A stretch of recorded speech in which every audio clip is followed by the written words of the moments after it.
Senate will come to order. Chaplain Dr. Black will open the Senate with prayer.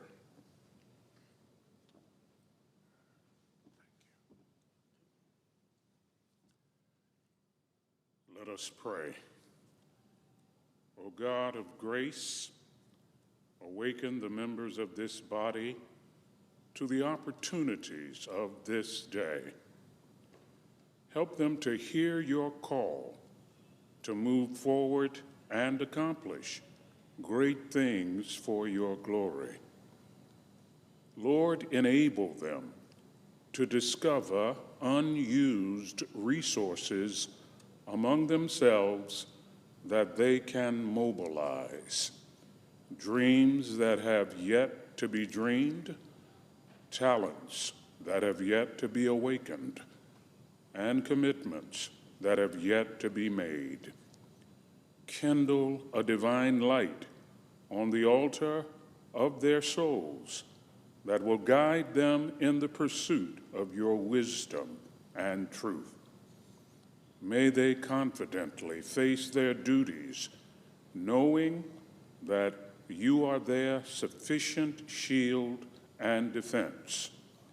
Lord, make them willing to listen even to people with whom they expect to differ, united by the desire to represent you with exemplary conduct. And Lord, bring peace to our world as you show compassion to the children who desperately need your intervention.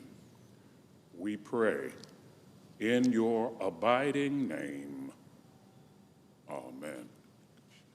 Will you please join me in the Pledge of Allegiance? I pledge allegiance to the flag of the United States of America and to the republic for which it stands, one nation under God, indivisible, with liberty and justice for all.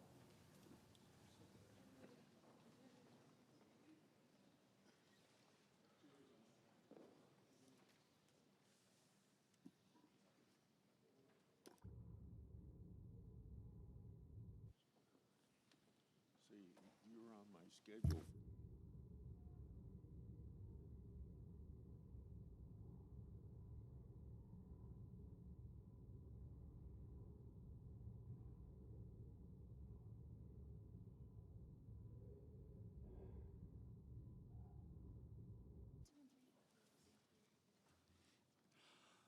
Under the previous order, the leadership time is reserved. Morning business is closed.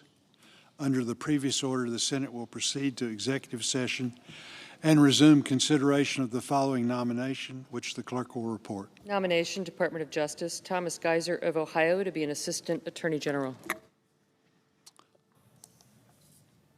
Mr. President. Senator from Iowa. Only in Washington can you let people take more than what's legally allowed under a government program and at the same time let them keep it. Last year, I shined a light with the Treasury Inspector General that over 40% of excess federal marketplace subsidy payments totaling $10.2 billion dating back to 2016 were not being recouped. So why not recoup? Because of the current so-called safe harbor recapture rules. When Obamacare was passed, it established so-called safe harbor recapture rules for the advanced premium tax credit, also known as a subsidy. When an individual buys a health plan off of the federal marketplace, the government subsidizes much of the cost through an advanced premium tax credit. The subsidy is based on a consumer's estimated income. At the end of the year, the consumer reconciles any differences in their subsidy amount based on their actual income compared to their previously projected income. If a consumer gets more than what's permitted based on their income, they must return the excess amount unless they fall within the so-called safe harbor, which is based on income and excess amount.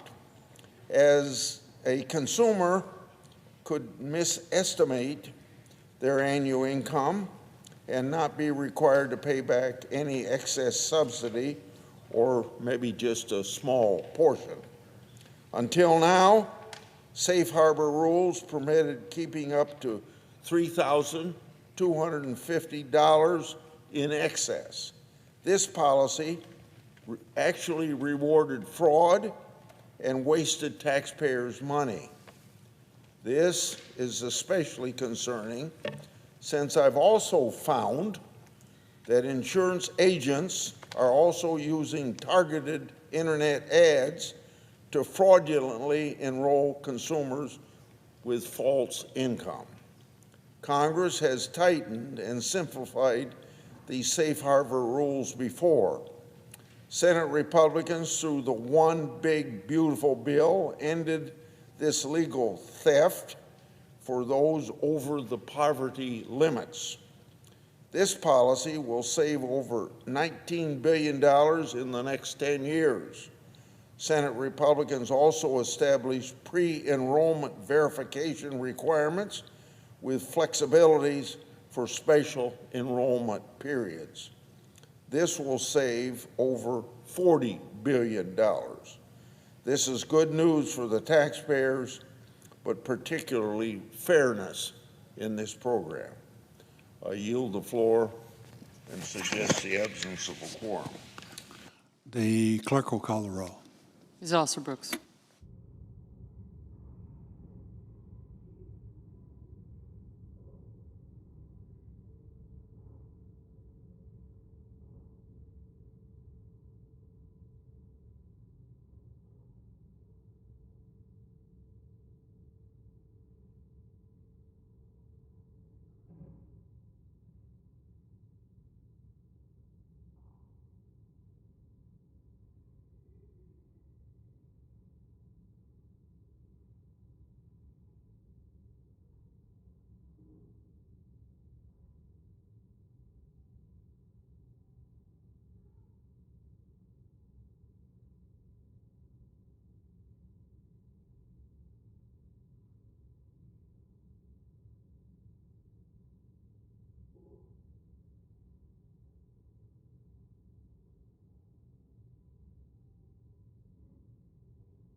Mr. President, I ask unanimous consent the quorum be dispensed with. Without objection. So this morning, we got more worrying news showing how Donald Trump's administration is raising costs and sowing chaos in the economy.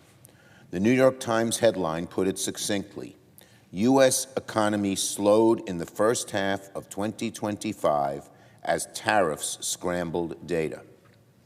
And while the Trump administration will try to wave rosy headlines about the Q2 number, today's GDP number is in fact a mirage because some ominous numbers lurk under the hood. Business investment plunged in the second quarter by 3.1%. The fact that business investment plunged so starkly is very troubling. It shows that already businesses are worried about growing their operations, worried about hiring more workers, worried about trading with their international partners, and worried in general about the future. And this number is another data point in a larger pattern.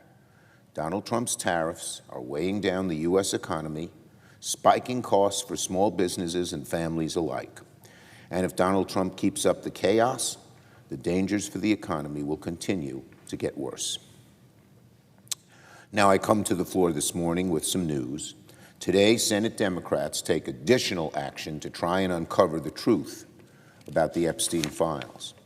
This morning, I join all of my Democratic colleagues on the Homeland Security and Government Affairs Committee in invoking a century-old law known as the Rule of Five to compel the Department of Justice to release the full and complete Epstein files, which to date, of course, they have refused to be transparent about. Under federal law, when any 5 senators on the Homeland Security and Government Affairs Committee call on the executive branch to release investigative documents, they must comply. Our request covers all documents, files, evidence, or other materials in the possession of the Department of Justice or the FBI related to the case of United States versus Jeffrey Epstein. This includes records and documents related to Epstein and his clients, while ensuring that the private information of any victims is protected. We expect the Trump administration to provide these documents by August the 15th. The situation with the Epstein files is very simple. Donald Trump promised transparency, and he has broken that promise. As a candidate, Trump said on many occasions he would release the Epstein files if elected, and yet he has refused to do so. Over the past few months, FBI Director Kash Patel and Attorney General Pam Bondi said they would ensure transparency and release the documents, but they have not done so. And 5 months later, we have 0 answers, only a slew of denials. Donald Trump was asked earlier this month if he ever had been informed whether or not he was mentioned in the Epstein files, and now we know he lied. He said no, but in fact he was told by the Attorney General in May that he was mentioned. And when the House of Representatives had an opportunity this month to take a vote on the Epstein files, Speaker Johnson sent everyone scrambling home on an Epstein recess, adjourning the House early. The pattern is undeniable. Every single time Donald Trump or his administration or Republican leaders have had a chance to be transparent about the Epstein files, they have chosen to hide. The president's refusal to be straight with the American people is very disturbing. His rather desperate-sounding evasions are frankly odd. He'll release the Martin Luther King files, which no one asked for. He'll accuse President Obama of treason. He'll say one wild thing after another, but he won't touch the Epstein topic with a 10-foot pole. It begs the question, if there's nothing to hide, why all the evasiveness? So today, Senate Democrats take action. We're invoking federal law and using our authority as a check on the executive to compel transparency. I urge Republicans to stand up for the oversight powers of Congress and join us in calling for more transparency on the Epstein files. Because once there is transparency, we can have the truth, and so can the American people. Donald Trump should stop hiding from the truth. He should stop hiding from the American people. Now on health care.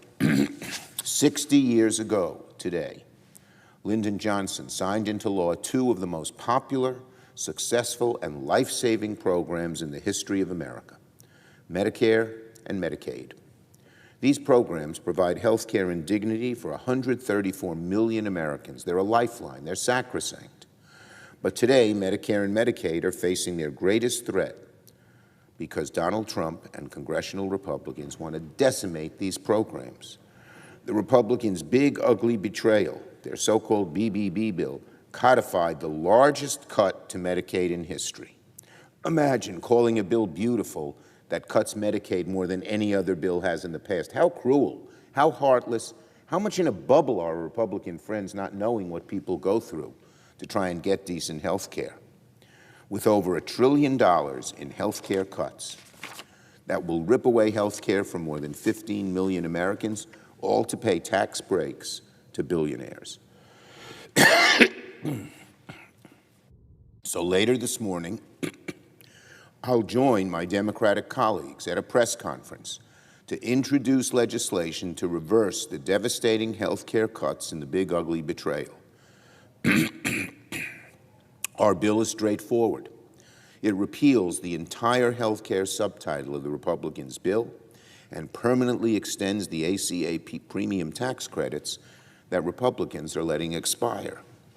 These tax credits will save Americans on the ACA hundreds, if not thousands, a year. If it's not passed as early as October, people are going to be paying a lot more for their health care. Why are Republicans allowing that to happen? This is real money, life-changing money that Americans will have to pay, and it means greater dignity to working people, and the money that they would have, if it weren't taken away, will mean greater dignity for working people so they can stay healthy and stay covered. And when Republicans cut people's health care, what they're really doing is assaulting working people's dignity just to help the ultra-rich. Now we know Republicans want to make their big, ugly betrayal seem less destructive, claiming it won't affect anyone until a few years down the line. That's just false. The Republican bill is already having an impact. From one end of the country to the other, hospitals and clinics are at the risk of closing, and some have already shut their doors in Maine, Nebraska, and other states. People in rural communities are worried they will have to travel even further to get health care. Health care premiums are going to start spiking as soon as next year.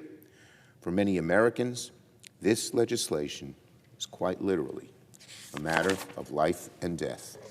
Seniors, kids, people with disability, these are people who've relied on Medicare and Medicaid for several generations. It isn't too late for Republicans to reverse course, stop these disastrous cuts from taking effect, and save health care for millions of Americans. Democrats, meanwhile, will never, never stop fighting to fix our broken health care system and make health care easier to access, easier to navigate, easier to afford. I yield the floor and note the absence of a quorum. The clerk will call the roll. Ms. Alsobrooks.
President. Majority Leader is recognized. Thank you, Mr. President. Mr. President, I ask unanimous consent that quorum call be lifted. Without objection. Mr. President, we're coming up on the one-month anniversary of Senate passage of the One Big Beautiful Bill, and there's a lot to celebrate. sorely needed funding to restore our military readiness and ensure that our men and women in uniform are fully equipped to defend our country. Funding to continue the work of securing the border and ending the illegal immigration crisis that President Biden created. $1.5 trillion in bird-compliant savings to trim waste, fraud, and abuse and put our government on a more secure financial footing going forward. Measures to unleash American energy production to ensure a stable, reliable, and affordable energy supply for the American people. Support for local law enforcement. All this and a whole lot more. And I could talk about each of these things for a good long while, Mr. President, but the biggest reason for the One Big Beautiful Bill, of course, was about making life better for hardworking Americans. And that's what I want to talk about today. Mr. President, without congressional action, Americans were facing a massive $4 trillion tax hike next year. For a typical family in my state of South Dakota, that would have looked like a $2,500 tax increase. $2,500. That's a lot of money. And the first thing Republicans were determined to do, if we got elected last November, was to make sure that Americans were not hit with this tax hike. And so months before last year's elections, we started laying the groundwork for an extension of the 2017 tax relief to prevent tax hikes on hardworking Americans. But not just an extension. My Senate Republican colleagues and I were determined to ensure that this tax relief was permanent so that Americans wouldn't have to worry about their taxes going up down the road. And that, Mr. President, is what we did. The One Big Beautiful Bill makes the 2017 tax relief permanent, and it prevents a massive $4 trillion tax hike on the American people. But we didn't stop there. We didn't just make the 2017 tax relief permanent. We added to it with new measures to provide relief for hardworking Americans.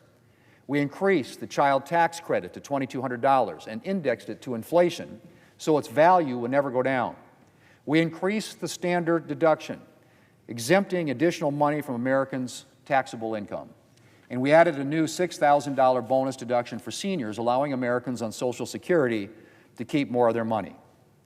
And that's still not all, Mr. President. We eliminated taxes on tips for millions of tip workers, Uber and Lyft drivers, hairstylists and delivery drivers, servers at restaurants. We eliminated taxes on overtime pay for millions of hourly workers.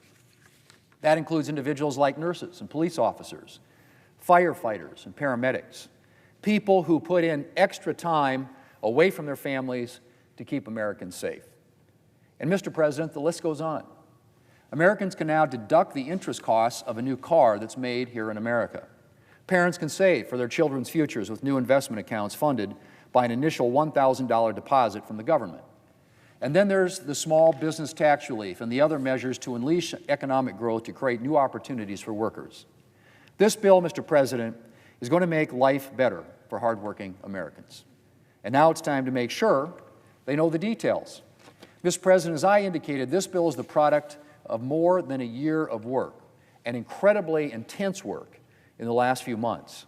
And now that we've passed it, it would be easy to feel like our work is done. But that's not the case. A lot of time went into putting together this bill, and an equal amount of time or more needs to be spent ensuring that hardworking Americans are aware of the opportunities this bill offers.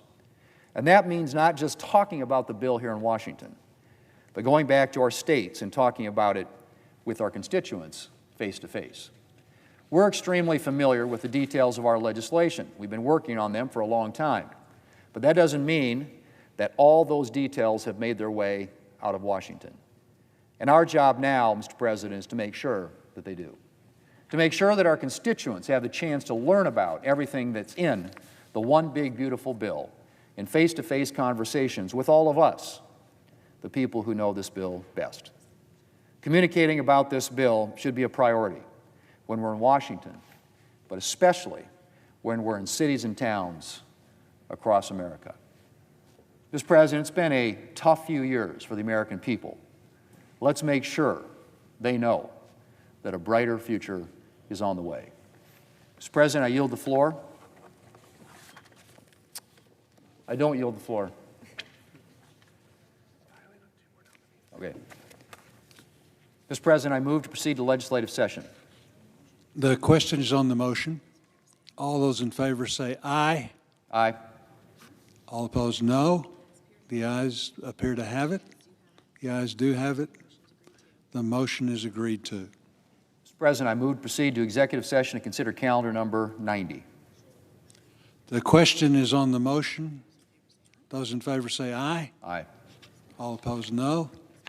Ayes appear to have it. The ayes do have it. The motion is agreed to. The clerk will report the nomination. Nomination, Department of the Interior, Brian Nesvik of Wyoming to be Director of the United States Fish and Wildlife Service. Mr. President, I send a cloture motion to the desk. The clerk will report. Cloture motion, we, the undersigned senators, in accordance with the provisions of Rule 22 of the Standing Rules of the Senate, do hereby move to bring to a closed debate on the nomination of Brian Nesvik of Wyoming to be Director of the United States Fish and Wildlife Service, signed by 17 senators as follows. Mr. President, I ask consent the reading of the names be waived, Without objection. and I move to proceed to legislative session. Questions on the motion? All those in favor say aye. Aye. All opposed, no. The ayes appear to have it. The ayes do have it. The motion is agreed to. Mr. President, I move to proceed to executive session to consider calendar number 192. Questions on the motion? All those in favor say aye. Aye. Opposed, no. The ayes appear to have it. The ayes do have it, and the motion is agreed to. Mr. President, Clerk will report the nomination. Nomination, Department of State, Luigi Rinaldi of New York to be Ambassador Extraordinary and Plenipotentiary of the United States of America to the Oriental Republic of Uruguay. Mr. President, I send a cloture motion to the desk. The clerk will report. Cloture motion, we, the undersigned senators, in accordance with the provisions of Rule 22 of the Standing Rules of the Senate, do hereby move to bring to a closed debate on the nomination of Luigi Rinaldi of New York to be Ambassador Extraordinary and Plenipotentiary of the United States of America to the Oriental Republic of Uruguay, signed by 17 senators as follows. Mr. President, I ask consent the reading of the names be waived, Without objection. and I ask unanimous consent to resume executive calendar number 182. Without objection. Thank you, Mr. President.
Mr. President, Senior Senator from Wyoming. Mr. President, I just heard the minority leader once again come to the United States Senate chamber and cry wolf.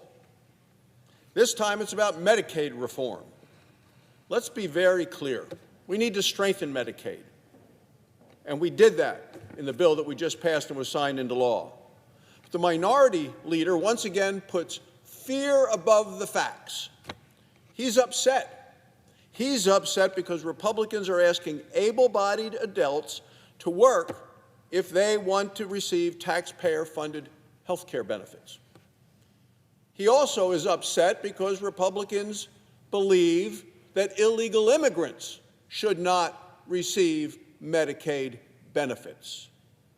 Let me set the record straight. Medicaid is for the vulnerable. It was never meant to cover able-bodied, working-age adults who refuse to work. Nor was it meant to cover illegal immigrants, who the Democrats continue to embrace. Today, there are over 1.2 million illegal immigrants receiving Medicaid benefits. Today, there are 4.8 million able-bodied working-age adults who refuse to work who are on Medicaid. That doesn't strengthen Medicaid. It strains it, it weakens it, it makes it harder for the people who need Medicaid, who Medicaid was designed for. It also wastes taxpayer dollars. Work requirements are common sense. You know, they used to be bipartisan. Mr. President, Bill Clinton from your home state signed that into law in the 1990s. President Obama defended it in 2008. President Obama said work must be the centerpiece of any social policy. Democrats today don't believe that. They think Clinton was wrong. They think Obama was wrong. They're for laziness, and they're for illegal immigrants. The Democrats today are defending dependency rather than independency. That's what they're doing today. That's what Chuck Schumer did on the floor of the United States Senate this morning. Republicans believe in a safety net to help people reach their full potential, get back up on their feet. We believe in hard work. We believe in work as part of somebody's identity, their dignity, their self-worth, how they view themselves as a role model for their children. If you're healthy and you refuse to work, it's a choice you may want to make, but don't expect the taxpayers to pay for it. No child, no pregnant woman or disabled person will lose coverage. What the Democrats want to do is remove work requirements and continue to fund health care, Medicaid, for illegal immigrants. And, Mr. President, that's just not fair to everyone else. Mr. President, I came to the floor to talk about a different topic, but listening to the minority leader, I couldn't help myself but to talk about just how far to the left the Democrats have gone, and so it's no surprise that they're at their lowest level ever in the polls. Front page of the Wall Street Journal this weekend. Democrats at an all-time low in the history of polling in terms of people who identify with the Democrat Party and who reject the Democrat Party. Only 1 in 3 accept what the Democrats are preaching.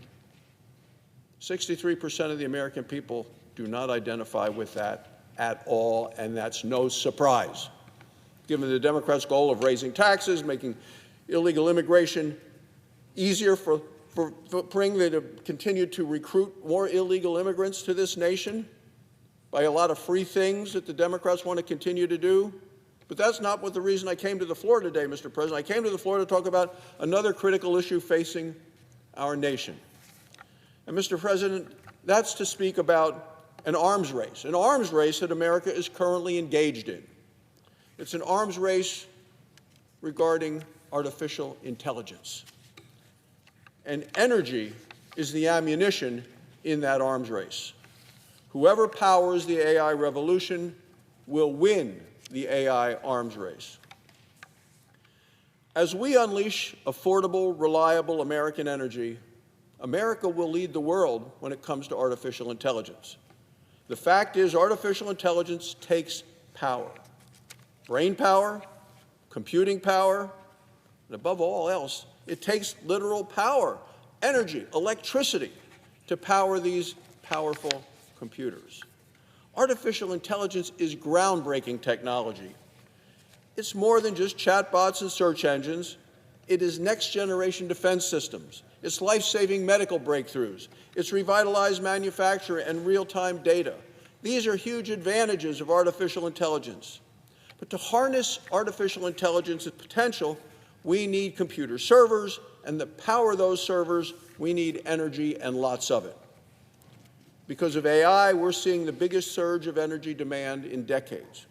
The New York Times put it this way in a story. It was on front page of the New York Times. It said, in the next 5 years, new demand for energy, including demand power to power AI, will be like adding another California to the electric grid. That's how much energy we need, Mr. President. So the question for this body is simple. Where is the energy going to come from? Now, my Democrat colleagues, they're going to hate what I'm going to say, because adequate energy is not going to come from windmills and wishful thinking. It's not going to come from climate mandates or from Chinese solar panels. Democrats tried that during the Biden administration.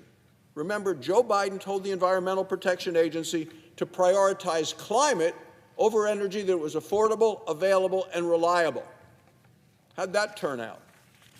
Well, Mr. President, as you remember, as a result, energy prices rose 31% in the 4 years of the Biden administration. Today, our energy grids, because of what the Biden administration did, are stressed, stretched, and strained.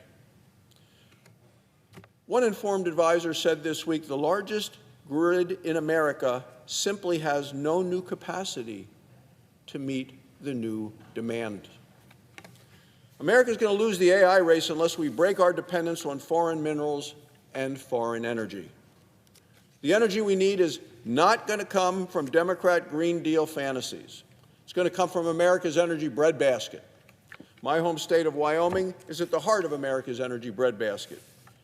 It's where America's energy future begins.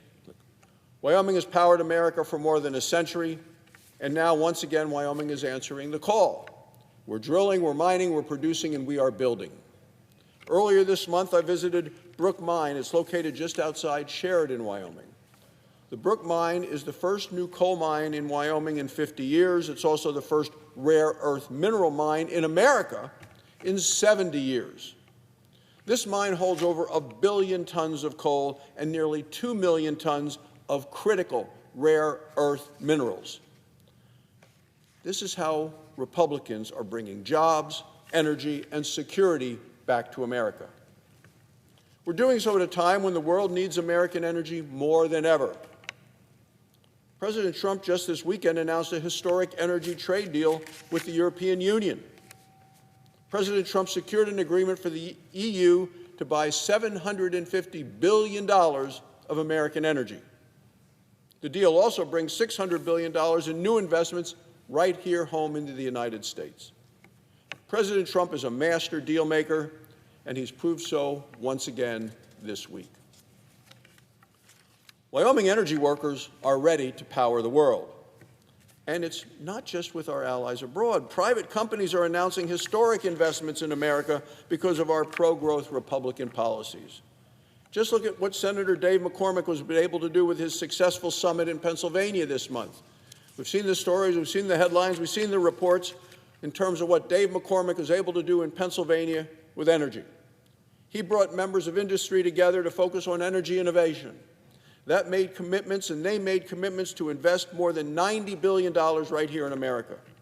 That's good for our grid, it's good for our economy, and it's good for American workers. This moment goes beyond technology or trade. This is about the future of our freedoms. While America invests in innovation, China continues to pursue censorship, surveillance, and state control. This week in Shanghai, China released plans for a so-called World AI Cooperation Organization. Let's be realistic here, Mr. President. China's vision of AI is not about cooperation, it's about domination and control. Their AI policy is built on oppression.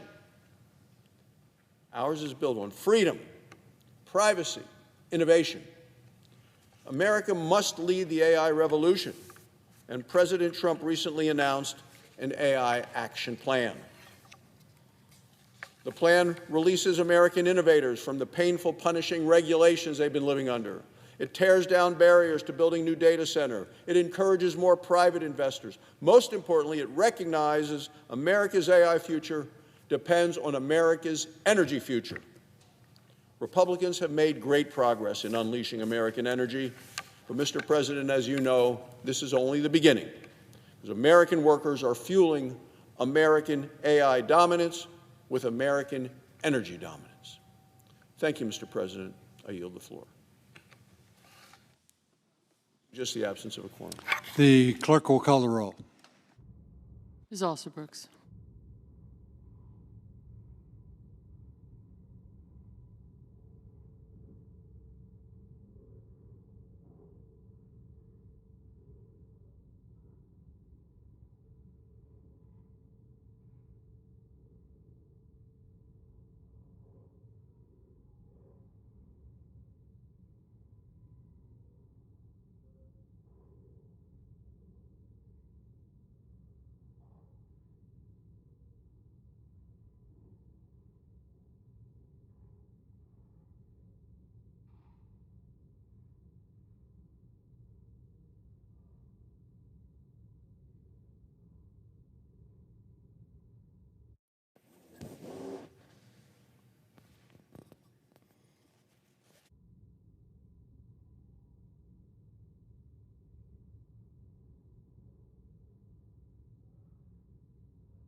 Mr. President. Senator from Massachusetts. Mr. President, are we on quorum call? Yes, I ask that the quorum call be lifted. without objection. Thank you, Mr. President. I've come to the Senate floor to discuss how our government is funded. The Constitution puts Congress in charge of setting up programs and funding them. And there are some programs, for example, Medicare and Social Security, that are funded at a certain level every year unless Congress passes a law to change it. But for pretty much everything else, Congress has to pass a new funding law every single year. The list is long. It's medical research and fighter planes and weather satellites and salaries for park rangers and food inspection programs so that the lettuce you eat doesn't make you sick. The money we spend is detailed every year in a set of 12 bills that Congress votes on, and they're called appropriations bills. The Senate voted on the first one of these 12 bills last week, the one that deals with funding veterans programs and military bases. I care deeply about improving the lives of our service members and our veterans. All three of my brothers were proud veterans, and they served their country with honor. I'm the ranking member of the Senate Armed Services Personnel Committee.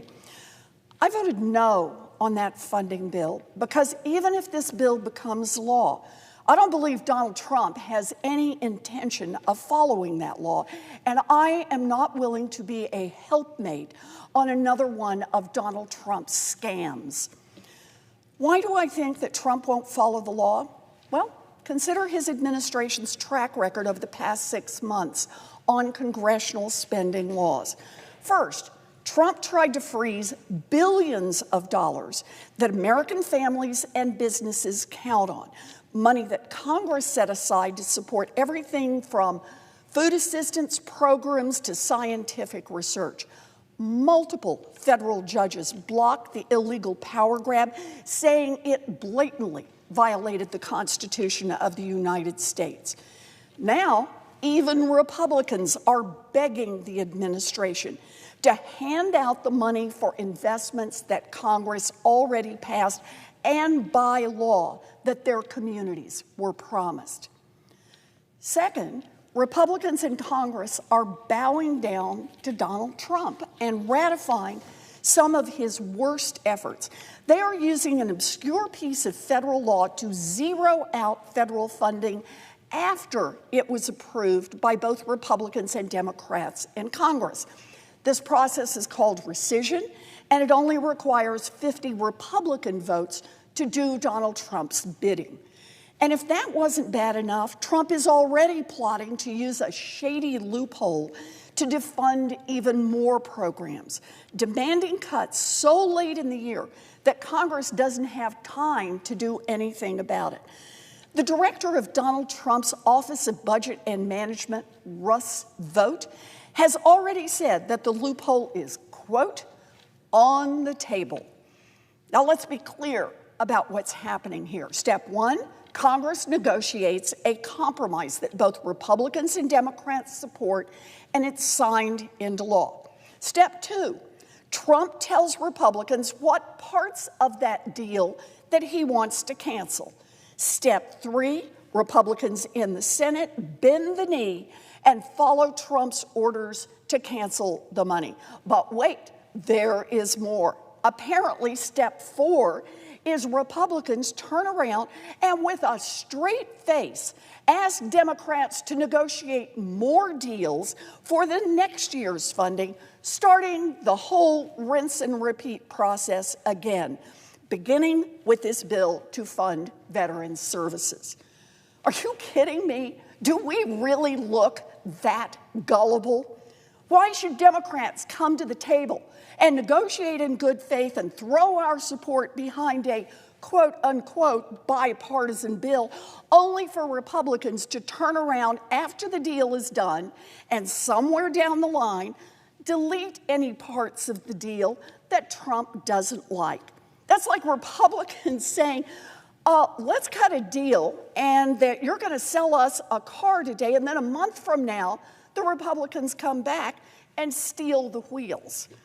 Of course, Trump may not ask his Republican buddies to rescind spending, Maybe instead, on his own, he'll just illegally refuse to spend it, the way he's done with $425 billion already this year. Look, our founders didn't give the president the power to decide spending. A king can decide anything he wants, but not a president. Donald Trump wants to be able to wake up and decide to cancel funding for public education, for transportation products, for medical research, for food inspectors, for anything, just because Donald Trump feels like it. And he wants the Republicans in Congress to roll over and let it happen. No checks, no balances. Just Trump playing king and ending the programs that would help the American people. Trump is getting a lot of help from his Republican team. Russ Vought, the head of the Office of Management and Budget, has said the problem in Congress is too much bipartisanship. Too much bipartisanship. In other words, the Trump administration is saying loud and clear, Donald Trump makes all the decisions. They don't need and they don't want Democrats. At the very same time, the Republicans need Democratic votes for these funding bills because the Senate rules clearly require 60 votes for them to pass, and there are only 53 Republicans in the Senate. If Democrats won't provide those votes, the Republicans want to blame Democrats for shutting down the government when this year's funding runs out at the end of September. On the other hand, if Republicans really want Democratic votes for these funding bills, then they should ask us, what's it going to take to win Democratic support? Not just what programs we want to fund or what the level of funding should be. Not that when the promises themselves won't be worth the paper they are printed on. No, Democrats should tell Republicans that if they want our votes, then they're going to have to guarantee that the deal we strike actually means something. I get it. Democrats and Republicans have different priorities. Here in the Senate, Republicans just voted to end health care for 17 million Americans and to drive up health insurance costs for millions more. Republicans have just voted to give billionaires huge tax cuts.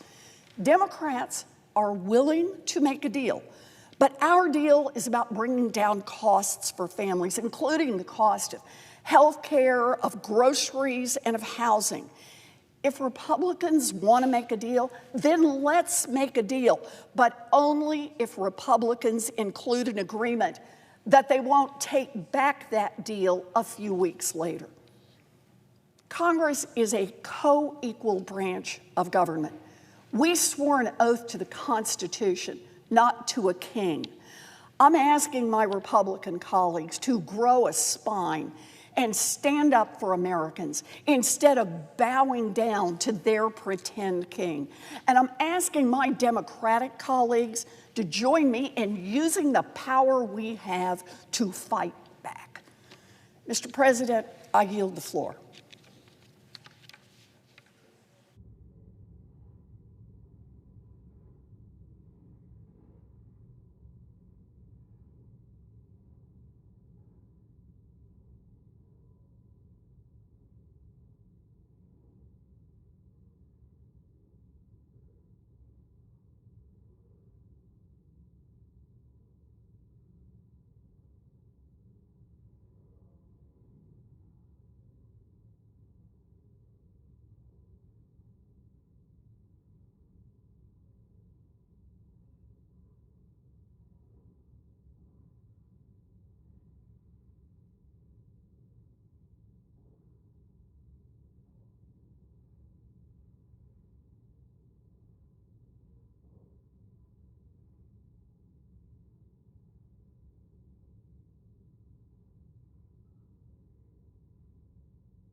Senator from West Virginia. Thank you, Mr. President. I'm really pleased to be here on the last week or around the last week that we are going to be here before we return in September. Particularly happy to be here with the ranking member of the Environment and Public Works to talk about an issue that I think we both care about. So I'm going to start off, and then Senator Whitehouse. As we both know, for too long, critical projects central to American energy development, infrastructure improvement, and economic development have been trapped in a cycle of redundant reviews, shifting goalposts, endless red tape, and regulatory uncertainty. Businesses large and small looking to build things in our country again really need certainty that is necessary for long-term investments. And projects needed to deploy new energy technologies and efforts to restore the environment have been caught in the same regulatory swamp as well. This has been loaded on for years. Years of changes and guidance have created a complex web of ever-expanding, duplicative, and contradictory requirements, while Congress has not stepped in to provide the clarifications that our country needs. All this has led to lost jobs, missed economic opportunities, and higher prices across America. Underpinning the importance of comprehensive reform to our environmental review and permitting processes. I can tell you, I get asked about this consistently every day, more than a few times a day. So let me talk a little bit about my home state of West Virginia. I've seen firsthand how projects that our communities rely on face needless delays, and how costs are then shifted to our families who pay more for energy, housing, transportation, and basic goods as a result. These types of delays nearly stopped what will become one of the most environmentally friendly steel production facilities in the world, and that will employ over 1,000 people in Mason County.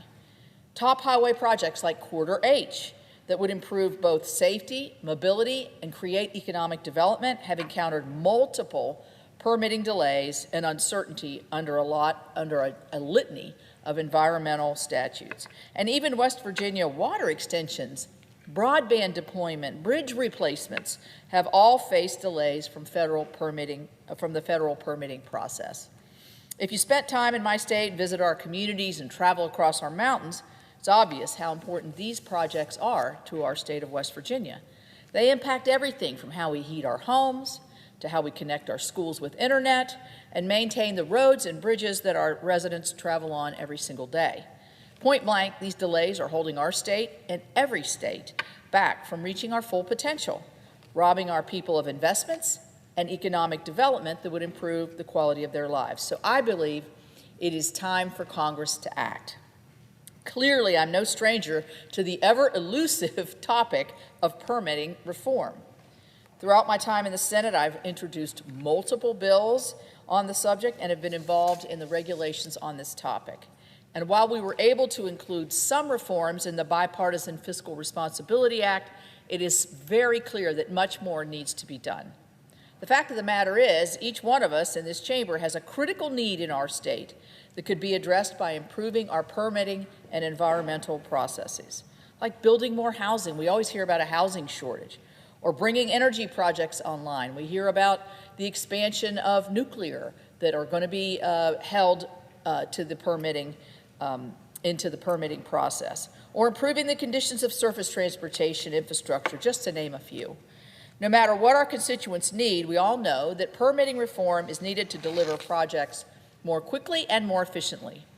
In my role as the chair of the EPW committee, where we have jurisdiction over the laws that set the framework for our environmental review and permitting processes, I could not be more earnest in my desire to lead this effort with our ranking member. And our committee's involvement on this issue remains apparent by the delivery not just of this speech, as we're doing together, but as we continue to work together with the goal of crafting bipartisan legislation.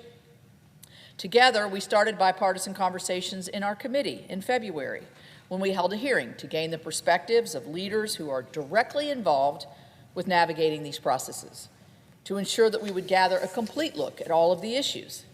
We kept the hearing record open for over a month to give all stakeholders the opportunity to share their experience with these existing environmental review and permitting processes, and identify challenges and recommend possible solutions to this Congress. From this record, we garnered 107 submissions representing 146 individual organizations and an additional 854 individual requests on how to improve the federal environmental review and permitting process. These responses have helped the EPW committee identify the challenges that persist across the wide variety of projects and to identify consensus on potential solutions to address these challenges. While we've talked about the issue of permitting for a number of years in Congress, it's important that we currently find ourselves, I think, in a very in like thought all across the spectrum. Each branch of the federal government, from the executive to Congress and the judiciary, are united in our dissatisfaction with the current permitting and environmental review processes. The Trump administration has taken numerous actions to cut red tape and to put the United States in this best possible position to grow our economy and create jobs. The Supreme Court delivered a unanimous decision in the 7-county infrastructure coalition case in May that validated what many of my colleagues and I have long been saying, and that is that the responsibilities of federal agencies under the NEPA Policy Act have evolved beyond what Congress intended, creating roadblocks instead of considering the environment in federal decision-making. Right now, we have the momentum, I believe, needed to deliver meaningful and lasting reforms to the environmental review and permitting process, and I believe this is an unprecedented opportunity and something we can truly accomplish. I do believe, and we know this well, Senator Whitehouse and I know this well, that there are areas of strong disagreement in this area between the two of us. And what we're going to try to do is to find those areas of like thinking that gets us to the like, that moves the process along, no matter how difficult it might be. This is the only way we get a permanent solution so we don't see the swings of the environmental process that we've seen over the last few years. So to start, durable and implementable reforms need to be successful. They have to be bipartisan. Legislation that the Senate crafts must take into account all types of projects, not just politically favored projects, no matter who's favoring them, or projects that will support the infrastructure needs of some Americans, but not others. We must provide clarity and transparency in these processes and be thoughtful in the way we craft the legislation. We need to address every stage of these processes to find efficiencies while balancing public health, the environment, and the needs of our economy. And our legislation must establish guardrails that cease the endless amounts of agency delays and litigation that stunts the development of our projects. I've seen investments in my state collapse under the weight of legal challenges, denying benefits to those that need it the most. I want to stress that modernizing these processes does not mean cutting corners or weakening our environmental and public health protections. And this is exceedingly important to all of us and to the process. It means focusing the government on meeting the needs of the American people, ensuring the quality of our environment for generations to come, and making the processes more efficient, predictable, transparent, so that they're not stuck in a bureaucratic purgatory of endless litigation. So the reality is this: hardworking Americans want a government that works for them, not one that keeps them waiting for the benefits that many of these projects promise to their communities. And what happens when you wait? If the project still goes forward, it gets more and more and more expensive with time. I was encouraged to see bipartisan efforts from our colleagues in the House of Representatives, as last week, Natural Resources Committee Chairman Bruce Westerman and Representative Jared Golden announced a proposal to address many of the concerns I just laid out. So as negotiations continue in the Senate, we must remember that it will take the collaboration of both chambers and the administration to get impactful legislation across the finish line. The opportunity is here. This is right in front of us, and I can guarantee you that I will be at the forefront of these efforts to make sure that these reforms can become a reality. So I encourage my colleagues to heed the importance of this moment, and many of our colleagues are talking about this and have great expertise in this area, and we need your help. So with that, I yield the floor and here to listen to my friend, Senator Whitehouse. Mr. President. Senator from Rhode Island. Mr. President, I'm pleased to join my colleague from the mountain state of West Virginia to talk about permitting reform. People listening should know that we work together well, that I like her personally, and that I'm grateful to her for her support of important Rhode Island projects that we have gotten cleared. On permitting reform, there has long been bipartisan interest. Interest to speed the construction of transportation projects and housing, interest to deliver cheaper, cleaner, and more reliable energy for American families. As I've often said, the federal government often moves far too slowly, and permitting is a prime example of this. Projects undergoing environmental reviews are frequently stuck in limbo if just one agency drags its feet. Interagency process is the technical term for multi-agency decision-making, and interagency process is too often the enemy of effective governance. Too often, the executive branch refuge for incompetence. Too often, the executive branch shield against accountability. Too often, the executive branch screen of bureaucratic delay. Permitting reform is a golden opportunity to fix this. We should make federal permitting faster and more efficient, all while incentivizing project developers to engage with stakeholders early on in the process rather than drag it out. It currently takes far too long to build important projects in this country, and while federal permitting is not the only bottleneck, it is frequently a major one. In the last 2 decades, China has built more than 25,000 miles of high-speed rail lines, while the U.S. has completed 0. We can and must do better. Chair Capito and I are both ready to do our part to move permitting reform forward and ultimately across the finish line. We are already engaging with our colleagues in the Energy and Natural Resources Committee because those two committees have to work together to make this work. And I hope Republicans in the House are able to move to responsible legislation as soon as this fall. But I must remind everyone, again, because I've said this frequently, that it makes no sense for Democrats to agree to permitting reform until the Trump administration stops its lawless disregard for legislative authority and judicial orders. The lawlessness is rampant, and it's hurting people and communities and projects. Until the administration shows it will honor its oath to faithfully and impartially execute the laws, its constitutional oath, how can we trust that any legislative compromise on permitting reform will be executed fairly?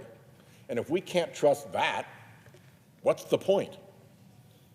Trump has fired independent agency commissioners, defied court orders, and threatened to weaponize the government against his perceived political enemies. His rescissions destroy bipartisan appropriations accords. The Trump administration's record on this is bad. And on energy policy, it's particularly awful. The president declared a fake energy emergency despite record energy production in America. He defied the very dictionary by defining energy to exclude wind energy and solar energy, the fastest growing American energy sectors. He directed a halt to offshore wind permitting, even stopping work on an offshore wind project actively under construction. Hang up your hard hats, guys. We're shutting down the project.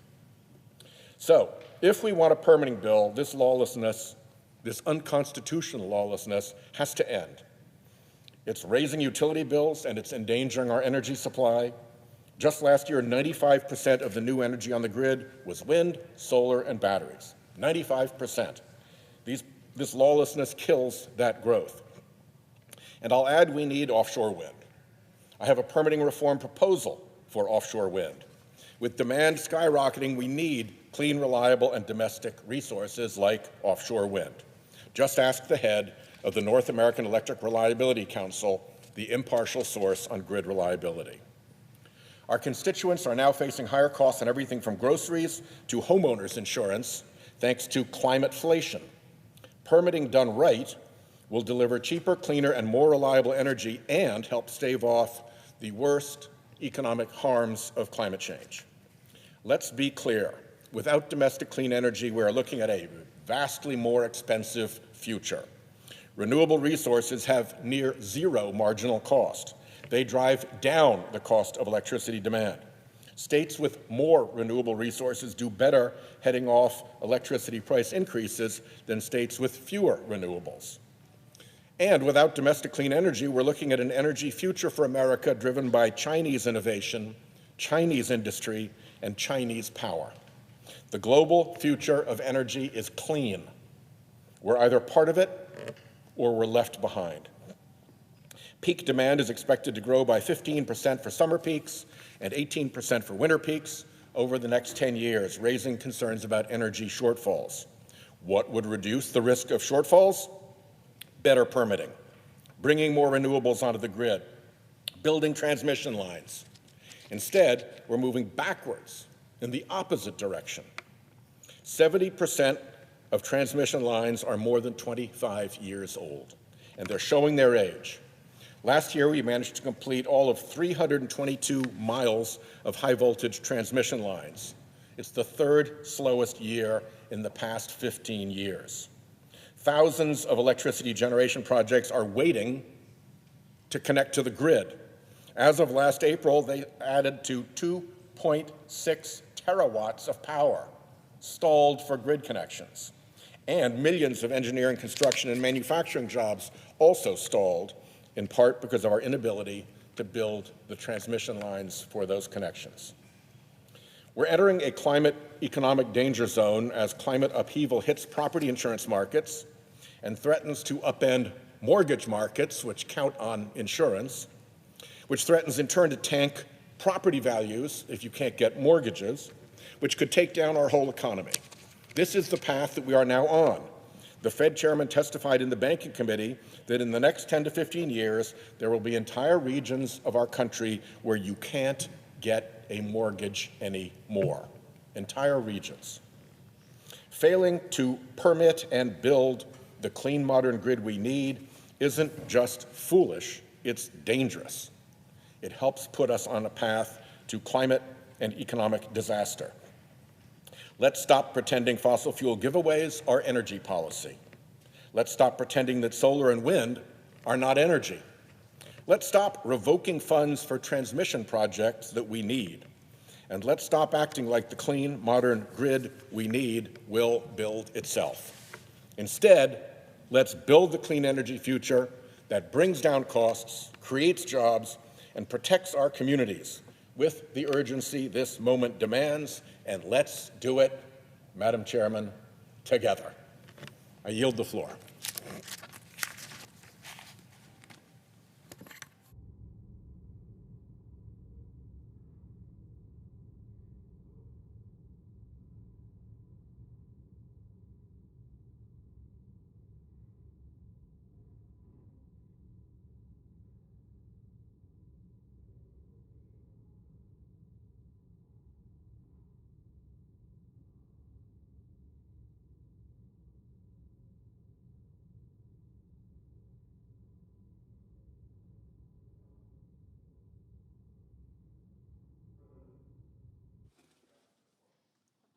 Clerk, call the roll.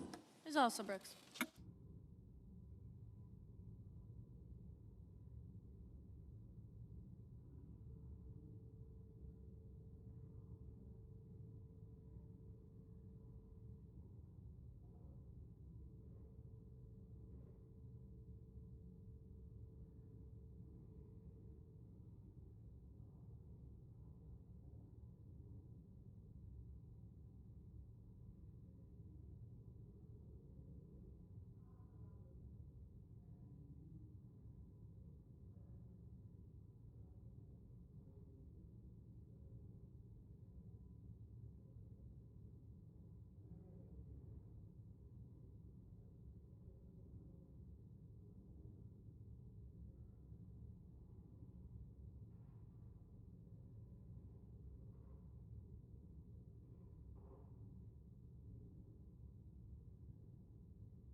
Mr. President.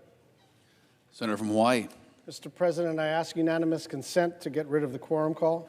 without objection. Mr. President, the mass starvation and death sweeping through Gaza is a moral tragedy and a strategic abomination. What started as a war with a just cause to go after Hamas for the unspeakable atrocities it committed on October 7th and bring home the hostages quickly turned unjust and immoral.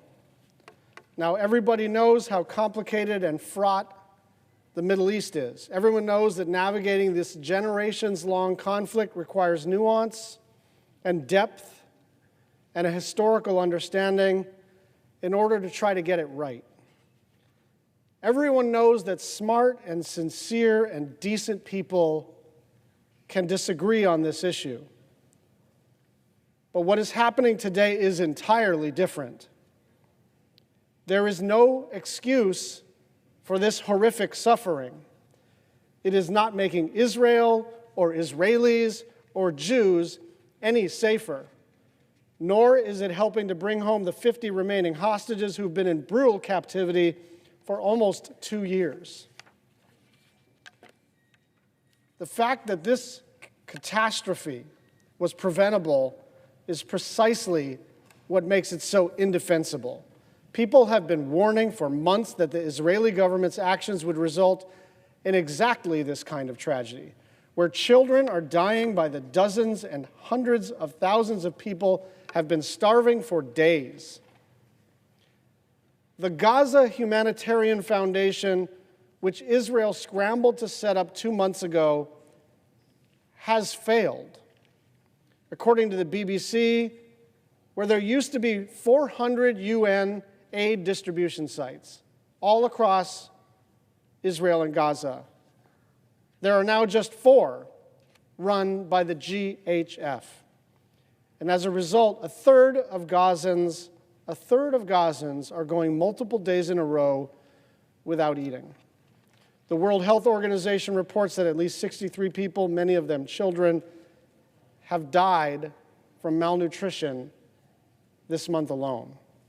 And more than 1,000 Palestinians have been killed while seeking aid at GHF sites, according to the UN.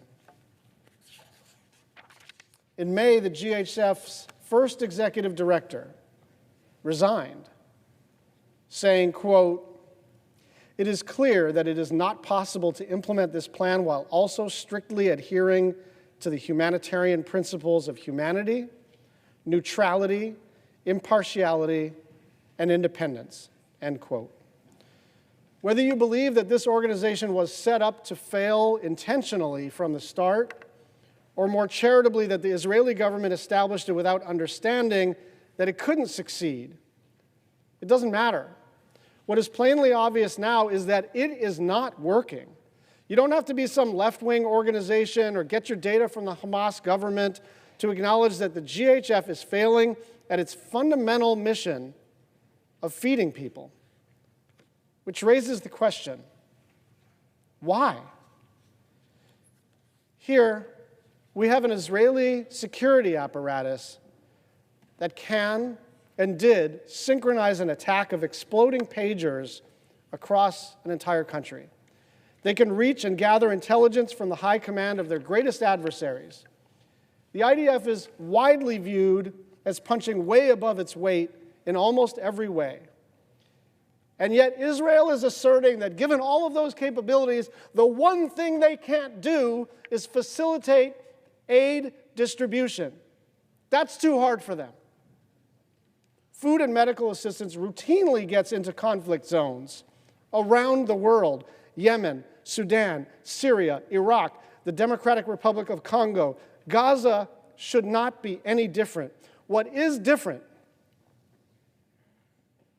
are the stated goals of the extremists in the Israeli government. Quote, "The only way to win the war and bring back the hostages is to completely stop the humanitarian aid, conquer the entire Gaza Strip, and encourage voluntary migration." That was the national security minister of the government of Israel, completely stopping humanitarian aid, conquering the entire Gaza Strip, encouraging migration. These are their words. These are not my words. And as the starvation takes hold, their response is to deny that it is even happening. There is no starvation in Gaza. Who said that? The Prime Minister of Israel. Ben-Gvir added, I have to collect myself before saying what Ben-Gvir said. If they were hungry, they would have returned the hostages home. If they were hungry, they would have returned the hostages home. It is worth pausing on that for just a moment. Too many people in the Netanyahu government make no distinction between the actual enemy that is Hamas and innocent civilians. The idea that a desperate mother malnourished herself and out of breast milk for her infant, or a 7-year-old running to the front of an aid line to get whatever scraps he can for him and his siblings, the idea that these people are in charge of which hostages are released and when, that they suddenly are being held to account for the actions of Hamas on October 7th is preposterous. It's another example of the casual dismissal of civilian death and suffering as if it's an inevitable consequence. War is hell and all of that. But what possible explanation is there for letting infants and 2- and 3-year-olds starve? What tactical advantage is being gained? Standing up for our shared humanity, whatever our other differences and preferences, should not be a matter of controversy. But too often when someone is critical of Israel and they are a Jew, they are characterized as a self-hating Jew. And if someone is critical of Israel and they are not a Jew, they are characterized as anti-Semitic.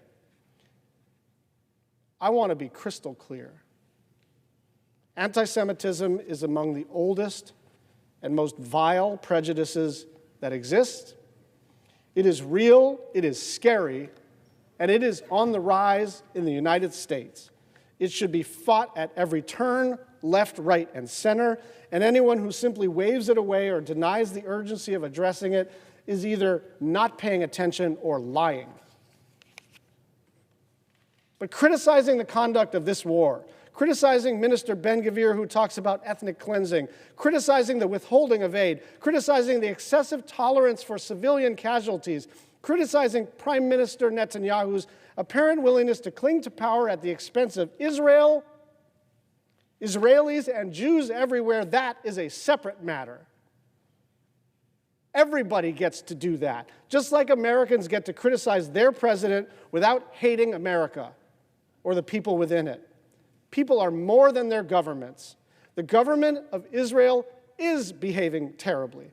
The conduct of this war is indefensible. And it is not in spite of my Jewishness and my Judaism that I say that. It is because of it. There are a lot of people, including people I know personally, and I believe this, who believe in the sacred idea of Israel.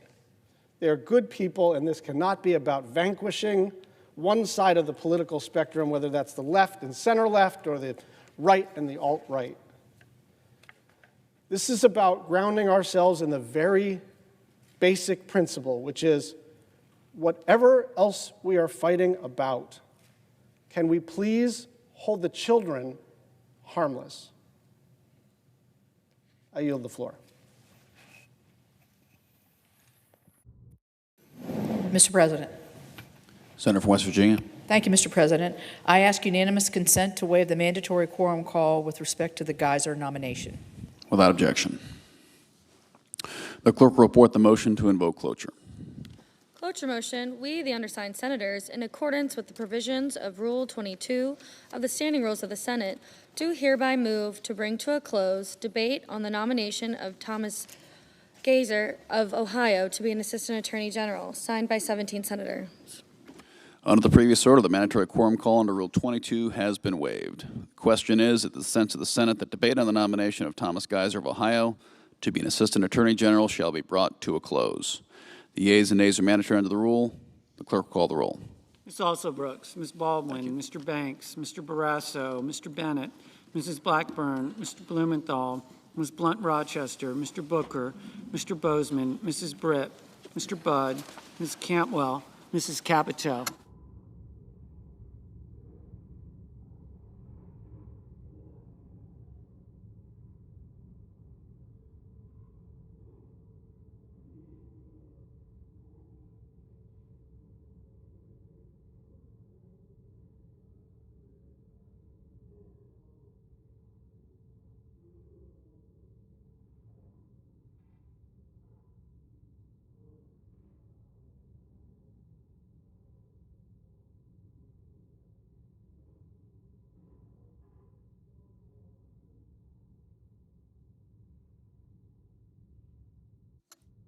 Mr. Cassidy, Ms. Collins, Mr. Coons,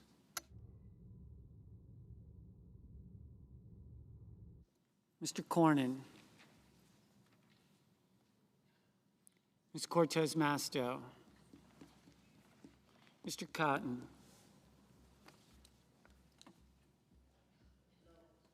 Mr. Kramer,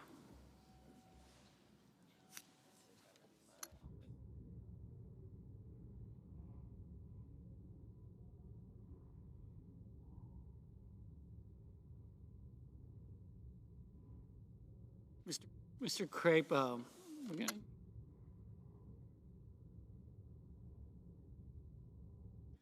Mr. Cruz, Mr. Curtis, Mr. Daines, Ms. Duckworth, Mr. Durbin, Ms. Ernst, Mr. Fetterman, Mrs. Fisher, Mr. Gallego, Mrs. Gillibrand, Mr. Graham, Mr. Grassley, Mr. Haggerty, Ms. Hassan, Mr. Hawley, Mr. Heinrich, Mr. Hickenlooper, Ms. Hirono, Mr. Hoven, Mr. Husted, Mrs. Hyde-Smith, Mr. Johnson, Mr. Justice, Mr. Kane, Mr. Kelly, Mr. Kennedy, Mr. Kim, Mr. King, Ms. Klobuchar, Mr. Langford, Mr. Lee, Mr. Lujan, Ms. Lummis.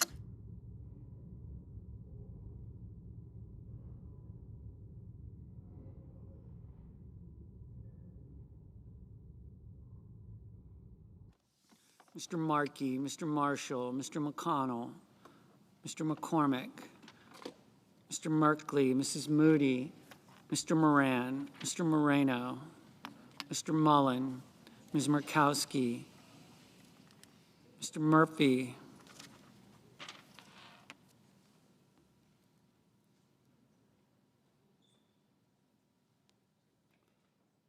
Mrs. Murray, Mr. Ossoff, Mr. Padilla, Mr. Paul, Mr. Peters, Mr. Reed, Mr. Ricketts, Mr. Risch, Ms. Rosen, Mr. Rounds, Mr. Sanders, Mr. Schatz, Mr. Schiff, Mr. Schmidt, Mr. Schumer, Mr. Scott of Florida, Mr. Scott of South Carolina, Mrs. Shaheen, Mr. Sheehy, Ms. Slotkin, Ms. Smith, Mr. Sullivan, Mr. Thune, Mr. Tillis, Mr. Tuberville, Mr. Van Hollen, Mr. Warner, Mr. Warnock, Ms. Warren, Mr. Welch, Mr. Whitehouse, Mr. Wicker, Mr. Wyden, Mr. Young.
Senators voting in the affirmative: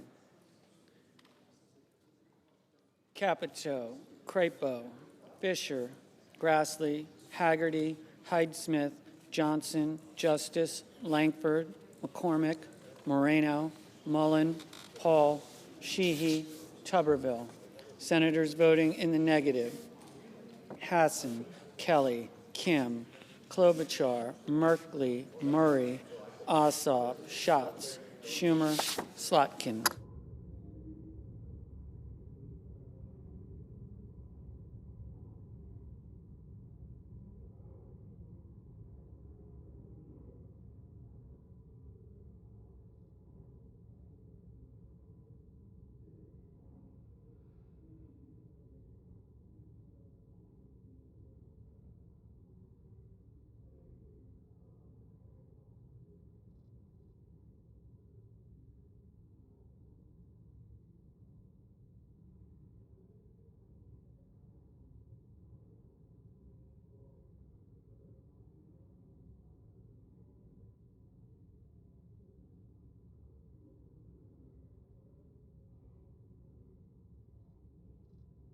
Mr. Scott of Florida, aye.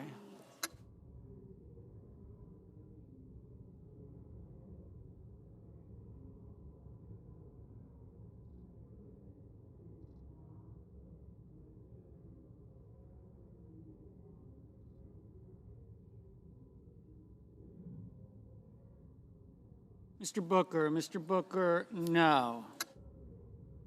Mr. Fetterman, no. Mr. Welch, no. Mr. Curtis, aye. Mrs. Moody, aye. Ms. Blunt Rochester, no. Mr. Reed, no.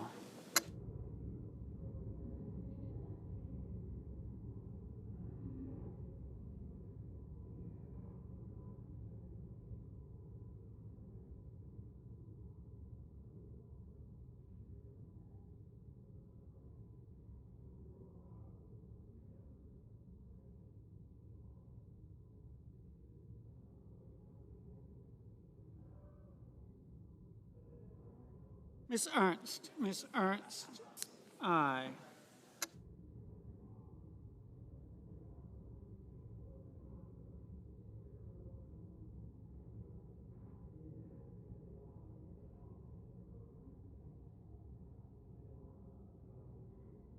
Mr. Hickenlooper, no. Ms. Duckworth, no.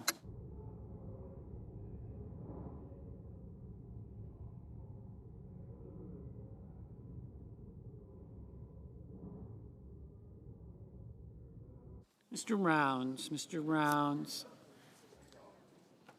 aye. Mr. Scott of South Carolina, aye. Mr. Kramer, aye.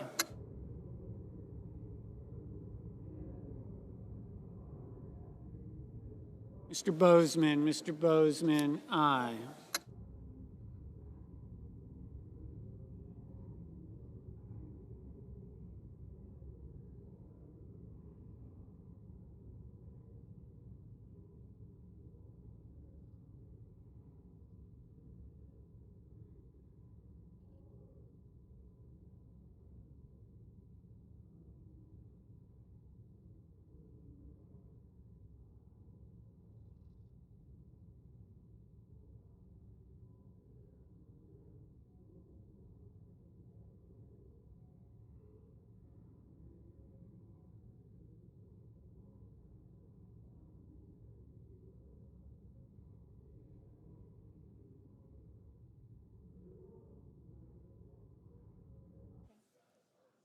Mr. Risch, aye.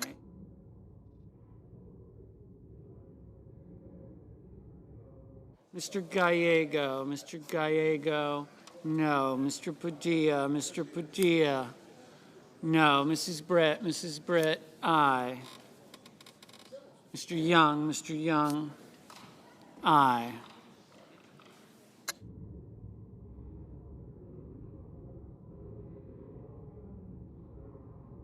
Mr. Murphy, no.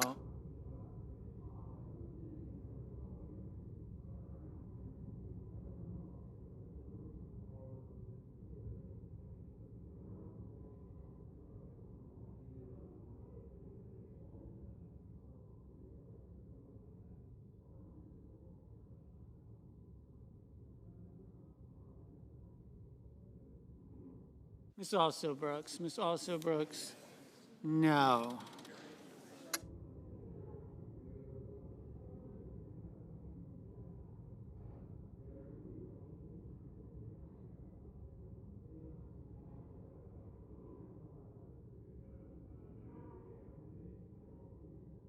Mrs. Blackburn, aye. Mr. Peters, no.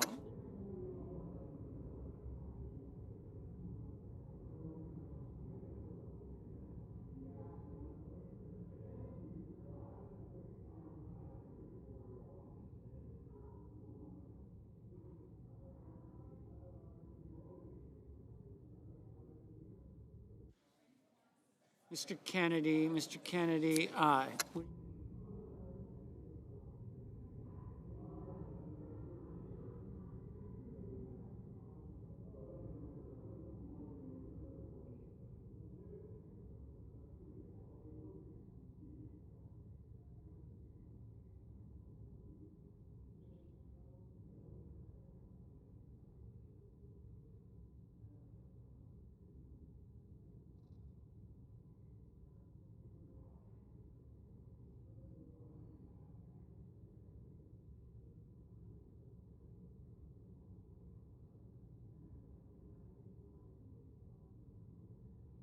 Mr. Schmidt, aye.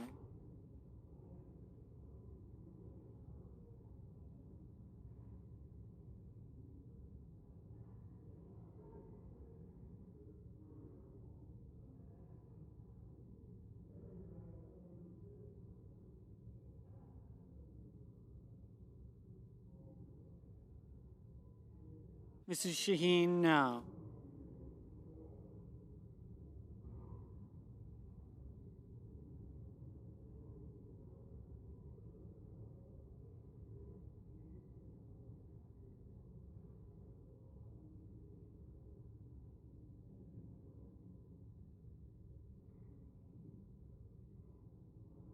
Mr. Sullivan, aye.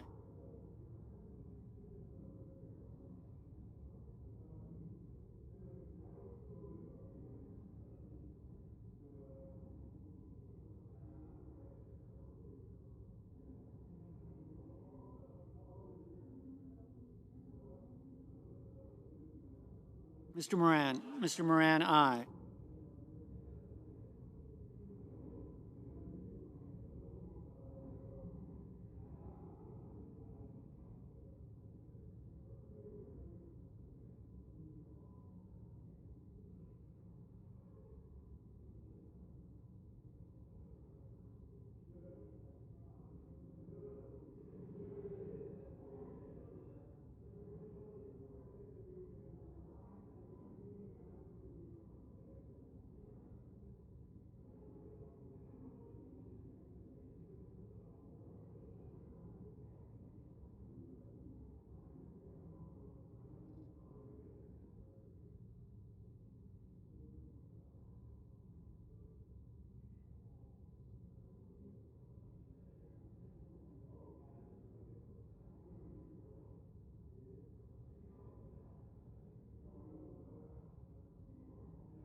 Ms. Rosen, no. Mr. Lujan, no.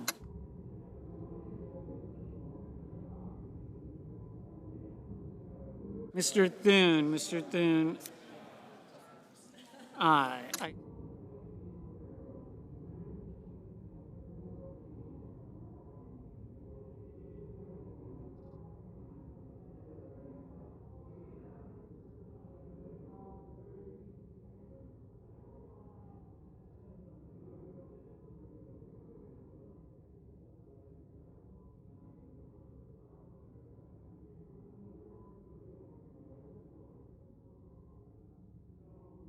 Mr. Wyden, no.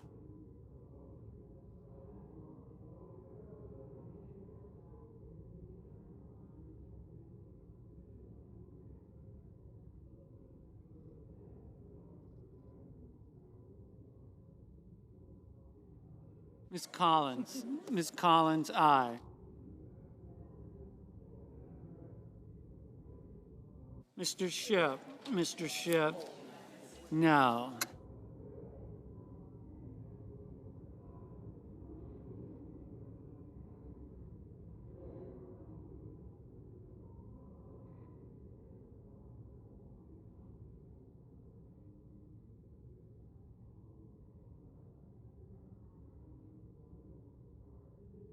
Mr. Husted. Mr. Husted, aye.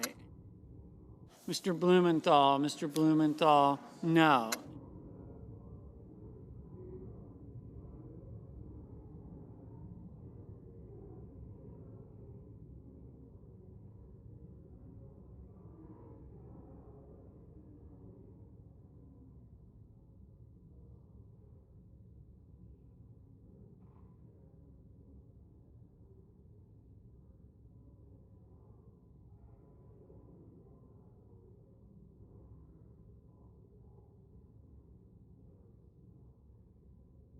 Ms. Cantwell. Ms. Cantwell, no.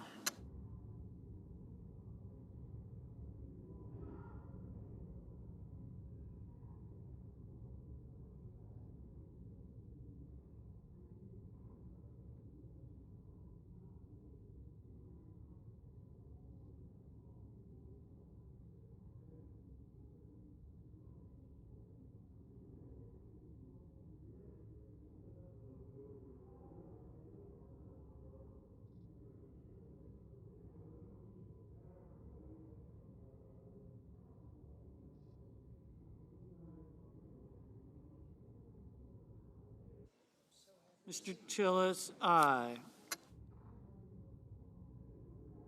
Ms. Warren. Ms. Warren, no.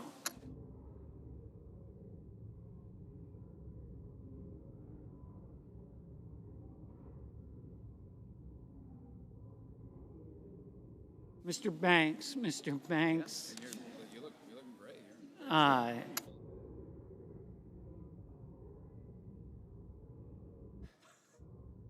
Mr. Bennett. Mr. Bennett, no.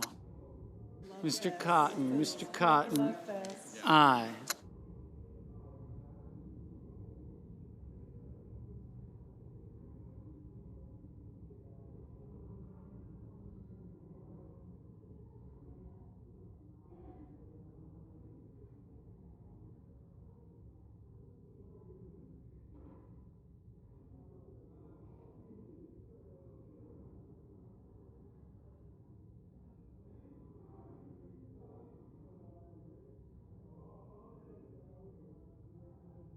Mr. Heinrich. Mr. Heinrich, no. Mr. Whitehouse. Mr. Whitehouse, no.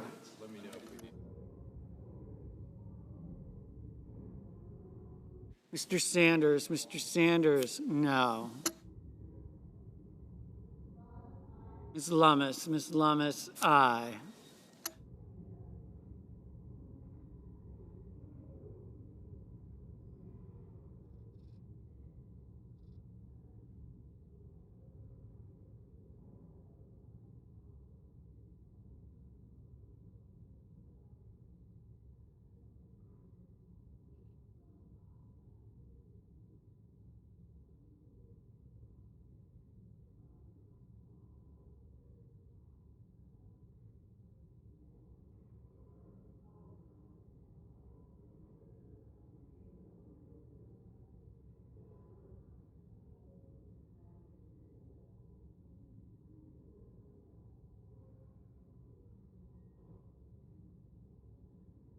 Mr. Warnock. Mr. Warnock, no. Ms. Baldwin. Ms. Baldwin, no.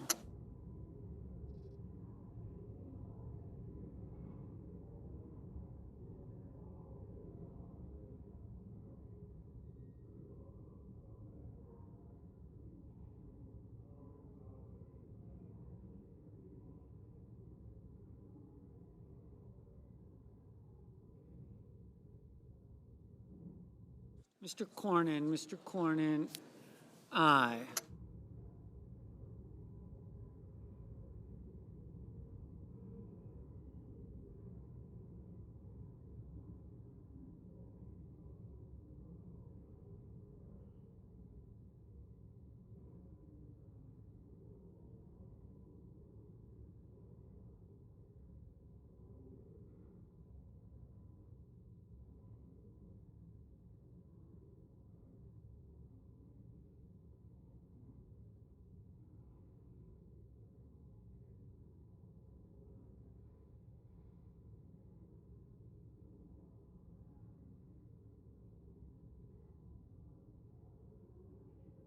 Mr.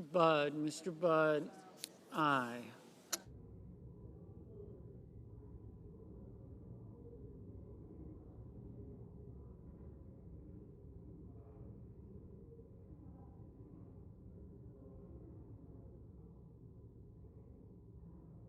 Mr. Lee, aye.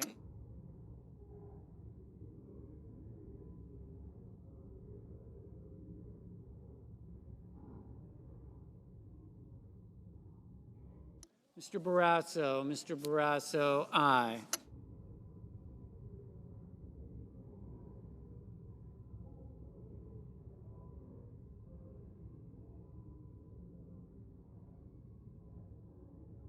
Mr. Durbin, no.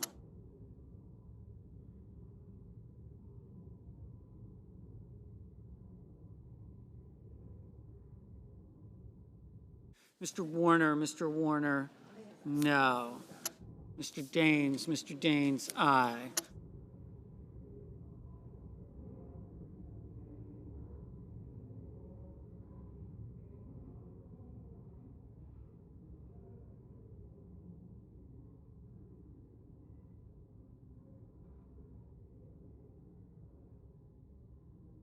Mr. Ricketts,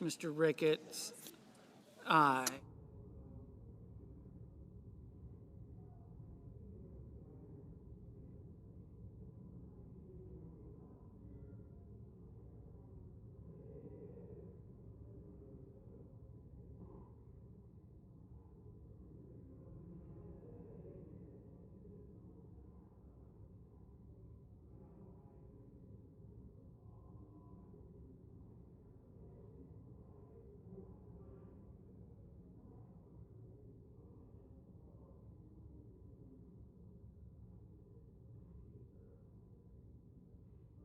Mr. Hawley, Oh my gosh, I think aye. Trying to steal my time permanently? Is he trying to steal my time? Tell him hands off. Ms. Cortez Masto, no. Mr. Markey, no. Mr. Kane, no.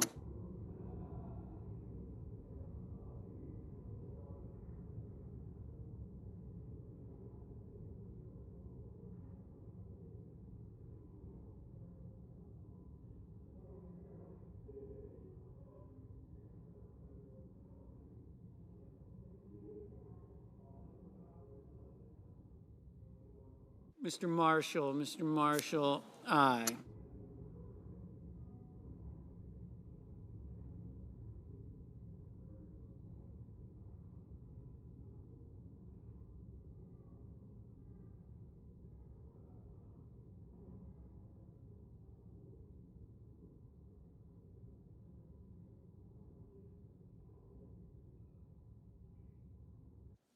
Mr. Cassidy, aye.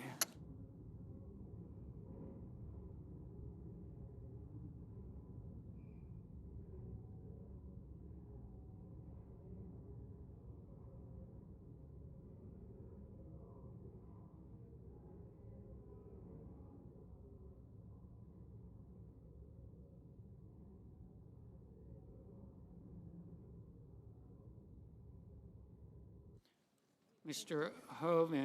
Hoven, aye. Mr. Coons, no.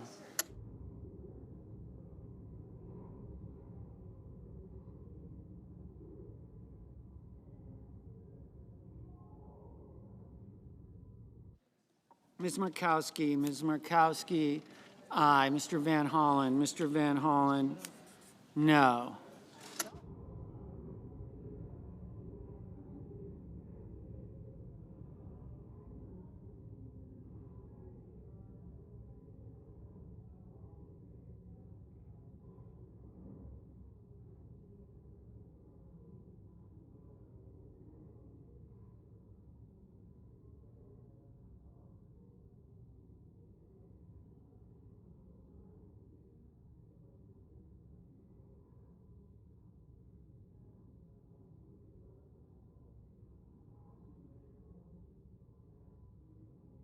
Ms. Smith,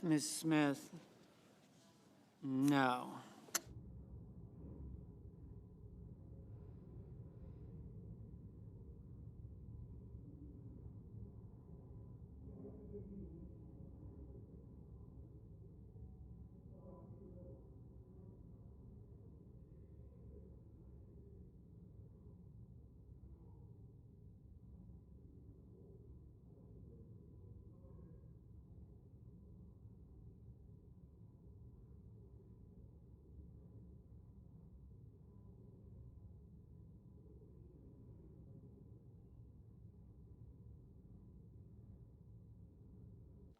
Mr. King, no.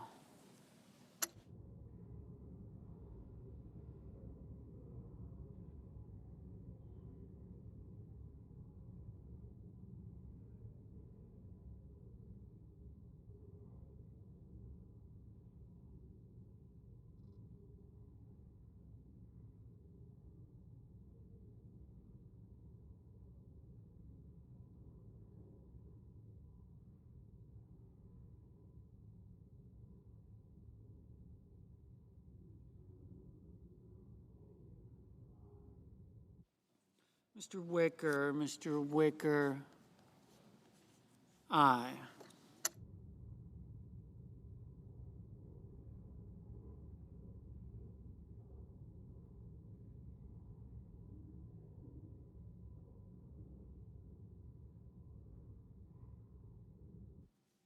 Mr. Cruz, aye.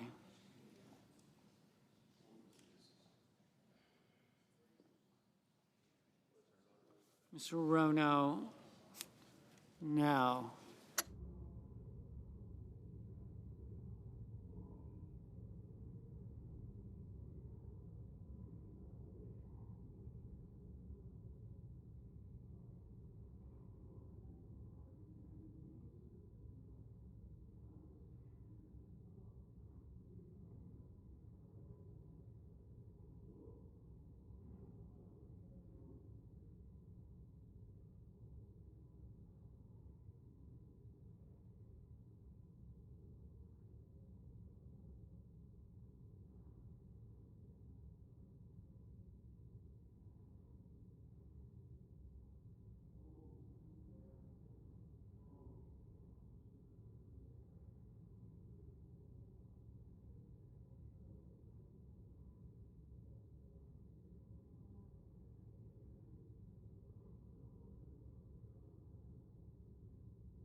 Mr. McConnell, aye.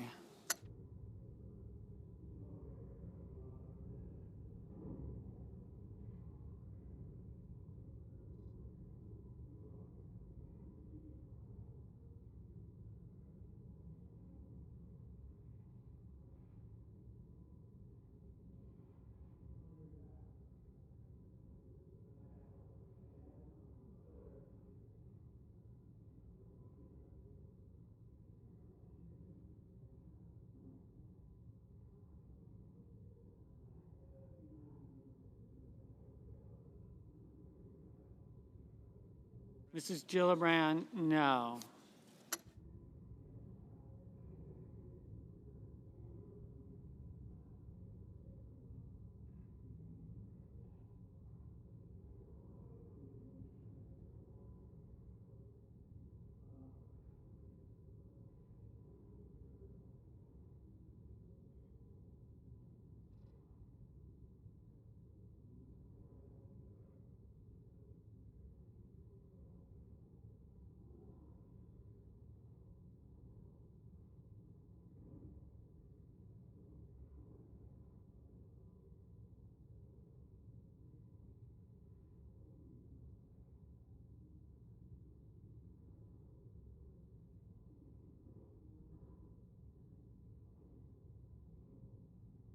Mr.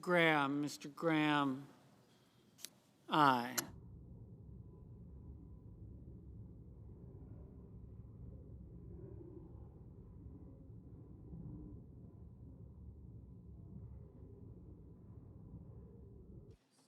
All right.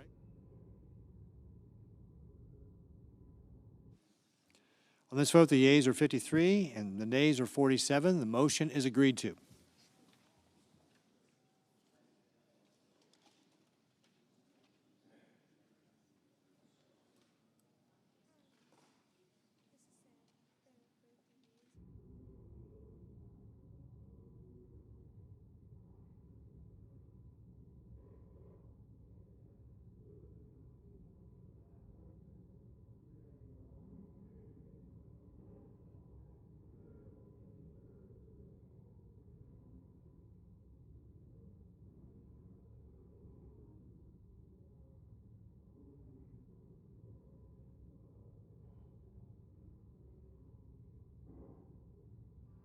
Mr. President.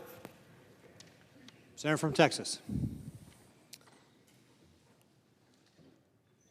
Mr. President, it's July 30th, my older daughter's birthday, but we are approaching a season that senators and our staff alike look forward to each year with some anticipation, which is going back home, talking to our constituents, more importantly, listening to our constituents, hearing what's on their mind, and determining how we might do our job better. I sometimes, tongue-in-cheek, refer to Washington, D.C. as a forward operating base in hostile territory, but the truth is many of the most important battles that are fought in our country are fought out here on the floor of the United States Senate. But as we look ahead to next month, it's worth taking stock of where we've come in the first half of the 119th Congress, the first 6 months of President Trump's tenure as President of the United States, certainly in his second term, obviously. And it's been an amazing record of accomplishment if you look back at it. We've confirmed President Trump's cabinet at a record pace, no thanks to our Democratic colleagues who reflexively, you might even say mindlessly, have opposed each and every nominee of this president, with maybe one exception. That would be the Secretary of State, Senator Rubio. And they, in the process of obstructing all of these nominees and forcing us to burn valuable floor time by not agreeing to any voice votes or expedited consideration of non-controversial nominees, they have forced us to burn valuable floor time during which we might have taken up other important bipartisan matters. Nevertheless, we have done important things, unfortunately, alone on this side of the aisle without any support from our friends across the aisle. Things like extending the Trump tax cuts from 2017, making them permanent, addressing the looming debt ceiling to prevent a national default, and secured many other important wins for border security and law enforcement through the One Big Beautiful Bill. We also passed our first rescissions package, codifying many of the most important spending reforms identified by the Department of Government Efficiency, or DOGE. But while these accomplishments are not insignificant, we are just getting started. As I mentioned, the Democratic colleagues here in the Senate have reflexively and mindlessly opposed President Trump's nominees. But we have confirmed 107 of them, while 147 lower-level but critical nominees are still waiting to be confirmed by the Senate. 147. These include many ambassadors to key allies around the world that the Senate Foreign Relations Committee has voted out of committee.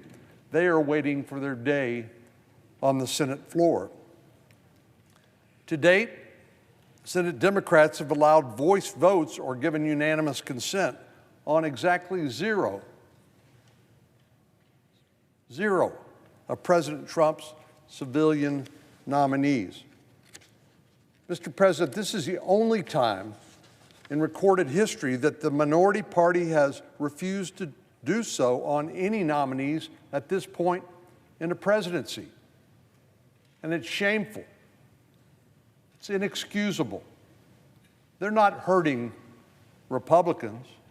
They're not hurting President Trump. They're hurting the American people, because these are people who will serve in critical positions that require Senate confirmation, not only here in the United States in the administration, but around the world, representing the United States at embassies all across the planet. Senate Democrats' partisan obstruction is making our country less safe. It's making American foreign policy less effective. And it's ceding the field to our adversaries, who have no problem putting their representatives in these countries which currently lack an American ambassador.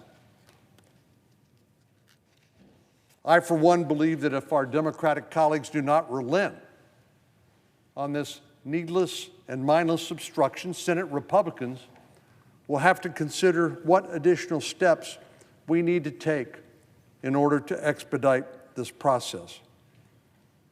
There's precedent for this. Back in 2017, when Neil Gorsuch was nominated for the United States Supreme Court, our Democratic colleagues refused to grant cloture or closing off debate by giving 60 votes for that purpose. It forced Republicans to change the Senate rules to lower that threshold from 60 down to 51, which had always been the longstanding tradition, even in spite of the possibility of requiring 60 votes. It simply had not been required previously. And when Senate Majority Leader Harry Reid of Nevada was Majority Leader, the Democrats changed the threshold for cloture on all other federal judges from 60 to 51. And so in 2017, in order to break that logjam on Supreme Court nominees, Republicans returned the favor. I believe that some similar process by which we set a new precedent on the president's nominees may be necessary before we leave this chamber, before we leave the Senate in Washington, D.C. this month. The president must have his team in place. Again, our Democratic colleagues seemed unwilling to accept the fact that President Trump actually won the election, receiving a mandate from the American people. Why else would they obstruct all of his nominees, force us to burn valuable floor time by not agreeing to any sort of expedited process, but forcing us to burn all this valuable floor time just to confirm 107 nominees and leave 147 waiting? Now, it's not fair to the American people, because these people are supposed to serve in important positions of responsibility on their behalf, It's not fair to President Trump, who's been denied his team. But it's also not fair to the people who agree to serve in these important Senate-confirmed positions, many of whom have had to sell their businesses, go through a rigorous ethics and legal background scrub, and so are simply waiting day after day after day. Will they or won't they?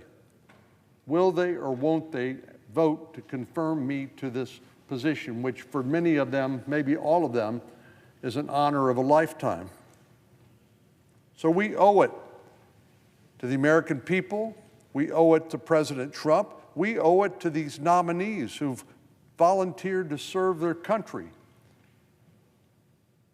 to vote on these nominees without further delay.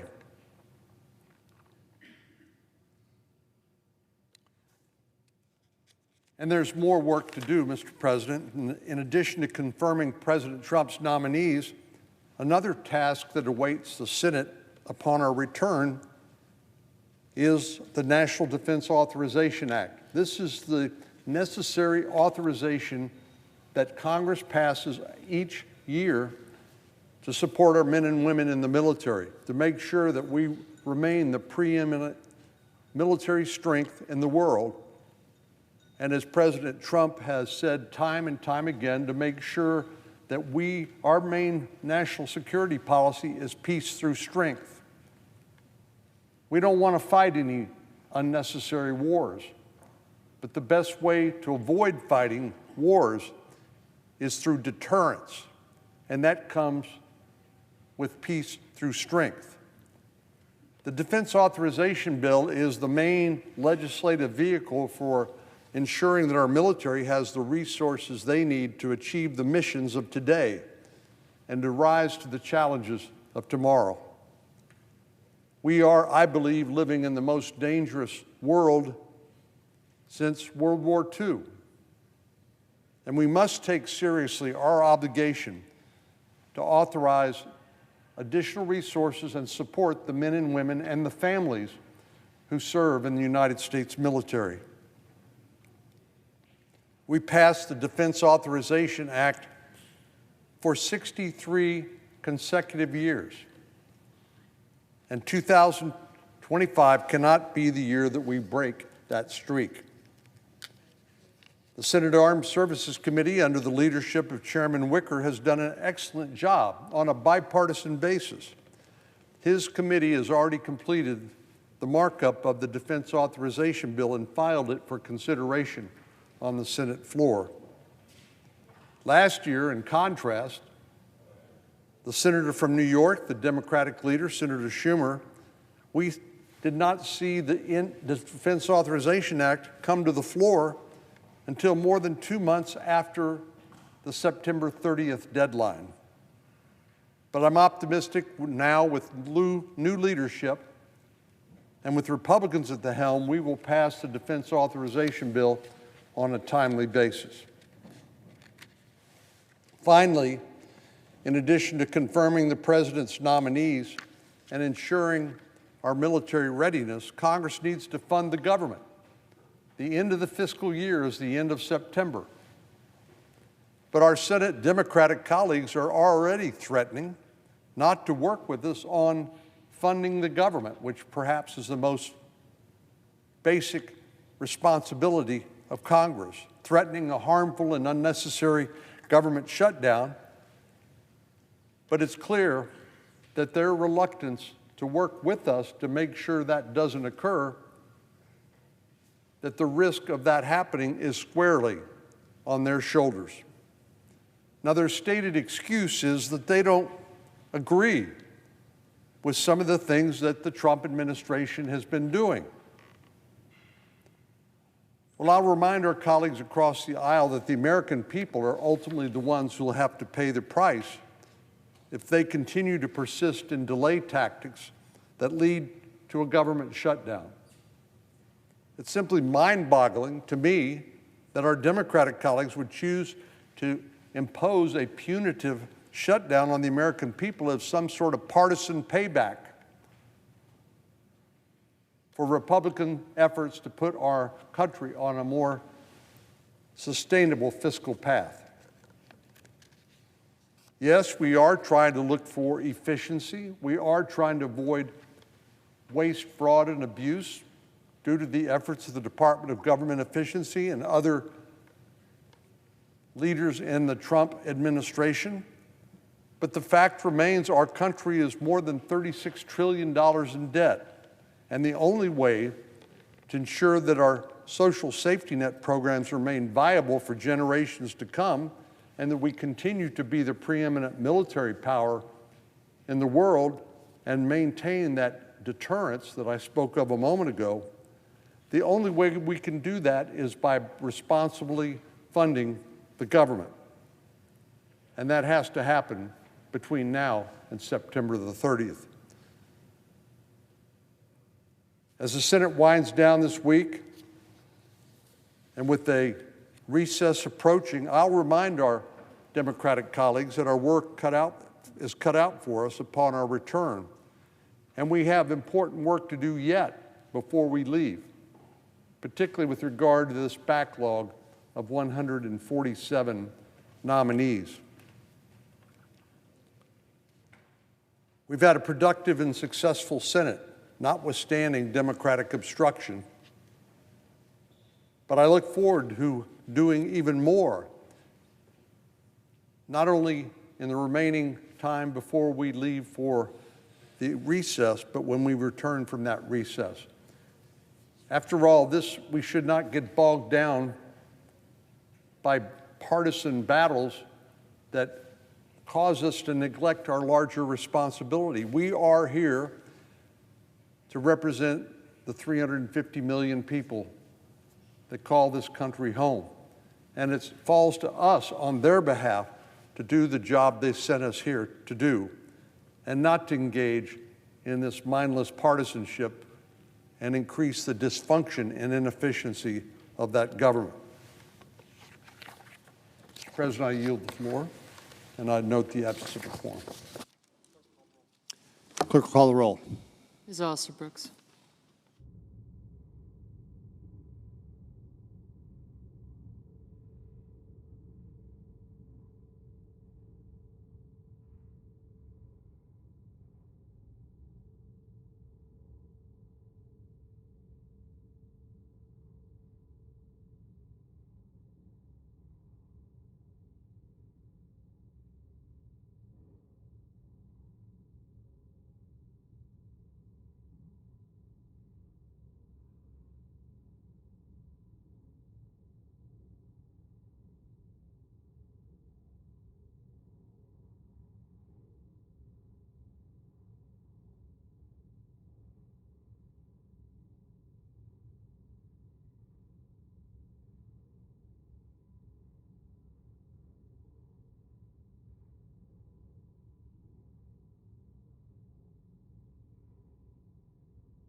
Mr. President.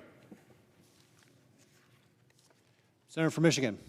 Mr. President, I rise today to discuss a subject. Senator, the Senate's in a quorum call right now. Oh, I ask the quorum call be initiated. Without objection. Thank you, Mr. President. Mr. President, I rise today to discuss a subject that transcends partisanship and political parties, and that is our growing national debt. Nearly 230 years ago, President George Washington issued his farewell address. It's a speech full of advice and wisdom that this country still looks to today for guidance. But lost within that address is an often overlooked warning, a warning against the accumulation of debt. Specifically, our first president cautioned the newfound American public that our government should avoid, quote, the accumulation of debt, not only by shunning occasions of expense, but by vigorous exertions in time of peace to discharge the debts which unavoidably wars occasioned. In other words, President Washington warned us against kicking the can down the road and pushing off a burden, quote, that he said, quote, we ourselves ought to bear, end of quote. So today I ask, has our country heeded these words of warning? Let's take a look. As of this morning, the national debt totaled $36.7 trillion. To put that into perspective, that's more than triple the amount of debt from when I first came into office in 2009. And if you break the number down, so it's more, get your head around it, break that number down per American, it translates to more than $107,000 in debt each and every person in our country. By 2029, the debt held by the United States as a percentage of our economy is expected to be higher than at any point in the entire history of our nation. And within the next decade, the U.S. will spend more annually to pay down the interest, just the interest on our debt alone, than we do on anything else except Social Security. So to answer the question, have we listened to President George Washington's warning? I think the answer is very clear. No, we haven't. The American people may be asking, well, what does this matter to me? How does this impact my life, my future? They may ask, if it truly mattered, why are not more people, not only here in Washington, D.C., but across the country, talking about the issue? If it truly mattered, if this truly mattered, having this massive debt, why did Republicans in Congress just pass a bill that will increase our debt by trillions in additional dollars? Point blank, I think the majority of Americans just want to know, why should I care? Mr. President, I'm here to tell every American and all of my colleagues here in Congress that we must take this seriously. Because the national debt is an issue that impacts the daily life of every single person in our country. For one, the higher our national debt grows, the greater the likelihood that interest rates will also increase. Higher interest rates means the cost of everything from mortgages to student loans to car payments will become even more expensive for hardworking Americans. And the larger our debt becomes, the more money we must dedicate to paying it off. And that often means fewer resources that we can invest back in our communities, whether it's to upgrade infrastructure, improve our schools, or support economic development in our communities.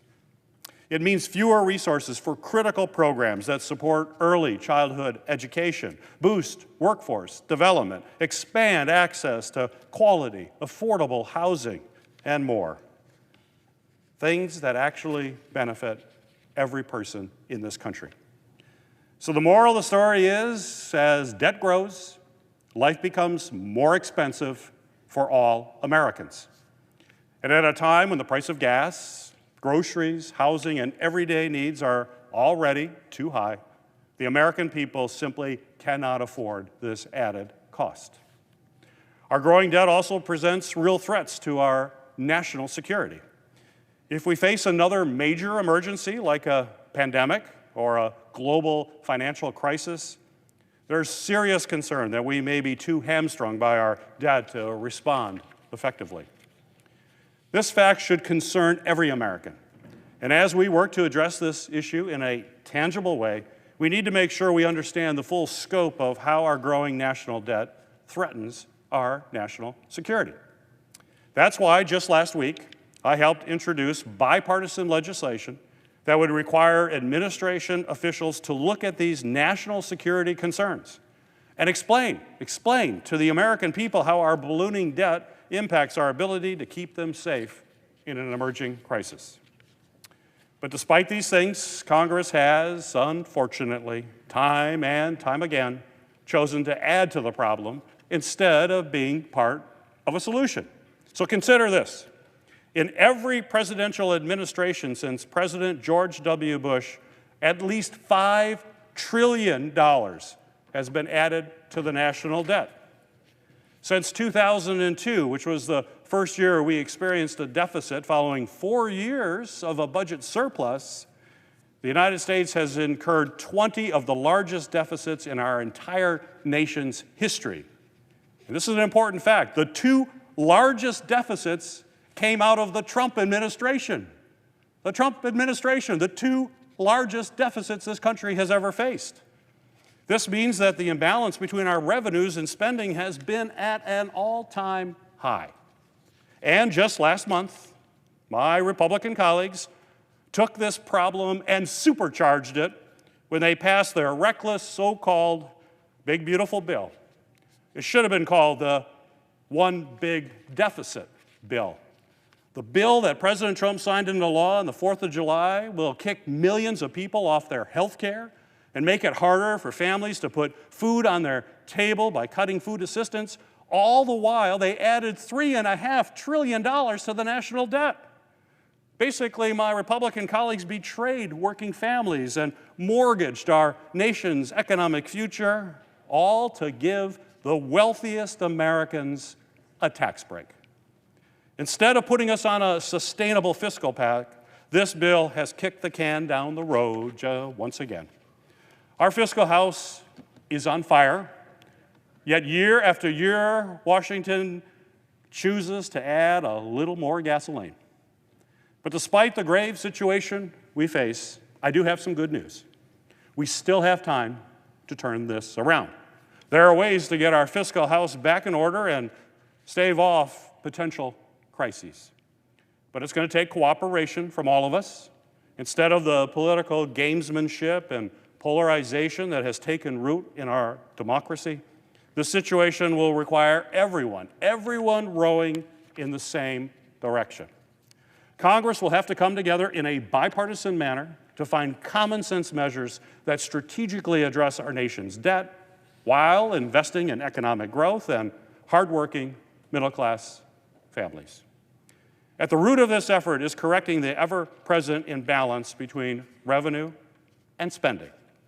This opportunity to restore fiscal discipline is why I plan to come to the floor on a regular basis to discuss this dire situation posed by the national debt. From looking at how we got here to highlighting the everyday impacts our debt has on everyday Americans, to underscoring the impending crisis that is in store if we don't change course, and we must do it quickly. It is not far-fetched to say that we are at an inflection point in our nation's history, and that the futures of our children and our grandchildren are indeed at stake.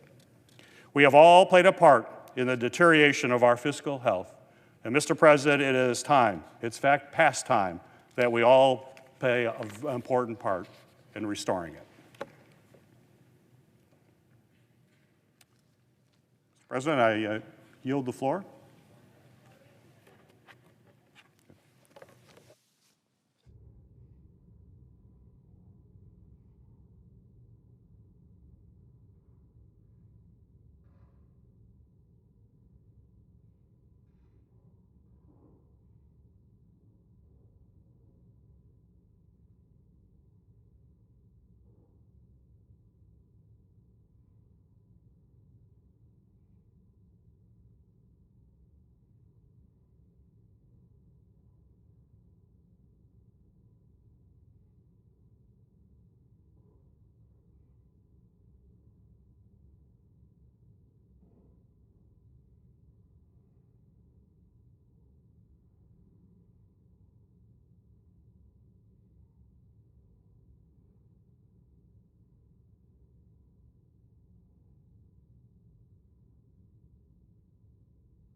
Mr. President.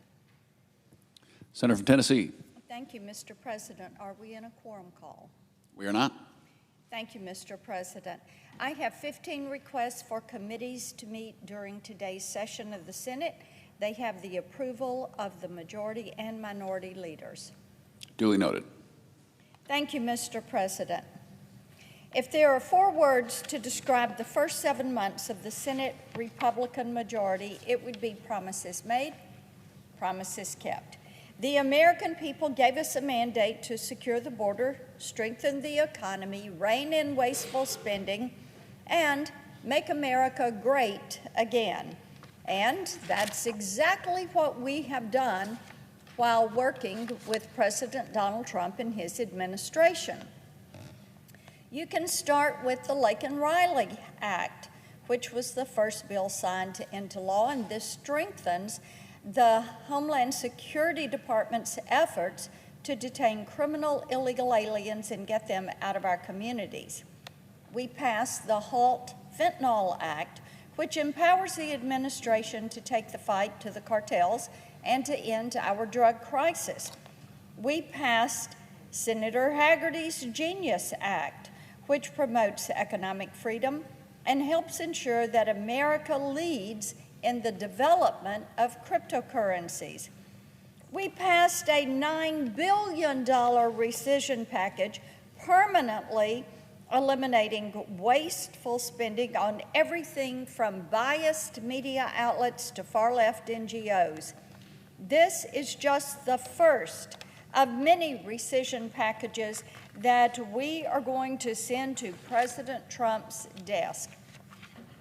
Now, despite Democrat obstruction, which continues even today, we've also confirmed more than 100 civilian nominees who are carrying out President Trump's agenda. And we are continuing to fight for confirmation votes to make certain that the president has his entire team in place to serve the needs of the American people. Most importantly, we did pass the One Big Beautiful Bill. It is now signed into law.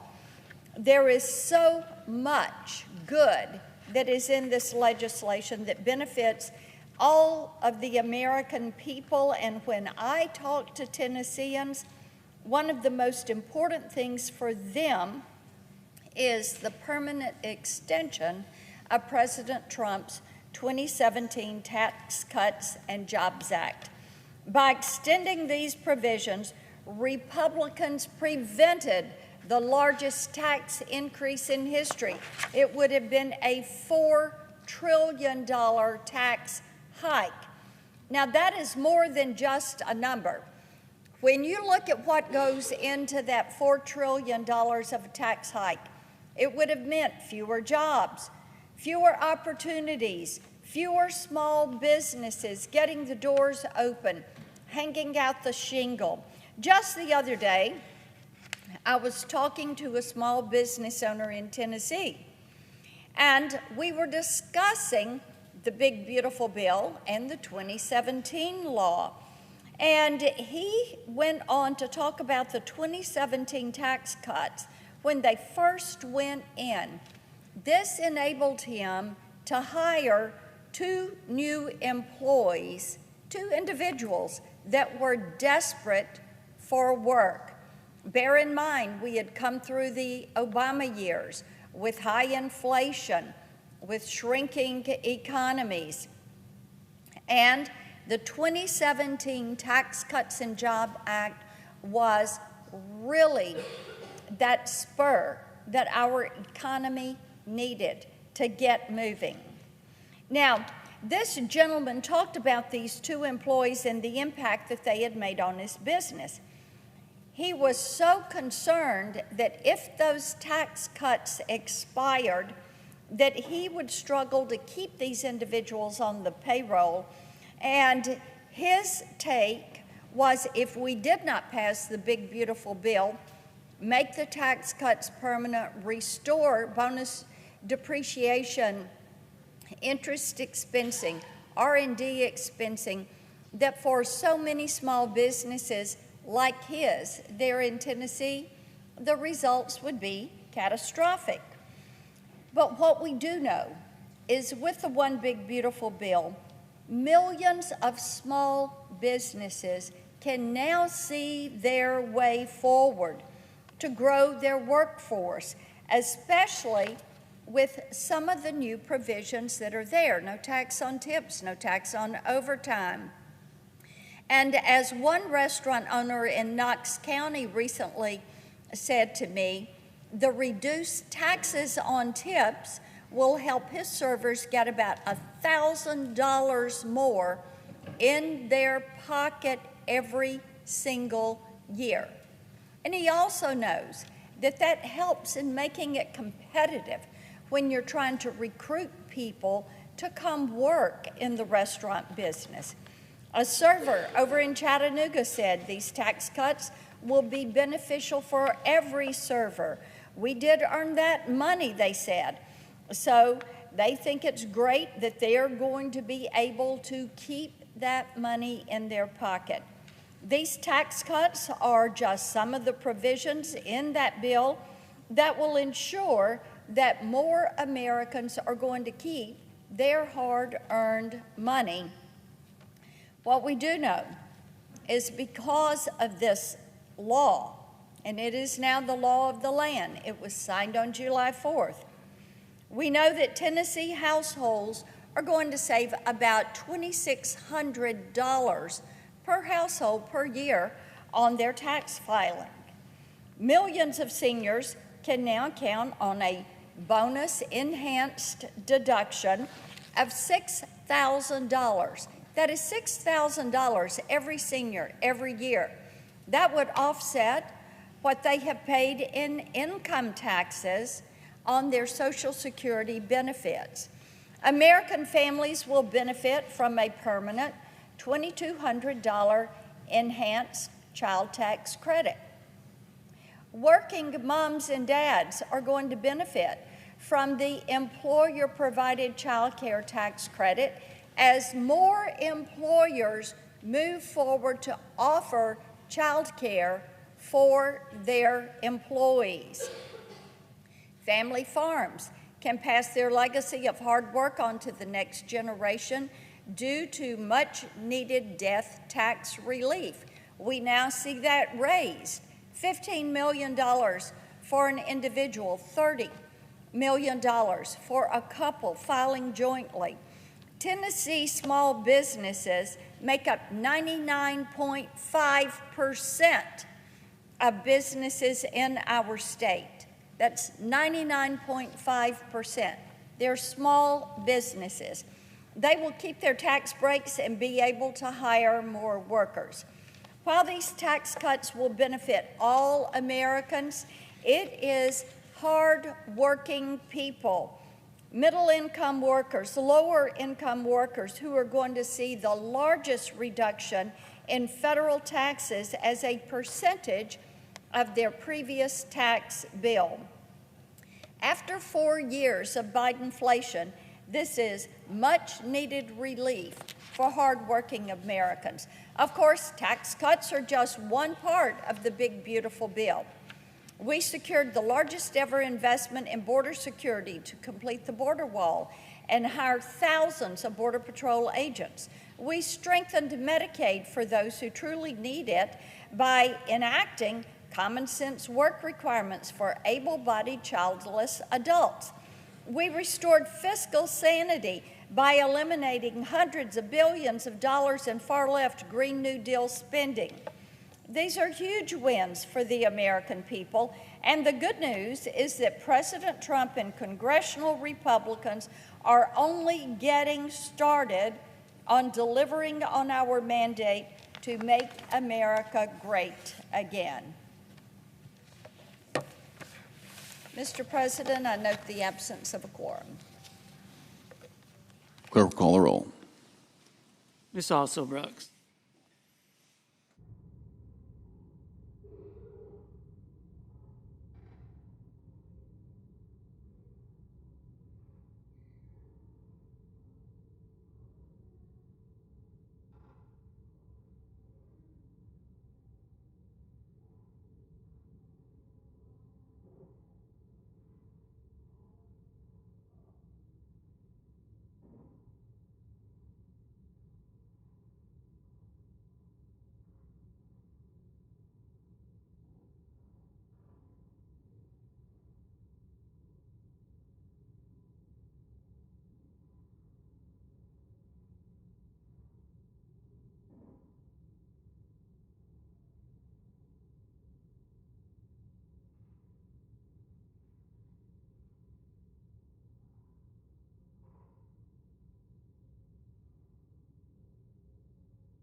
Mr. President. Senator from North Carolina. Mr. President, I ask unanimous consent that the quorum call be vitiated. Without objection. Thank you, Mr. President. Mr. President, thank you, I appreciate the opportunity to speak today. Some may know, some may not, that today is Medicaid's birthday. And I thought it was probably a good time to our anniversary, whatever you want to call it. But I came down here to reconnect to a discussion that I was having with my colleagues and with the White House on some of the concerns I have with the provisions in the bill that we packaged that was called the Big Beautiful Bill. That's actually not a marketing term. That's literally what the name of the bill is.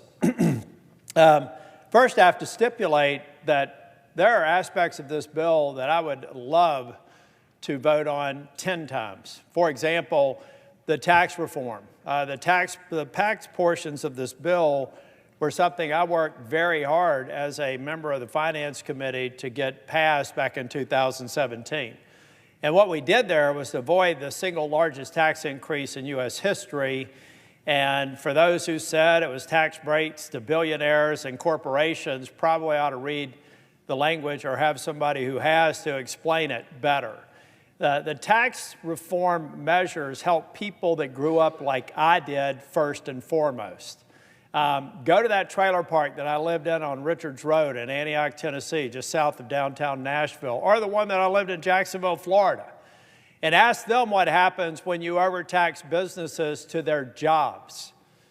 I could get into a lot of other discussions, but the bottom line is I didn't have a problem with the tax provisions. I actually wish that that had been the content of the first bill, and that we took the time to get the Medicaid policy right.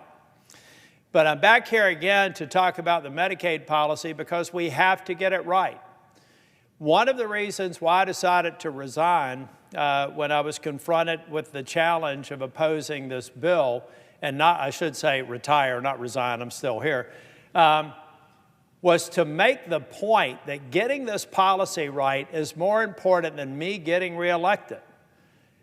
That I think that the Medicaid policy in this bill is so fundamentally flawed if we don't correct it, that my colleagues, red state or blue state Republicans, purple state Republicans, and red state Republicans may end up being guilty of almost the identical mistake that Barack Obama made when he forced Obamacare down our throats without seeking a single Republican vote to get policy that made sense.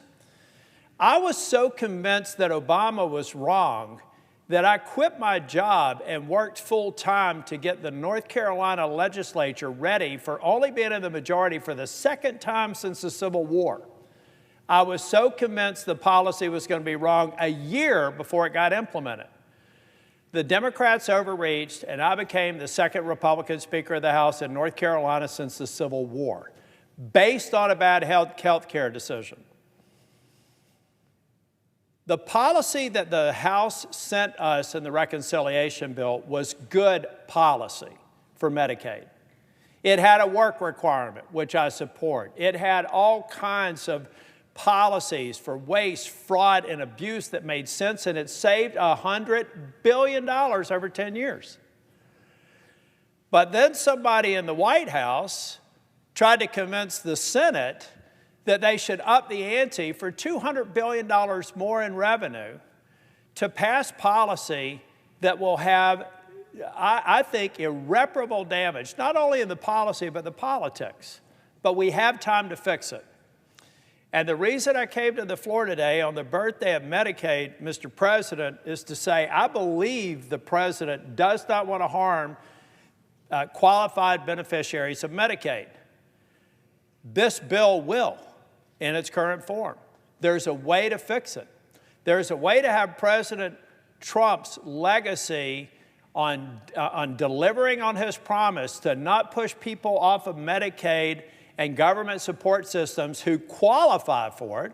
I'm not talking about the ones that probably shouldn't be on it. There's a way to fix it. But if we don't fix it, I believe that our president's legacy, President Trump, who I've supported in each one of his election efforts, I support to this day, his legacy is at risk if we don't recognize we're done and we move on to the next thing. We don't have to touch a line of the tax policy. We could have a discussion about some of the renewable energy, but I'm not going to have that discussion. I want to have discussion about something that I believe could be Republicans' Obamacare. Now, there are some states who probably are not affected substantially, but the majority are. And I believe if we come together and work on this policy and also work on the policy that's set to expire at the end of September, and that's some of the subsidies for the health care exchanges for Obamacare, we can get this right, and this president's legacy will be righting the mistake that was made by Obama and avoiding the mistake that his advisors have told him he should pursue. And so I want the President of the United States, my colleagues in the Senate body, to know I am unbridled by any political considerations for the next 17 months. And I stand ready to work with my Republican colleagues and Democrats who are willing to be bipartisan and do something right for a health care policy here to get this right. And if I do nothing else in my remaining 17 months, that's worth the effort. Thank you, Mr. President. Oh, and Mr. President, I ask unanimous consent to waive the mandatory quorum call with respect to the Kent nomination. Without objection. I should put a mic button here.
Mr. President, I know of no.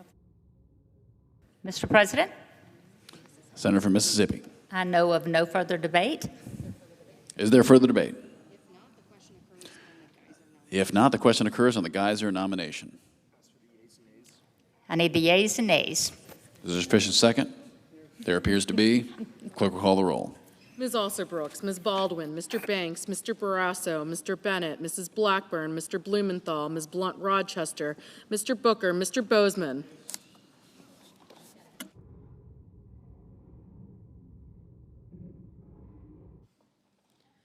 Mrs. Britt.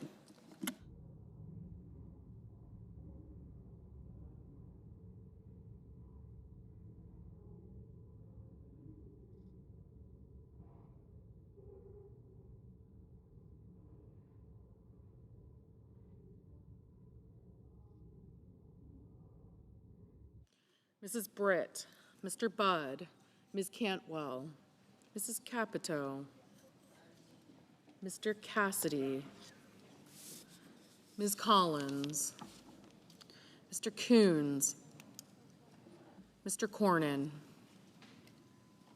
Ms. Cortez Masto, Mr. Cotton, Mr. Creamer, Mr. Crapo, Mr. Cruz, Mr. Curtis, Mr. Daines, Ms. Duckworth, Mr. Durbin, Ms. Ernst, Mr. Fetterman, Mrs. Fisher, Mr. Gallego, Mrs. Gillibrand, Mr. Graham, Mr. Grassley, Mr. Haggerty, Ms. Hassan, Mr. Hawley, Mr. Heinrich, Mr. Hickenlooper,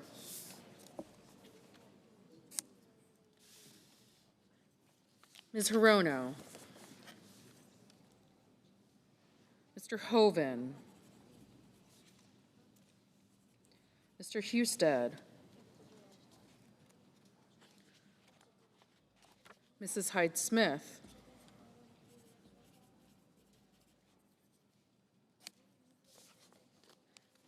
Mr. Johnson,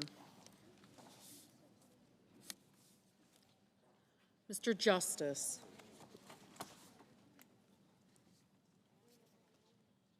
Mr. Kane, Mr. Kelly,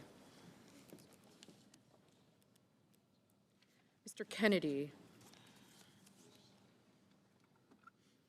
Mr. Kim, Mr. King, Ms. Klobuchar, Mr. Lankford, Mr. Lee, Mr. Lujan, Ms. Lummis, Mr. Markey, Mr. Marshall, Mr. McConnell, Mr. McCormick, Mr. Merkley, Mrs. Moody, Mr. Moran, Mr. Marino, Mr. Mullen, Ms. Murkowski, Mr. Murphy, Mrs. Murray, Mr. Ossoff, Mr. Padilla, Mr. Paul, Mr. Peters, Mr. Reed, Mr. Ricketts, Mr. Risch, Ms. Rosen, Mr. Rounds, Mr. Sanders, Mr. Schatz, Mr. Schiff,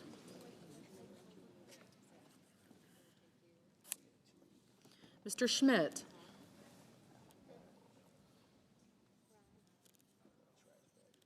Mr. Schumer,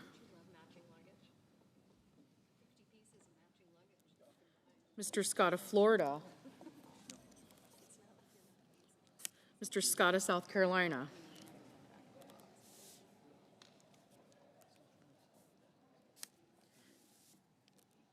Mrs. Shaheen, Mr. Sheehy,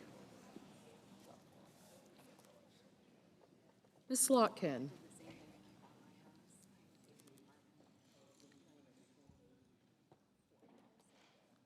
Ms. Smith,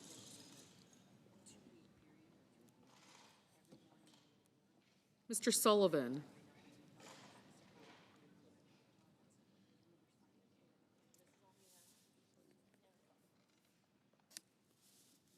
Mr. Thune,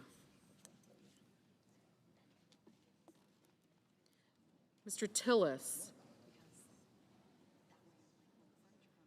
Mr. Tuberville, Mr. Van Hollen, Mr. Warner,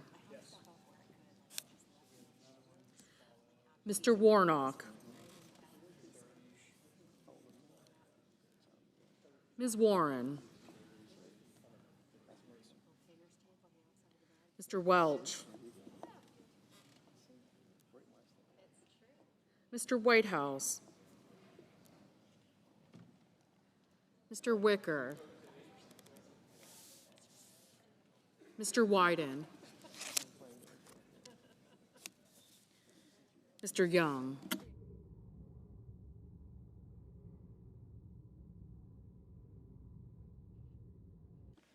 Senators voting in the affirmative: Banks, Blackburn, Bozeman, Budd, Cassidy, Cotton, Crapo, Hyde-Smith, Lee, Paul, and Sheehy.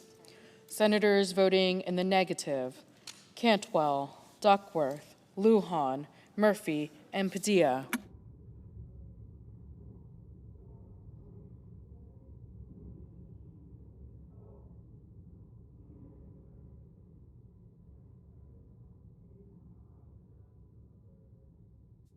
Mr. Kelly, no. Mr. Whitehouse, no. Mr. Young, aye.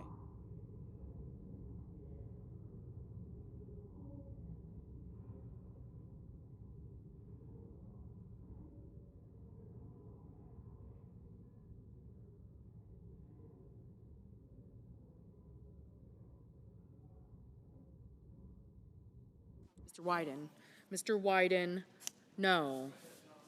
Mr. Marshall, aye. Ms. Klobuchar, no. Mr. Langford, aye. Mr. Tillis, aye. Mr. Husted, aye. Mr. McCormick, aye.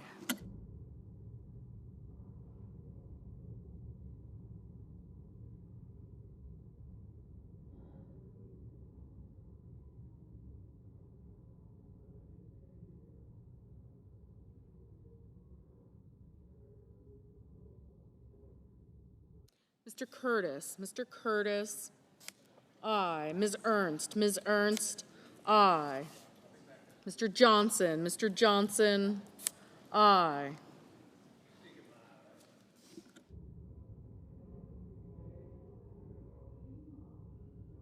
Mr. Scott of South Carolina, aye.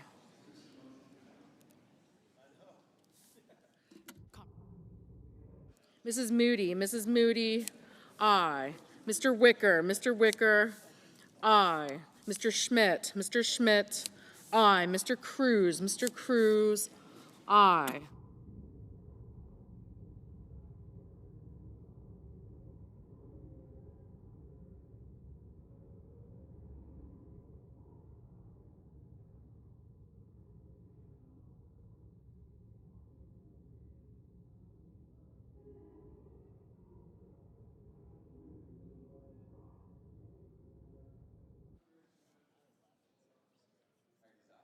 Mr. Haggerty, aye. Mr. Mullen, aye. Mr. Daines, aye.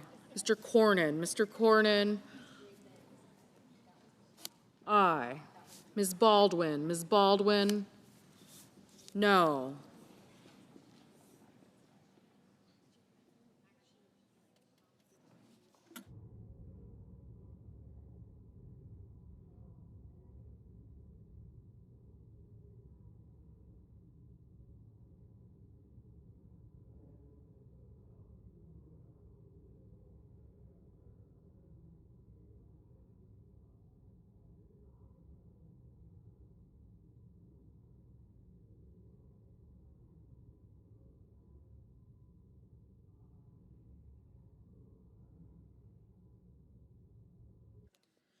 Mr. Tuberville, aye.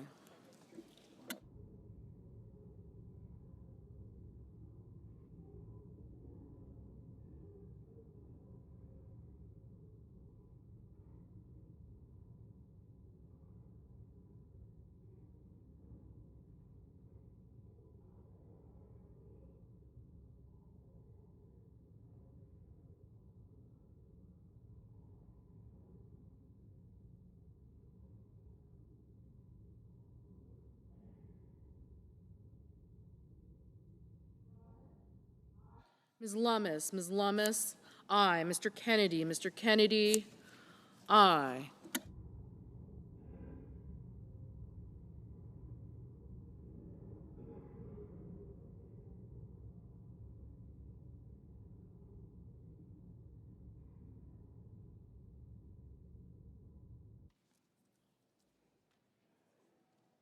Mr. Risch, aye. Mr. Rounds, aye. Mrs. Fisher, aye. Mr. Grassley, aye. Mr. Scott of Florida, aye.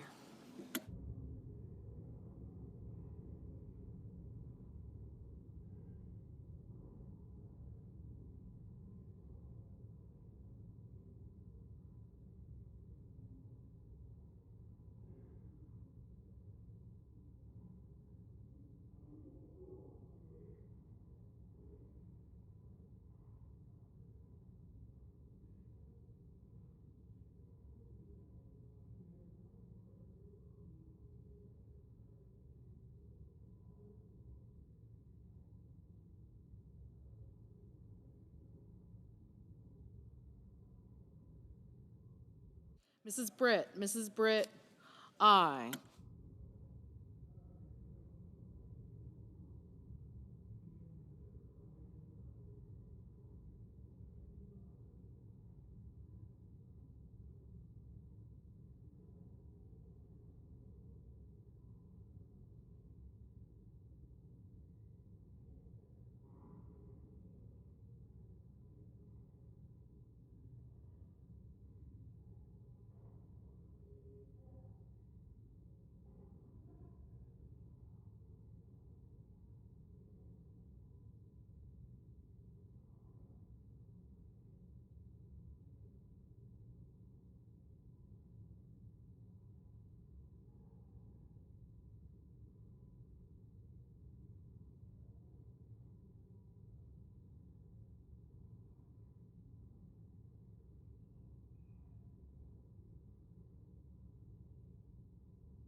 Mr. Van Hollen. Mr. Van Hollen, no.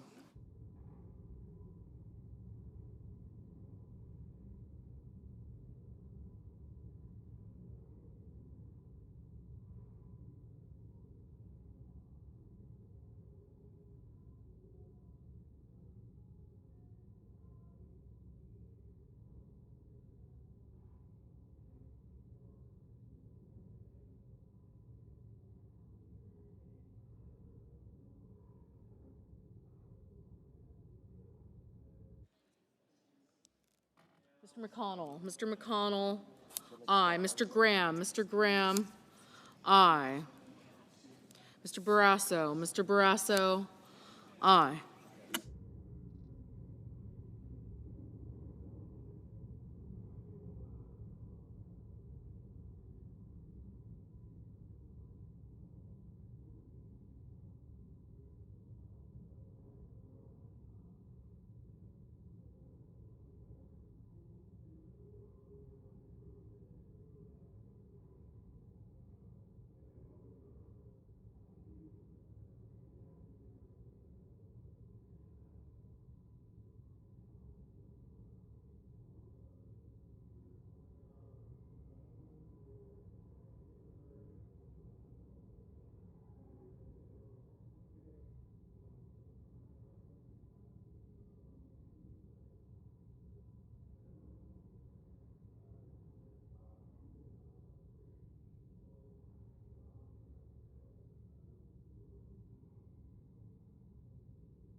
Mr. Heinrich. Mr. Heinrich, no.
Mr. Hoven. Mr. Hoven, aye.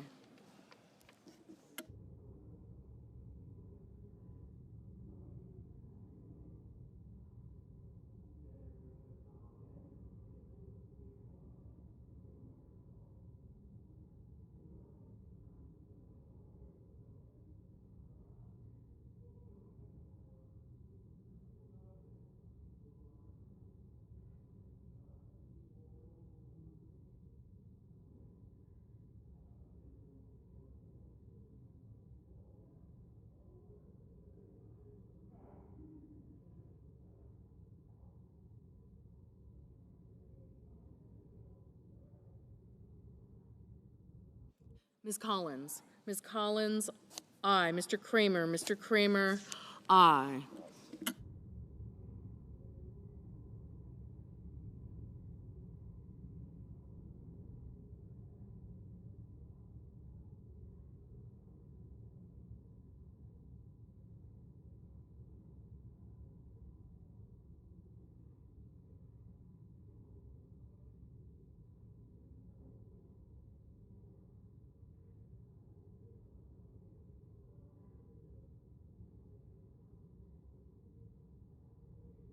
Ms. Blunt Rochester, Ms. Blunt Rochester, no. Mr. Reed, no.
Ms. Hassan, no.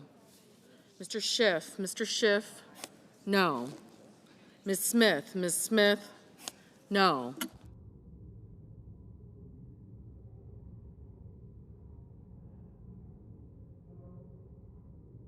Mr. Schatz, no. Mr. Blumenthal, no. Ms. Warren, no. Mr. Kane, no. Ms. Rosen, no. Ms. Hirono, no.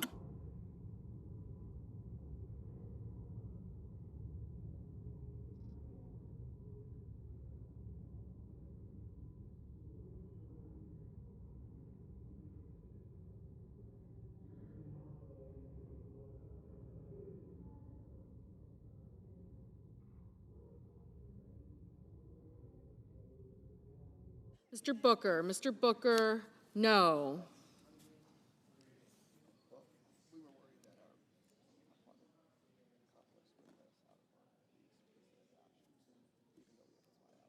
Ms. Cortez Masto, no. Mr. Fetterman, no.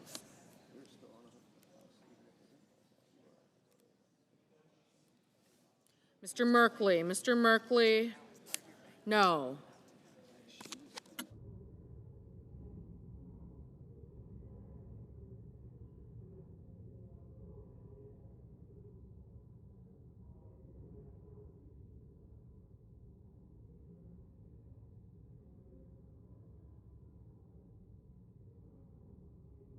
Mr. Kim, no.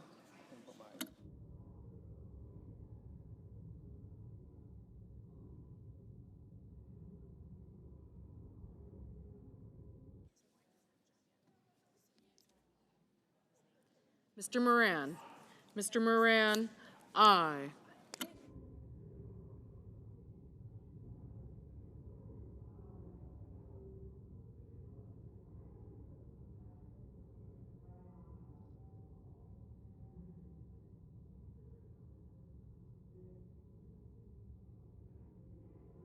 Ms. Murkowski, aye.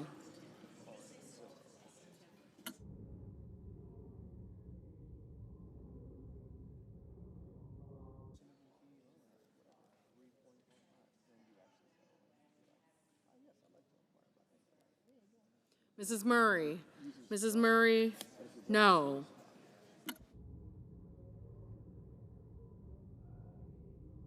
Ms. Also Brooks, no.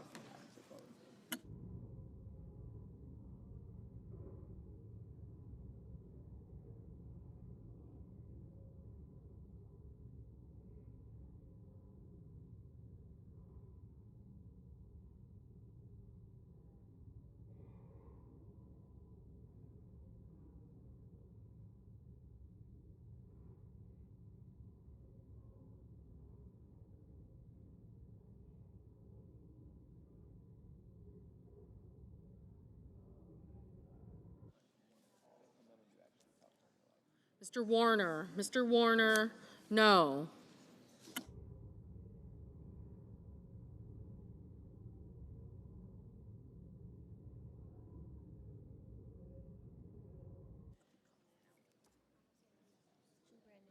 Mrs. Gillibrand. Mrs. Gillibrand, no. Mr. Welch. Mr. Welch, no.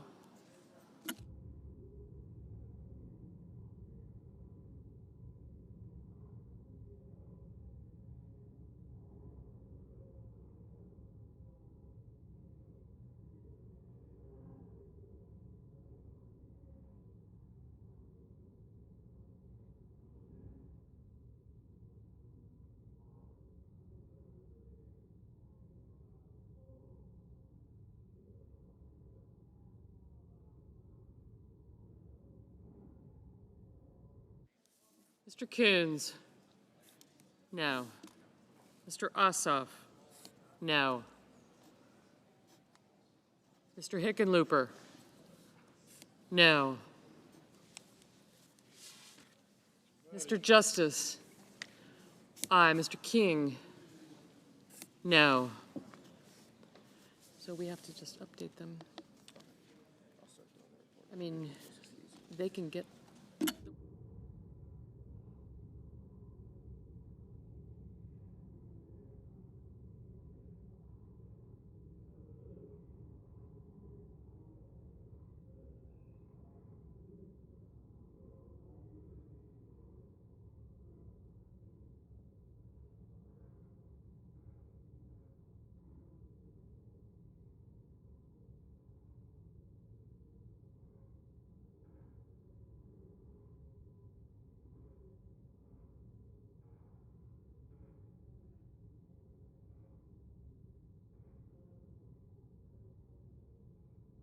Mr. Peters, no.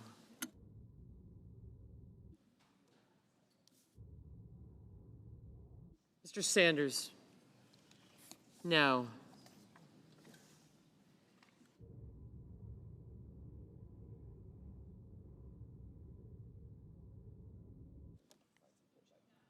Mrs. Shaheen, no. Mr. Bennett, no.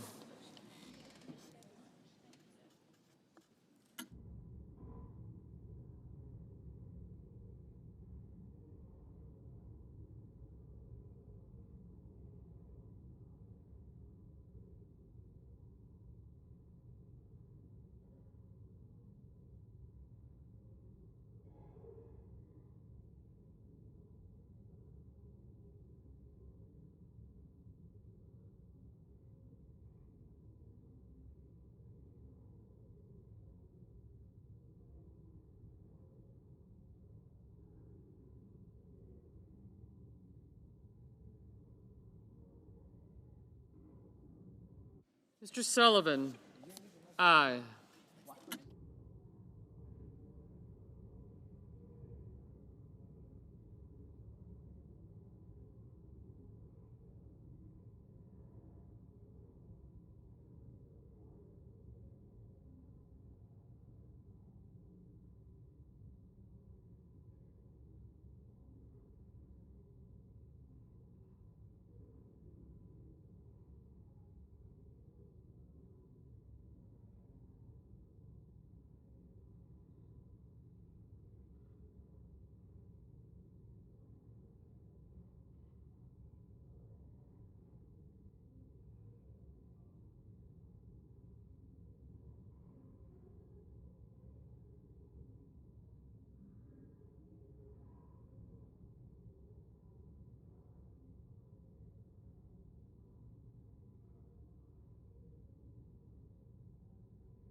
Mr. Markey, no.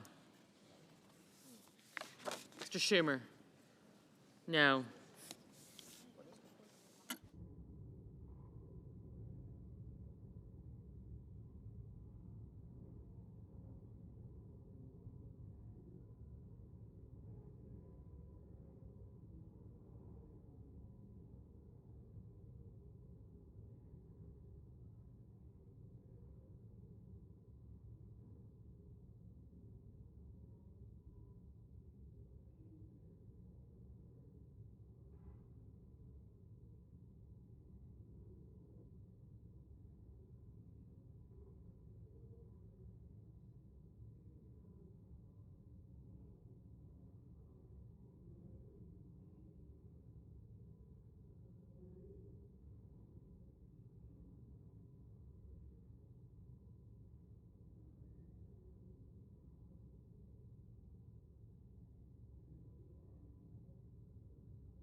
Mr. Thune, aye.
Mr. Ricketts, aye.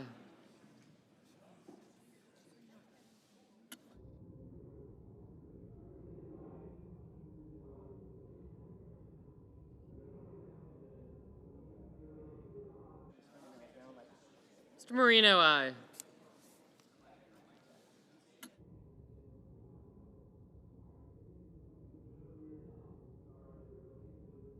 Mr. Hawley, aye. Mr. Warnock, no.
Mrs. Capito, aye.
Mr. Durbin, no.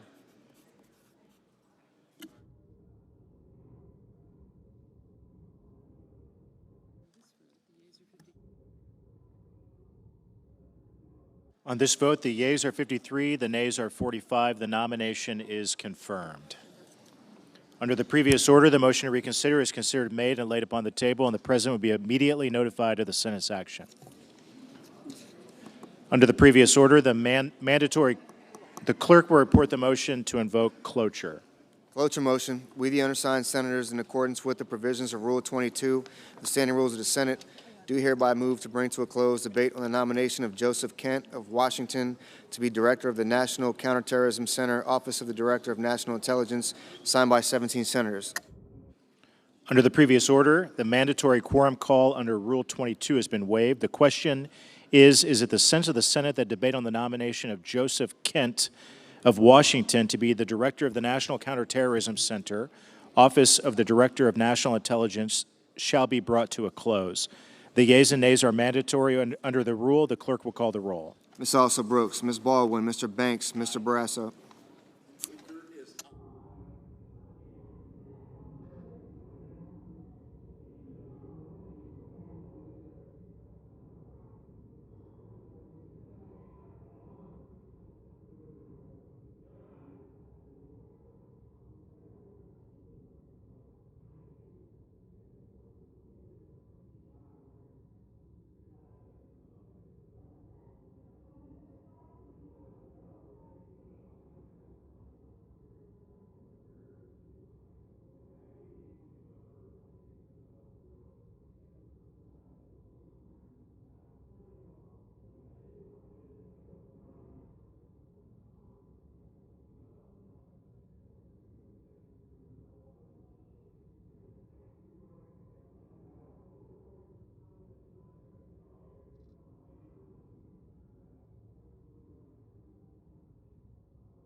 Mr. Bennett.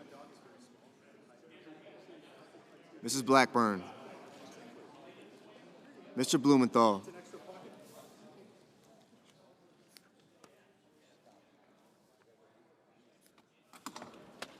So they didn't take the other one out, so that's good. It was all transferred. Ms. Blunt Rochester.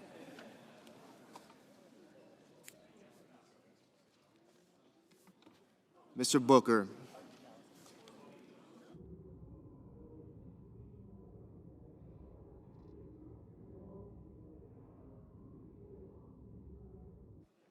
Mr. Bozeman. Mrs. Britt. Mr. Budd. Ms. Cantwell. Mrs. Capito. Mr. Cassidy. Ms. Collins. Mr. Coons.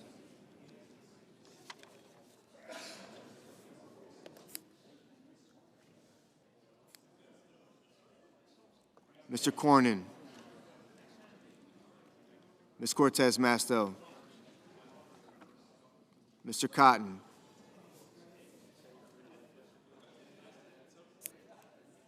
Mr. Kramer. Mr. Crapo.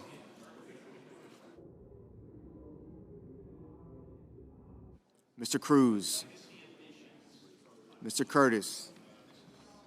Mr. Daines. Ms. Duckworth. Mr. Durbin. Ms. Ernst. Mr. Fetterman. Mrs. Fisher. Mr. Gallego. Mrs. Gillibrand. Mr. Graham. Mr. Grassley, Mr. Haggerty, Ms. Hassan, Mr. Hawley, Mr. Heinrich,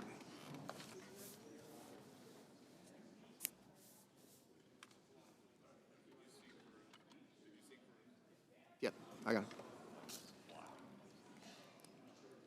Mr. Hickenlooper, Ms. Hirono,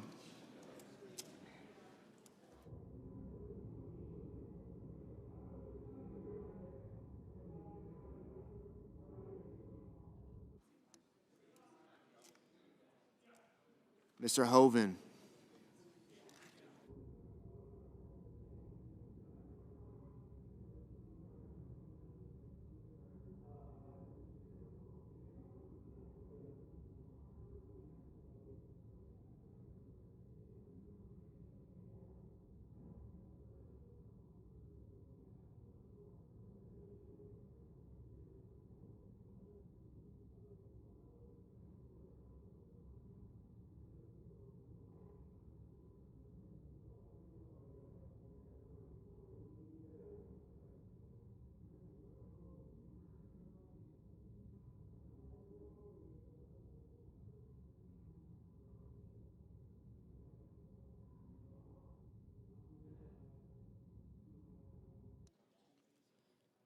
Mrs. Hyde-Smith, Mr. Johnson, Mr. Justice, Mr. Kane, Mr. Kelly,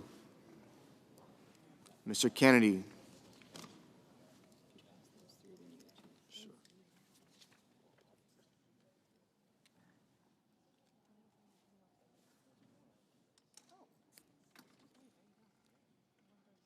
Mr. Kim, Mr. King, Ms. Klobuchar, Mr. Lankford, Mr. Lee, Mr. Lujan, Ms. Lummis,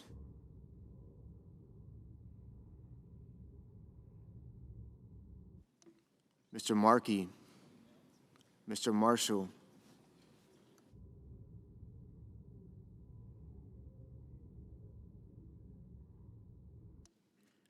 Mr. McConnell,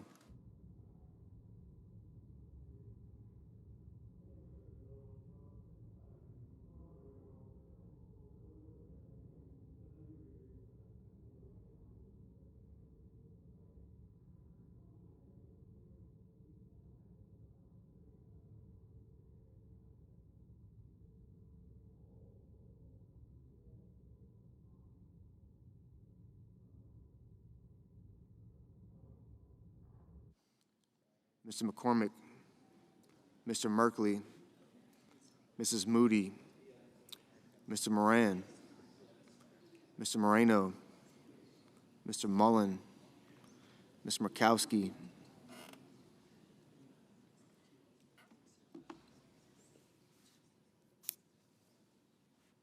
Mr. Murphy, Mrs. Murray, Mr. Ossoff, Mr. Padilla, Mr. Paul, Mr. Peters, Mr. Reed, Mr. Ricketts,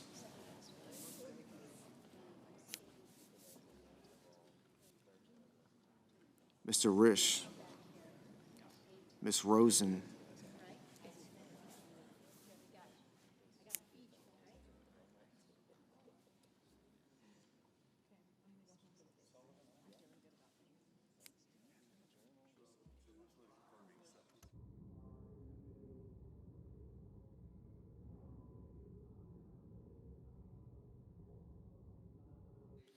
Mr. Rounds, Mr. Sanders,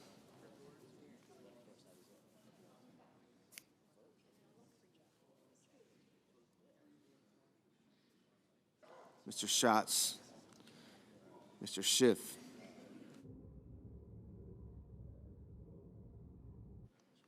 Mr. Schmidt, Mr. Schumer, Mr. Scott of Florida, Mr. Scott of South Carolina, Mrs. Shaheen, Mr. Sheehy, Ms. Slotkin, Ms. Smith,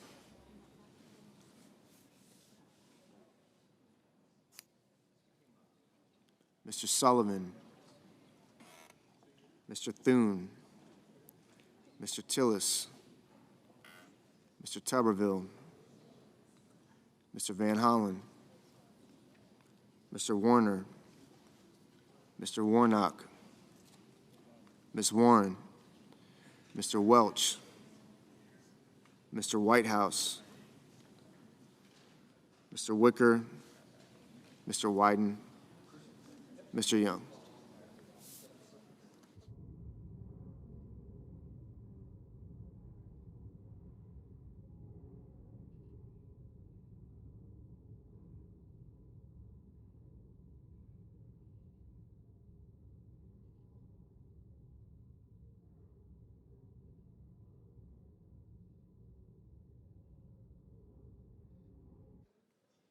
Senators voting in the affirmative: Banks, Blackburn, Bozeman,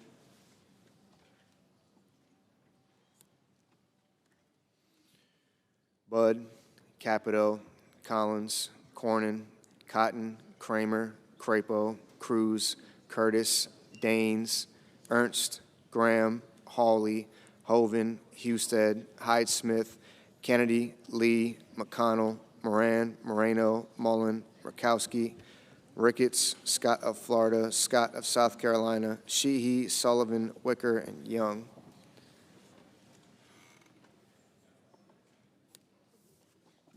Senators voting the negative: Bennett, Blumenthal, Booker, Coons, Duckworth, Durbin, Heinrich, Hickenlooper, Kane, Kim, King, Klobuchar, Murphy, Murray, Ossoff, Peters, Reed, Rosen, Sanders, Schatz, Shaheen, and Smith.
Mr. Hagerty, Mr. Hagerty, aye.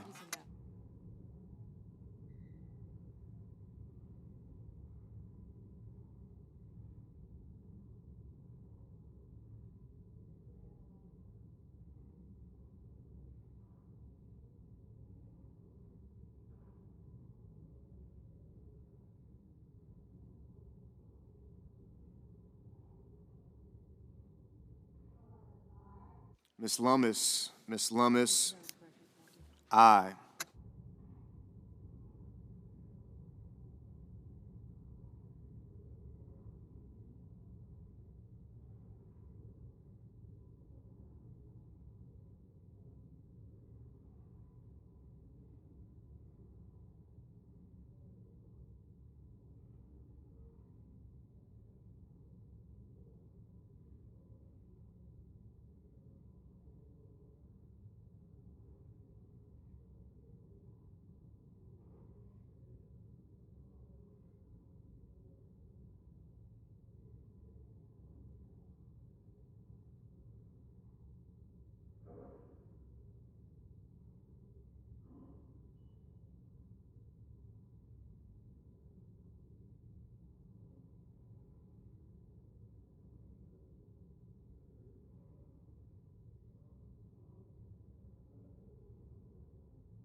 Mr. Justice, Mr. Justice, aye.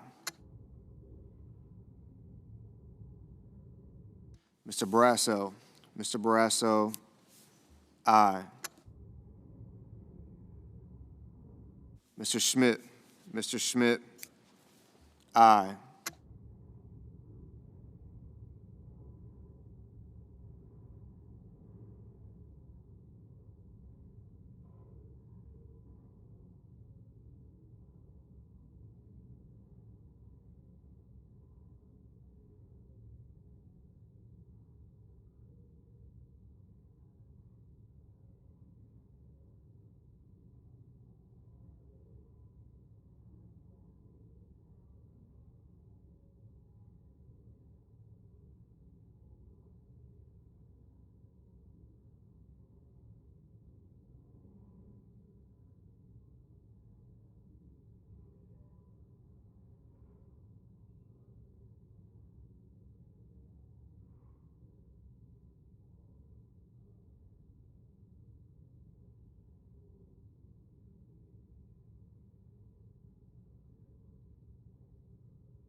Mr. Cassidy, Mr. Cassidy, aye. Mrs. Moody, Mrs. Moody, aye.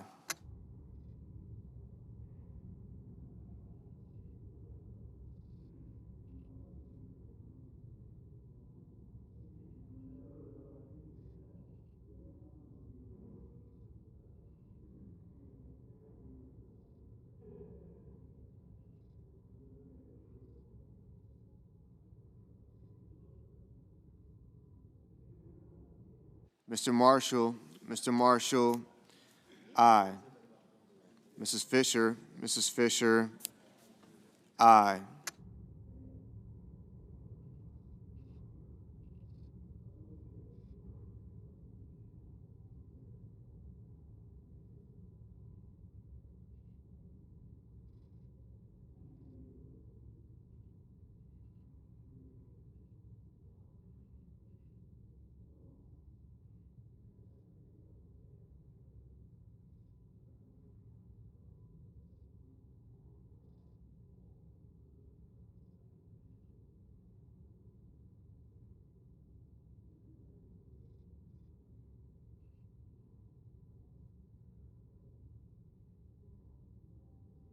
Miss Hirono,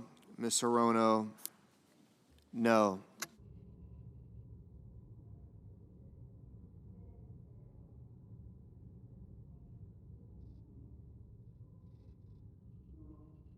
Mr. Wyden, no.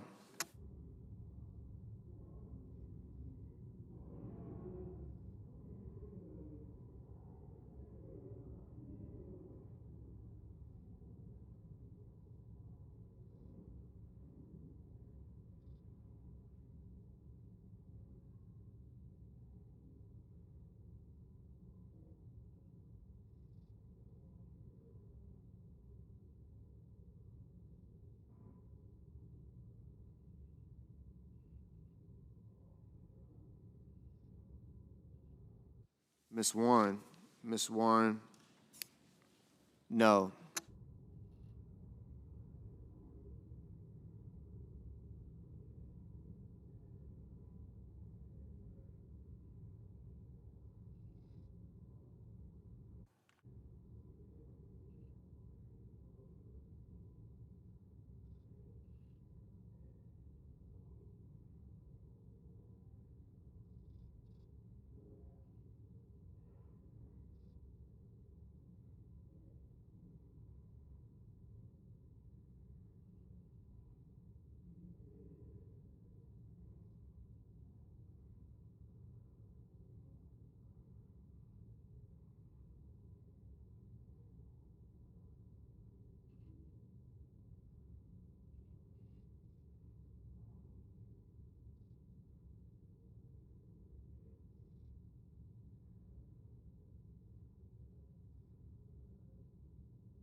Mrs. Britt. Mrs. Britt, aye.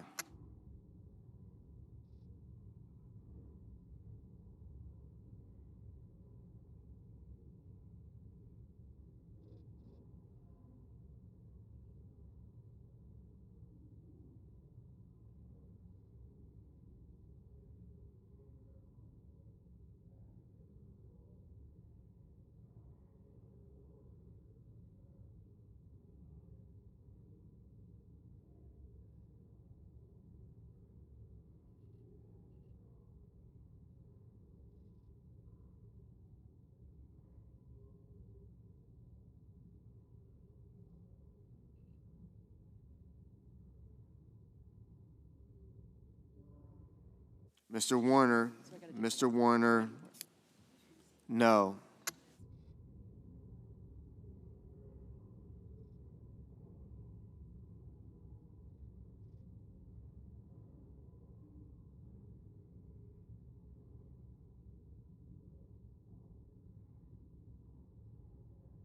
Mr. McCormick. Mr. McCormick, aye. Ms. Hassan. Ms. Hassan, no.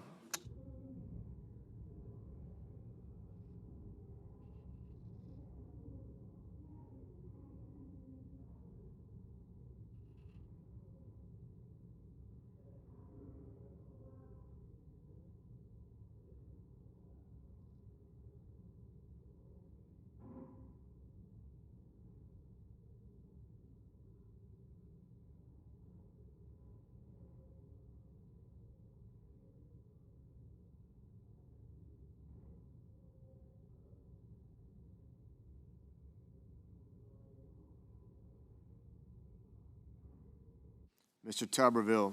Mr. Tuberville, aye.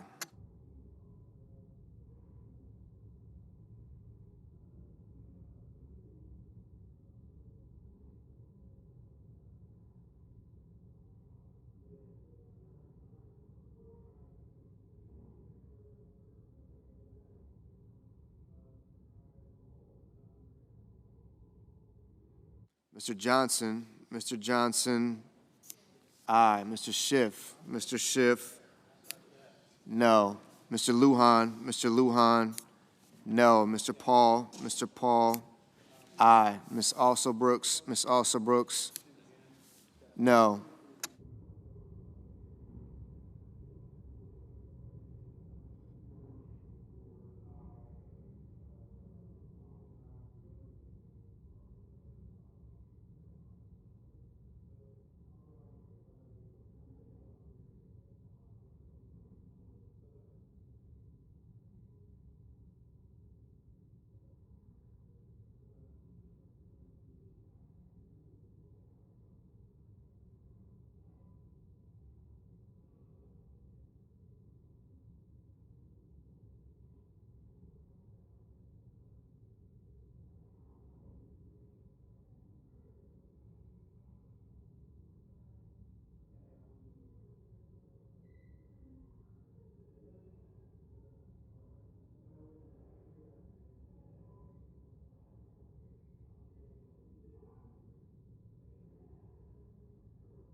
Mr. Welch. Mr. Welch.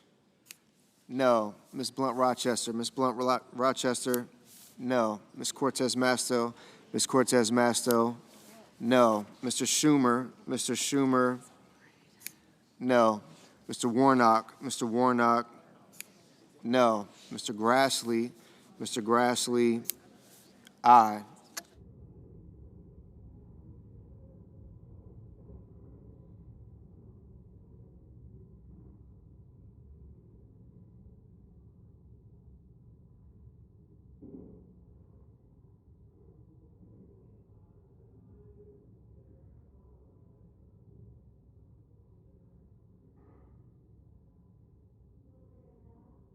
Mrs. Gillibrand. Mrs. Gillibrand. No.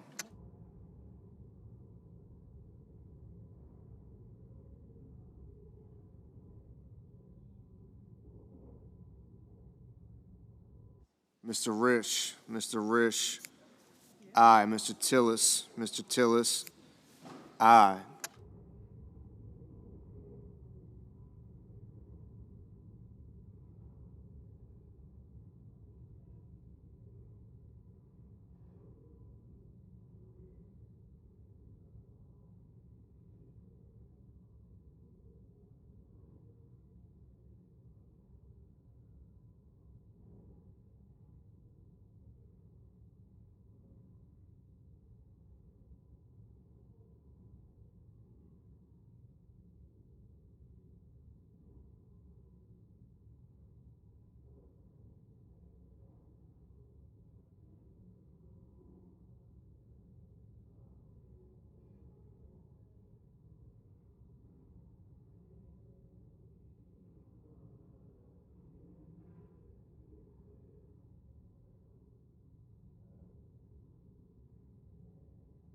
Mr. Markey.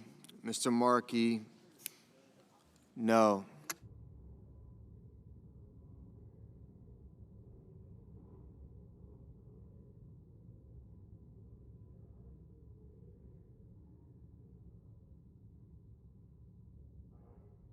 Mr. Lankford.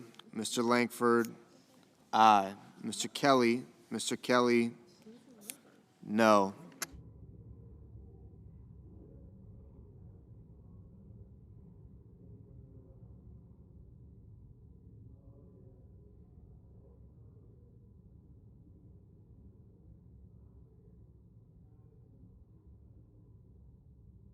Mr. Padilla.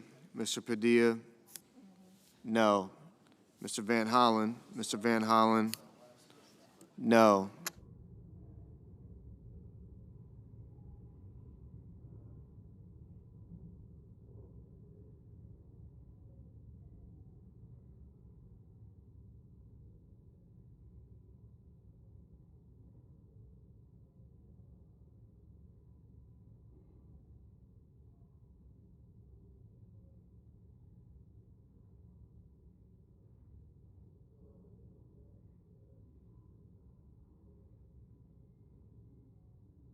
Mr. Merkley. Mr. Merkley. No. Mr. Fetterman. Mr. Fetterman. No.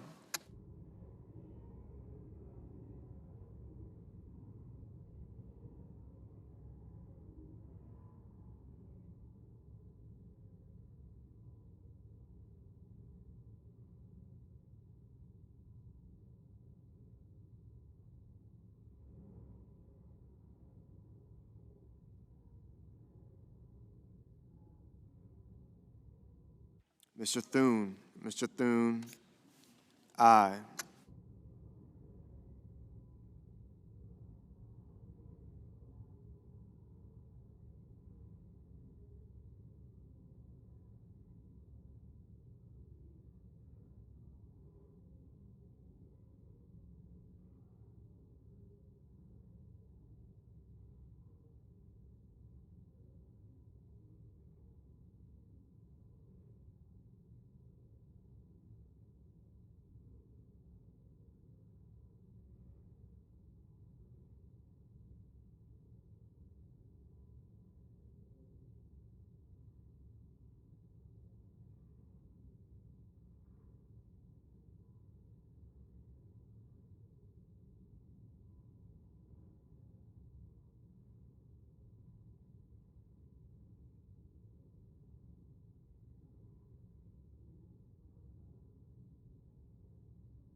Ms. Cantwell.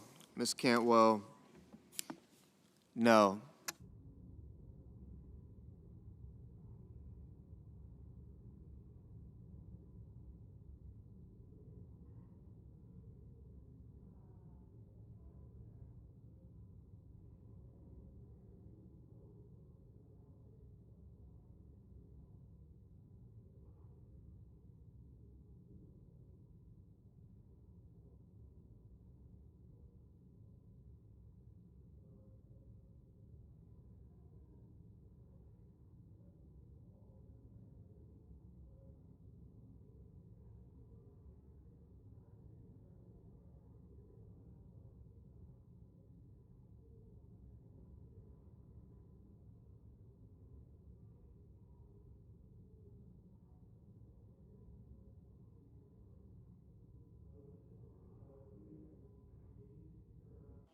Mr. Rounds. Mr. Rounds, aye. Ms. Baldwin. Ms. Baldwin, no.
The yeas are 53, the nays are 44. The motion is agreed to.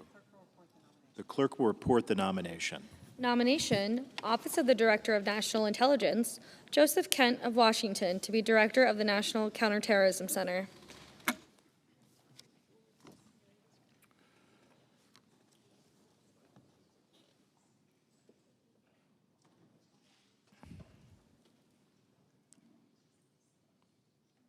Mr. President? Mr.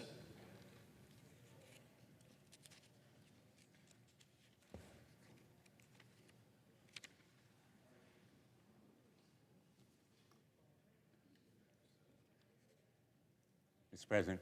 The senator from Connecticut. Thank you, Mr. President. Today, Mr. President, marks the 60th anniversary of the day that President Lyndon Baines Johnson signed the Social Security Amendments of 1965, establishing Medicare and Medicaid, cornerstones of American health care.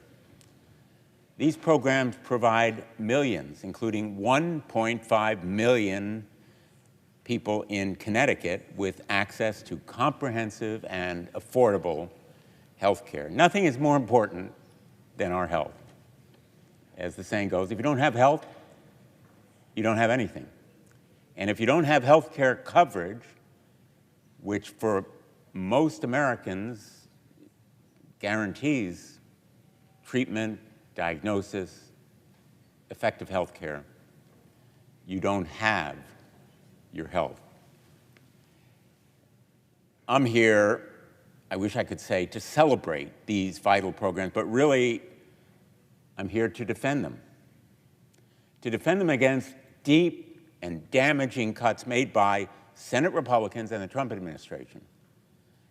Their budget decimates Medicaid benefits. It threatens rural and pediatric hospitals. It increases health insurance premiums for the majority of Americans. Let me repeat, it increases premiums paid by everyday Americans, the majority of our fellow citizens. Health insurers are already proposing a median premium increase of 15% in 2026. That's the largest in 5 years, and that's just an estimate. You know, if you've had any experience with health insurers, that if they're estimating 15%, it could well, in fact, likely be higher. These cuts are not about eliminating fraud or waste in the federal government. They're about delivering tax breaks to billionaires on the backs of working Americans. This bill is an absolute disgrace.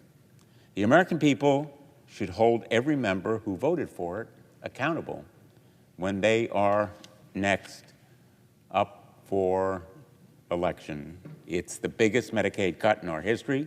Over 900,000 people in Connecticut rely on Medicaid for their health insurance coverage. 30% of them are children.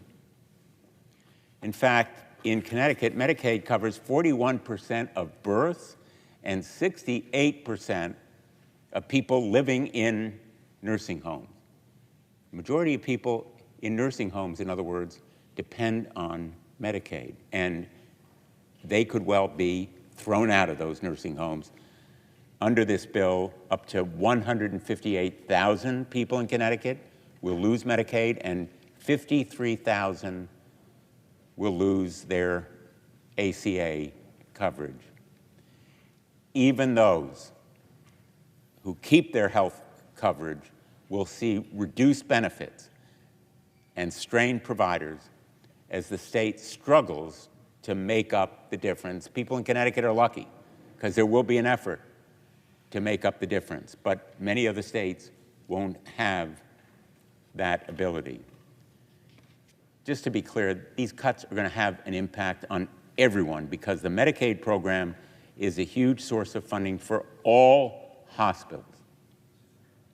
All hospitals depend on Medicaid, even if you're not there with Medicaid coverage. The quality of care that you'll receive will suffer as a result of these cuts. So even if you have private health insurance, Your nearest hospital could close. You may have to wait longer for an appointment to see a doctor. Your out-of-pocket costs may increase. Hospitals will attempt to recoup that lost funding on your backs. They have no choice. They have to stay open, and they have to cover their costs. To make matters worse, my Republican colleagues refuse to extend the ACA enhanced premium tax credits. 112,000 people in Connecticut rely on these credits to lower their monthly premiums. They are a lifesaver. They're a lifeline to health insurance coverage. And without the extension, 10,000 children are at risk of losing essential services, and 81 small business owners in the state will see their premiums skyrocket. Premiums will rise for small businesses as well as individuals. These numbers are staggering. They are stunning, but they fail to capture the human costs, the impact on everyday people who look out the window in the morning as they have their first cup of coffee, or see their children at night for dinner as they come home, and wonder what will happen in the event of a health care emergency. Not even an emergency. What will happen in the event of flu, COVID, any of the other kinds of health care challenges that may arise? So the net result here, in human terms, is couples foregoing children, grandparents losing independence, people seeing preventable deaths, skipped checkups, burned out healthcare workers. That's the real cost, the human cost, the impact on people's state of mind, their level of anxiety, their ability to focus on work because of physical pain they may have because of illness, but also anxiety about how that illness is going to be covered by health insurance. These cuts aren't just numbers. They are children, their families, their grandparents, people with disabilities, your neighbors, your friends, and probably you at some point. Republicans knew the consequences. There was no mystery here. They knew the data. They chose cruelty. These cuts are cruel, and they are stupid. They are dumb because we all know that preventing health emergencies, providing diagnoses and catching illnesses early, providing care and treatment early, in the long run, saves money for all of us. It is unforgivable that they decided to turn their backs on millions of Americans, including their own constituents, whose health and well-being is on the line. Since this bill passed, of course, some Republicans are trying to walk back their votes. Buyer's remorse. They had mixed feelings at the time, perhaps. They're supporting tweaks like repealing the Medicaid provider taxes or boosting rural hospital funds because they see that those rural hospitals in their own states are going to be closing. They know the impact of Medicaid cuts on hospitals in all areas and people in every part of their state. But those efforts are doomed to failure. They fall short. The Rural Health Care Fund doesn't come close to offsetting the losses rural providers will face from the cuts of Medicaid, just to give you one example. And that's why I've joined Senator Wyden and Senator Schumer in introducing a bill that will repeal the health provisions in the big, blatant betrayal. It's not a big, beautiful bill. It's a big, blatant betrayal.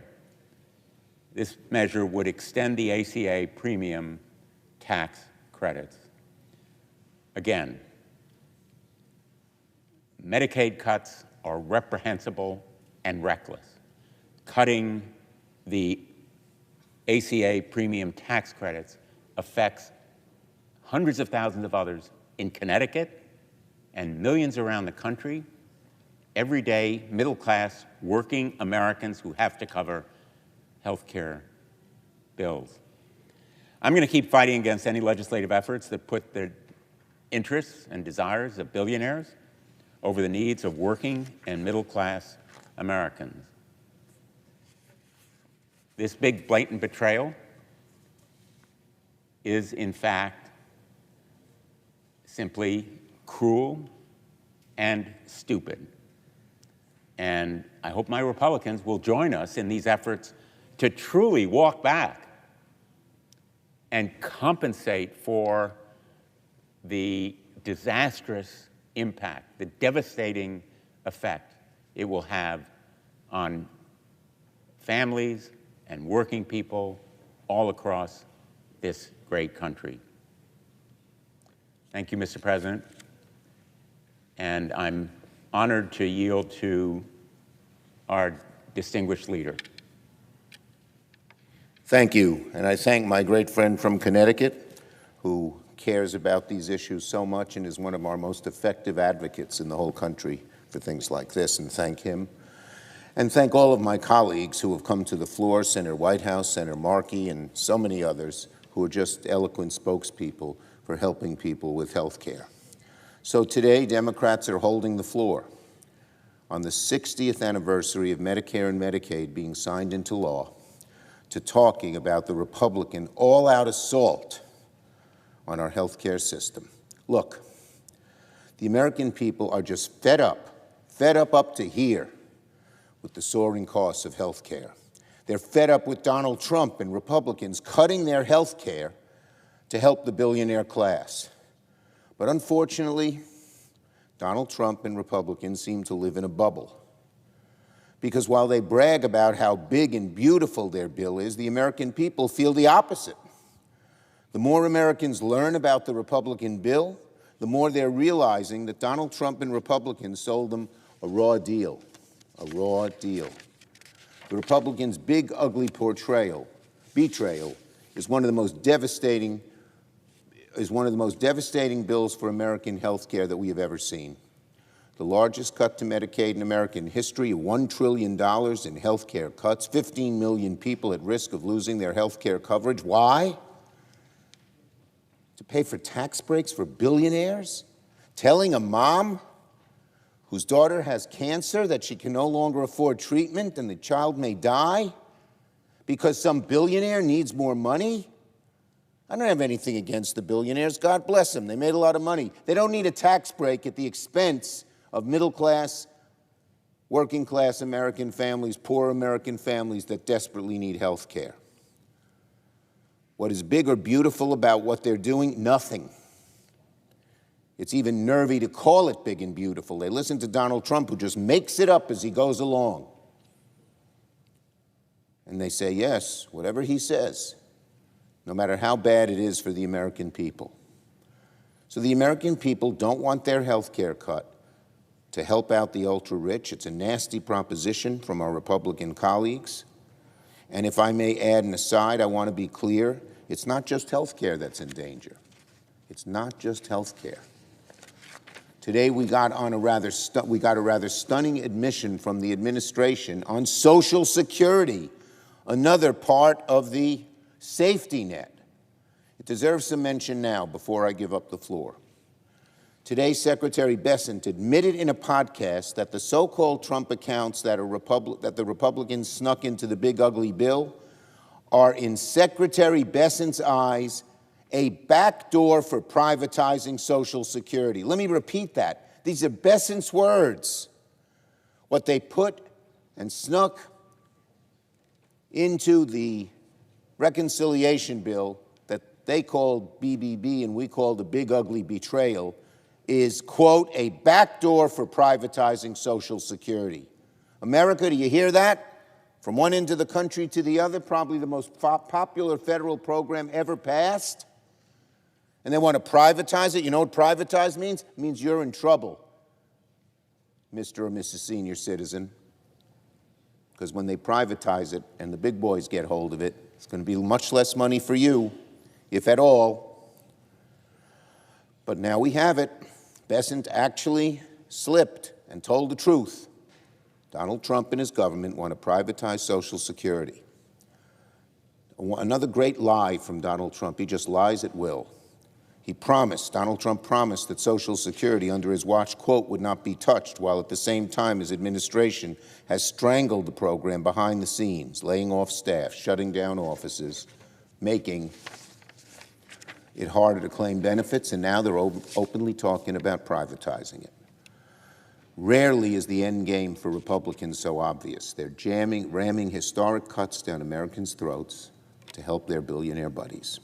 So in light of these attacks, as we mark the anniversary of Medicare and Social Security, it's a proud, proud day 60 years ago when America finally understood that we were a wealthy country and we had to use some of it to give people health care, the most important thing in their lives. If you ask the average American, what do you want most? I want to live long and healthy.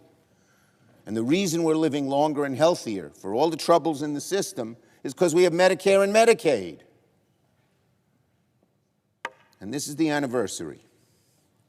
So this morning I was proud to introduce legislation to reverse the disastrous health care cuts and the big ugly betrayal. The bill is simple.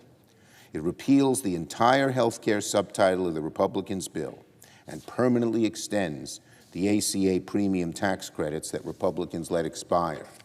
Extending these tax credits should be a no-brainer. It'll save Americans on the ACA hundreds, if not thousands of dollars a year on their health insurance. Anyone who objects to this wants Americans to pay more for health care, plain and simple. The Senate should take up our legislation as soon as possible, because the worst of the Republican cuts are already starting to take effect. It's not going to happen, Republican colleagues. You thought, oh, we can delay it so no one will know till after the 2026 elections. Bunk. It's starting already.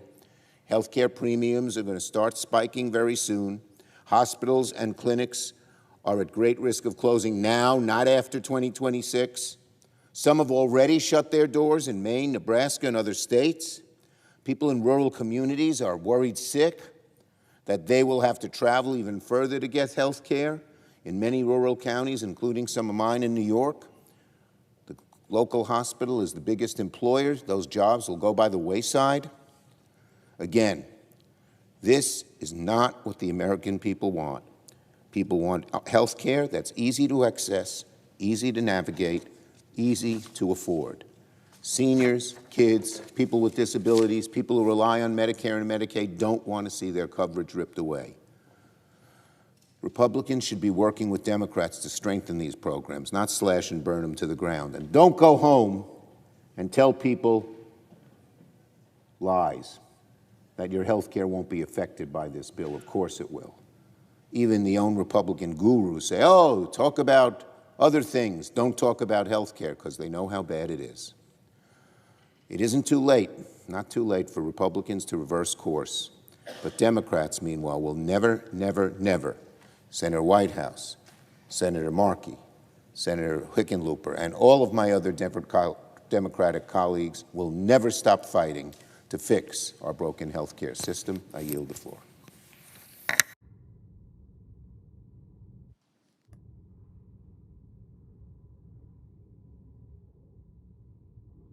Senator from Massachusetts. Thank you, Mr. President. Mr. President, I thank Senator Schumer for his historic leadership on this issue.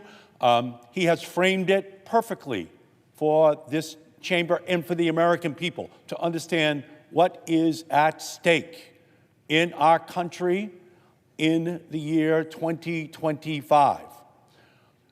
A little more than 100 years ago, life expectancy in the United States of America was 48 years of age. 48. We had gone from the Garden of Eden to a little more than 100 years ago, and life expectancy was still 48 years of age. Then what happened? Well, then because of the progressive movement, programs started to be put on the books. Vaccines, public health interventions, NIH research on diseases, but big programs got put on the books as well. In 1935, Social Security passed. It's an income supplement for older people in our country. When it passed, life expectancy was 61 years of age in the United States, 1935. Who voted no? Republicans in 1935. Why did they vote no? For billionaires and millionaires of that era that didn't want to help with the health care for everyone in our country. In 1965, we voted in the Senate for passage of Medicare and Medicaid. What was life expectancy then? 70 years of age. Who were the no votes? Republicans here, voting against Medicare and Medicaid. Today, life expectancy is 78 years of age. 30 years of bonus life for the average American in a little over 100 years because of all of these programs. Now, what have the Republicans done?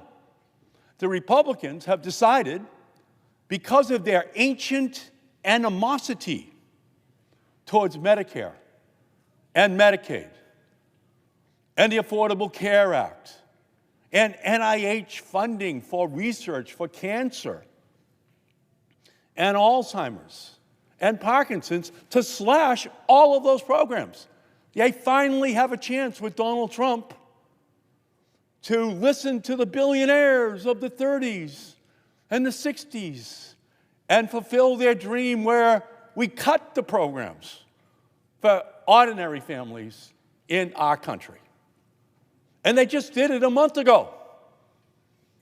And those cuts go right to the heart of what it is that makes the Democratic Party fundamentally different from the Republican Party. And that is our interest in, our passion for the health care of every American.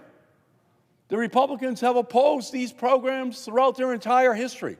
Donald Trump, right at the front of the line, always questioning whether or not we should be supporting Medicare, Medicaid, whether or not we should be supporting the community health centers, supporting rural hospitals. Donald Trump's always been at the front of the line saying, absolutely not. And the Republicans are following him all the way.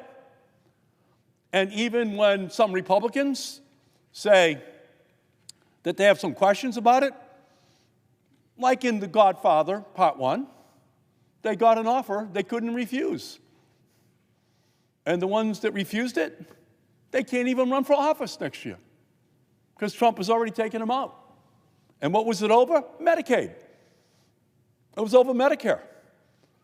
It was over the Affordable Care Act and making sure all of those health care programs are there for everyone in our society. So today we celebrate. We celebrate the 60th anniversary of the passage of Medicare and Medicaid that Lyndon Johnson, brought to the American people. I'll give you a few numbers. Right now in our country, 72 million Americans benefit from Medicaid. 72 million.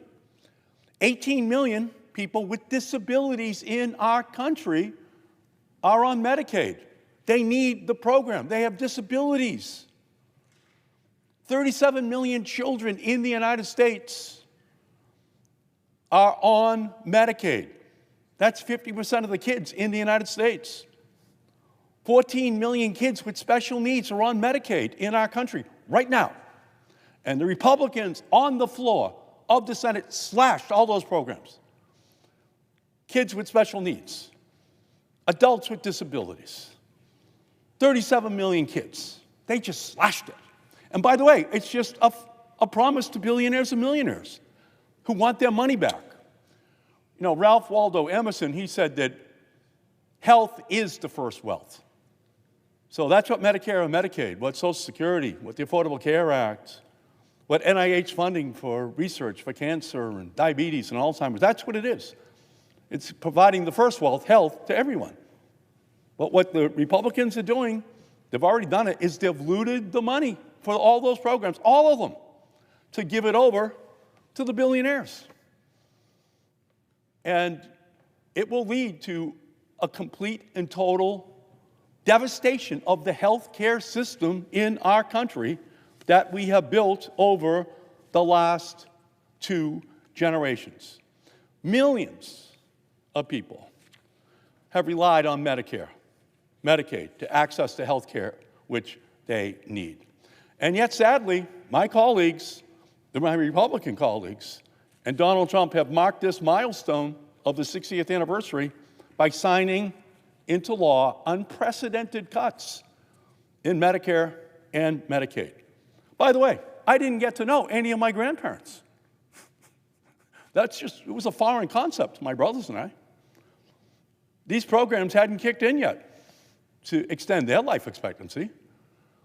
The whole concept of a grandparent is completely alien to me. Not today, thank goodness, for young people in our country, but not after the Republicans have just passed the laws that are going to gut the programs that have allowed grandma and grandpa to live longer, much longer. They're gutting those programs. They don't really care about grandma and grandpa. They don't care if they're kicked out of nursing homes, even if they have Alzheimer's. They don't care. You kick them in the heart, you're going to break your toe. And that's how the Republicans have been all the way back to Social Security, 1935. It's who they are as a party. They don't care. And life expectancy is going to start to go down and down and down in our nation, which is their plan. They never liked the whole idea of funding these programs in the first place. And by the way, here are the numbers. It's unbelievable. $900 billion cut out of Medicaid. That's 10 million people who are going to be cut off the program.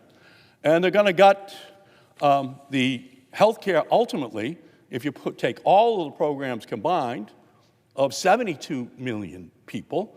2 million of them are in Massachusetts, but it's huge. And they're known in different states in different ways. It's Mass Health, it's Healthy Louisiana, it's Maine Care, TennCare, Can Care. But 1 in 5 Americans rely upon Medicaid for the funding for their health care. And without Medicaid, it's just not there. And Trump and Republicans are also stealing from a program that pays for half of all nursing care in our country. And by the way, 70% of the people in nursing homes, right? Alzheimer's, Parkinson's. We call them grandma and grandpa. These guys just assaulted that program, the Medicaid program. And it's just absolutely unconscionable what they are doing. So this bill is also going to add $3.4 trillion to the federal deficit because they gave more in the tax breaks to the billionaires than they actually cut in these programs. That's how greedy the billionaires in our country are right now, who are the supporters of Donald Trump. And I've just heard from so many of my constituents who are terrified at what the implications are for the health care of their family, of their loved ones, of their children. It's just absolutely unbelievable. A constituent shared that her best friend with a permanent disability counts on Medicaid support to ensure that she has a wheelchair for mobility and can receive assistance to continue independent living.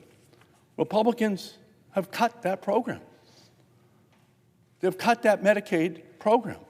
They're going to take away oxygen tanks from nursing home residents, wheelchairs from kids across the country, just to give tax breaks to the mega wealthy. Again, the Republican Party harbors an ancient animosity towards all of these programs going back to 1935.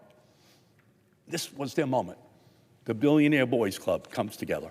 Give us back all our money that has been used to extend life expectancy by 30 years for all those people who don't deserve it, meaning all the regular families in our country, just a direct assault upon them. And it's not just the people who are on Medicaid who will suffer from these cuts. Hospitals, healthcare centers, nursing homes, they're all going to be forced to close across our country. The funding that keeps them open is Medicaid. It's Medicare. That's what pays for the bills for each and every one of those institutions. It's going to be harder for families to find a pediatrician, harder for people to get mental health care, harder for seniors to get care as they age. Providers will lose their jobs, families will lose access to care, and as millions more Americans lose their health insurance, skip appointments, ration medications, the billionaires who can afford concierge medicine will get another handout from the federal taxpayers. The rich will get richer, and the sick will get sicker in our country. And it's going to increase the federal deficit by $3.4 trillion. It's almost unbelievable how irresponsible Trump and his billionaire buddies are, and the Republicans all went along with it. All went along with it. But it makes sense because that's who their party is. Their party is the party of the rich, and they've never supported the programs that help regular people get access to health care. So it's their roots. It's the Republican Party. And Medicare, by the way, is going to be cut by $500 billion over the next 10 years. That's grandma and grandpa. They're on Medicare. They cut it by $500 billion just a month ago. And again, it's going to add trillions to the deficit. So let me just say it again. The big ugly bill is going to trigger $500 billion in cuts to Medicare, the program that over 67 million Americans are dependent upon, and most of them are called grandma and grandpa. Their programs get slashed. The programs that have kept them alive where preceding generations, my grandparents, didn't stay alive. That's what they're doing. They're lowering the life expectancy of grandma and grandpa in this country. And those cuts start right away with a $45 billion cut next year. So it goes without saying that Medicare is popular, Medicare is successful, Medicare is absolutely necessary. So this is an incredible moment in our history. People deserve more than being afraid to take an ambulance because they're worried how much it will cost. They deserve more than rationing their medication because they just can't afford the next dose. Americans deserve more. Healthcare should be affordable to all, and everyone should be able to get the health care that they need. And here's the numbers. According to Yale University, 51,000 people a year are going to die because they won't have access to the preventative care that's in all of these programs. That's 500,000 people every decade are going to die early because they don't get access to the health care they need. That's all in the Republican Party. And by the way, they never cared anyway. They never cared about those families. They never cared about those people. They never cared about the impact on the rest of the family when people die a premature death. And there's 500,000 people, according to Yale University, that will die because of these cuts. So this is an incredible moment in time. Every American deserves the basic dignity of access to high-quality health care. And we're not going to allow this fundamental assault on Medicare and Medicaid to stand. We got knocked down a month ago, but we're not knocked out. We're going to get up, we're going to fight, and we're going to win in the same way the preceding generations got up and fought and won against the Republican assault on the health care of families in our country. The fight is on, and it is for the well-being and health of every family in our country. So I thank you, Mr. President.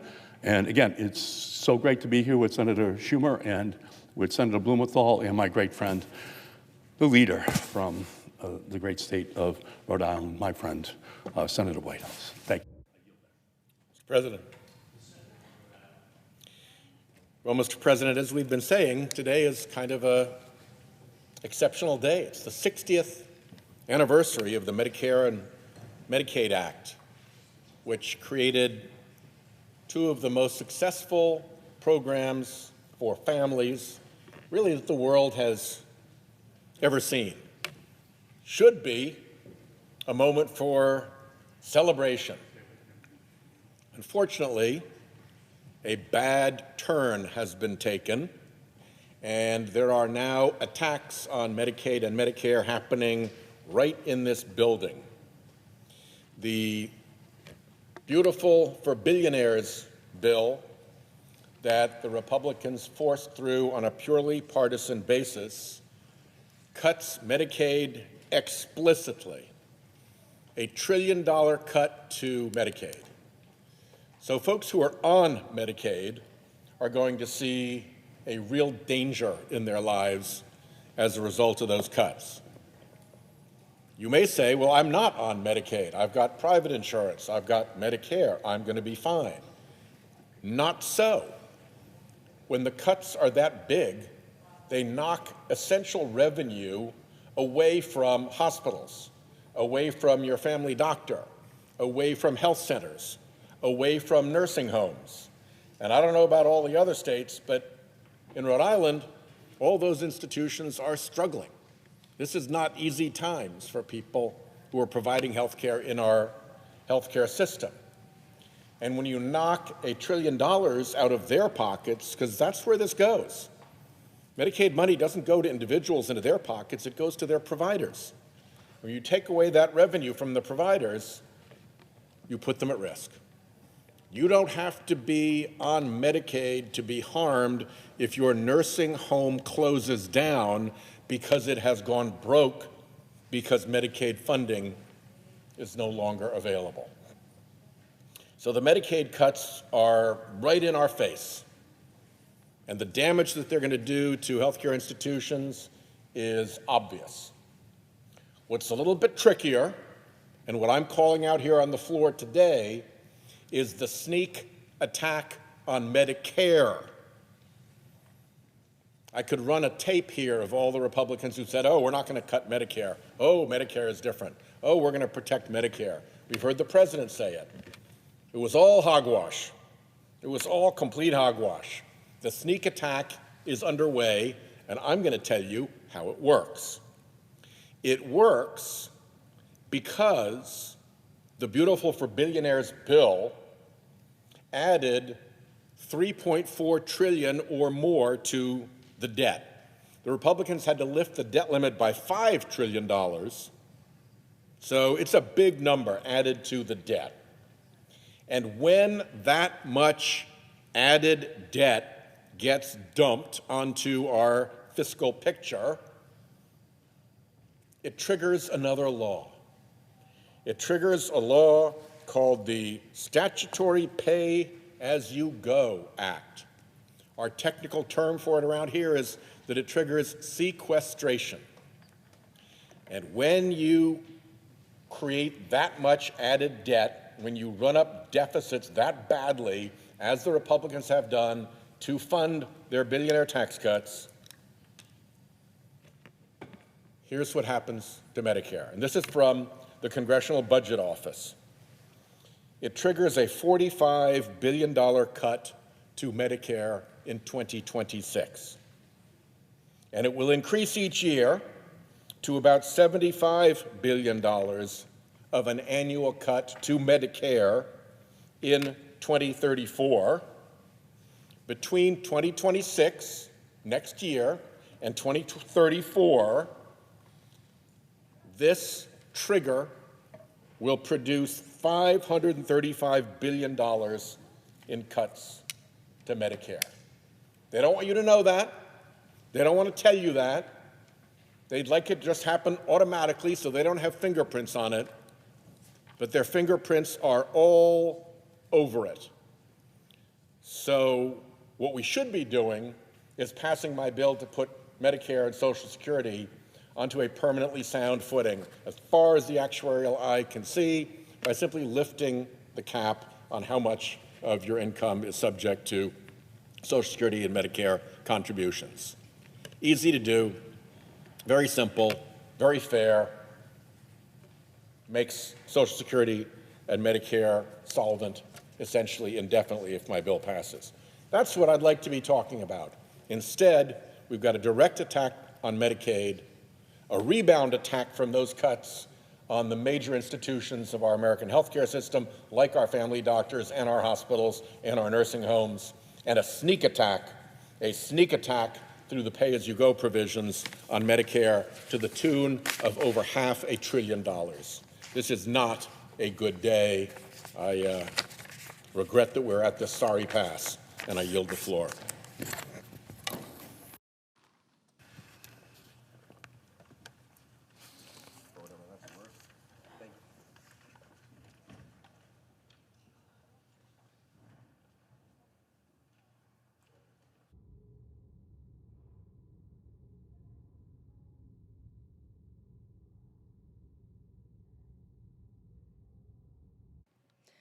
Mr. President. The senator from Hawaii.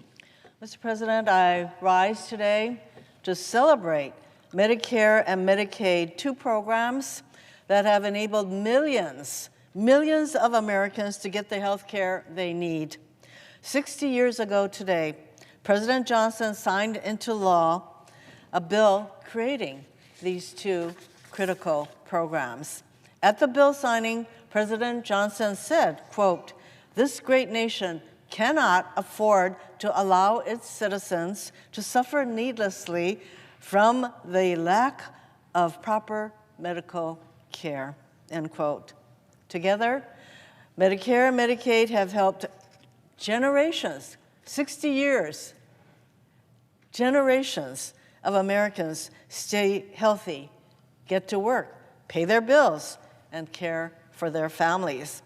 Today, nearly 40% of Americans rely on Medicare and Medicaid.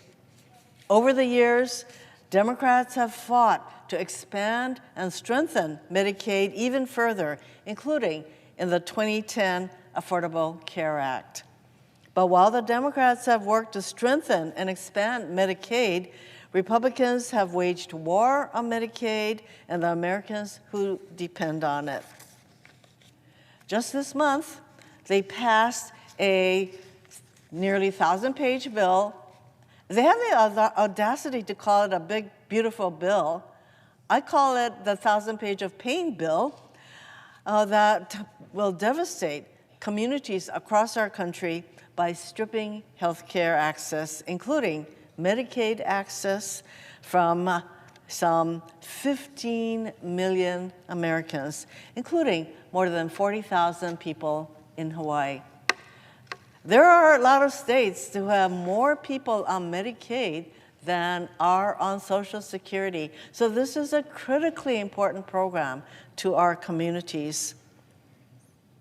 So frankly, Medicaid coverage literally keeps people alive. And without this coverage, millions of Americans won't be able to get the care they need: annual wellness visits, prescription medication, long-term care, the list goes on. Inevitably, more people will end up in emergency rooms as a last resort, because if you don't have health care, you're not going to go to the doctor for wellness checks, et cetera. Preventive care, out the window. So you wait until you're really sick, you end up in emergency rooms, and then you overwhelm the hospitals. Hospitals that are already facing higher costs and tight margins, especially in rural communities. So the Republicans, we call it big bad bill. Yeah, their big bad bill also implemented new work reporting requirements for Medicaid. See, this comes from the attitude that people who are on Medicaid somehow don't deserve it. And so we're going to place all kinds of requirements because we think that people are just taking advantage of these programs. Not that they need it, not that they use it, so that they can actually go to work. So these reporting requirements that are so burdensome that it results in people being kicked off this care, their Medicaid care, even if they meet the new requirements. So they're going to impose all these work requirements. For example, in 2018, Arkansas implemented work requirements for their Medicaid recipients. It flowed again from this idea that somehow people on Medicaid should have to come forward and tell the bureaucrats on a regular basis that they're trying to find work, that they're working, etc. Well, according to the Kaiser Family Foundation, 18,000 people or 25% of the population in Arkansas subject to the work requirements, et cetera, lost health care coverage as a result. And here's what happened. The vast majority of those who lost coverage met the underlying requirements, but were unable to overcome the bureaucratic reporting process the state required. A process that cost the state millions of dollars to implement because they had to create an entire bureaucracy to keep track of everybody. So unsurprisingly, those who lost Medicaid coverage in Arkansas were less likely to be able to afford medication, delayed needed care, and struggled to pay off medical debt as a result. So without health care coverage, they ended up going to emergency care, straining the hospitals, providing such care. I mean, that's common sense, don't you think, that that would happen? The negative experience in Arkansas didn't stop the Senate Republicans recently from imposing similar requirements on Medicaid recipients nationwide. See, they didn't learn from the experience in Arkansas that you create this massive bureaucracy, kicks thousands of people who actually met the requirements to become Medicaid recipients but couldn't meet the continuous bureaucratic requirements. But no lesson learned there. So now the Republican senators decide that they should impose these kinds of requirements nationwide. So thanks to the Senate Republicans, millions of Americans will lose their Medicaid coverage, which is what happened in Arkansas. Republicans know thousands of their constituents will meet this fate. In fact, one of my Republican colleagues said that his constituents were going to lose their Medicaid coverage, and he thought that was unconscionable. So he's not even running for re-election. But his colleagues didn't learn from what happened in Arkansas, didn't listen to their colleague, but what they did do, while they imposed this work requirement, they delayed the implementation of the majority of the Medicaid cuts until after the 2026 midterms. I wonder why. I think they're hoping that by the time the pain of these cuts actually hurt their constituents, they are hoping that their constituents will have forgotten who caused the pain. Republicans. But the people are paying attention. They see that we have a regime hell-bent on dismantling government, from Medicaid to Social Security. You heard my colleague from Rhode Island talking about what's going to happen to Medicare. Cuts to the Department of Education, USAID, the National Weather Service, so much more. Trump and his Republican allies are attacking programs that our American people rely upon. They are, in the words of President Johnson, allowing Americans to suffer needlessly, all to line the pockets of their billionaire buddies. And note that while they want Medicaid recipients to have work requirements, they have to do something in order to get these benefits, the billionaires who are going to get these massive tax credits don't have to do a damn thing to line their pockets. It's shameful. And it will result in real harm to millions of Americans. For 60 years, Medicaid and Medicare have made our country and our communities stronger. When you have healthy people, your community is stronger. It stands to reason. So when Republicans wage war on Medicare and Medicaid, they are waging war on our communities, on us. So we need to fight back. We all need to stand up to this regime and stop them from dismantling the programs that our communities rely on. Mr. President, I yield back.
Mr. President. The senator from Colorado.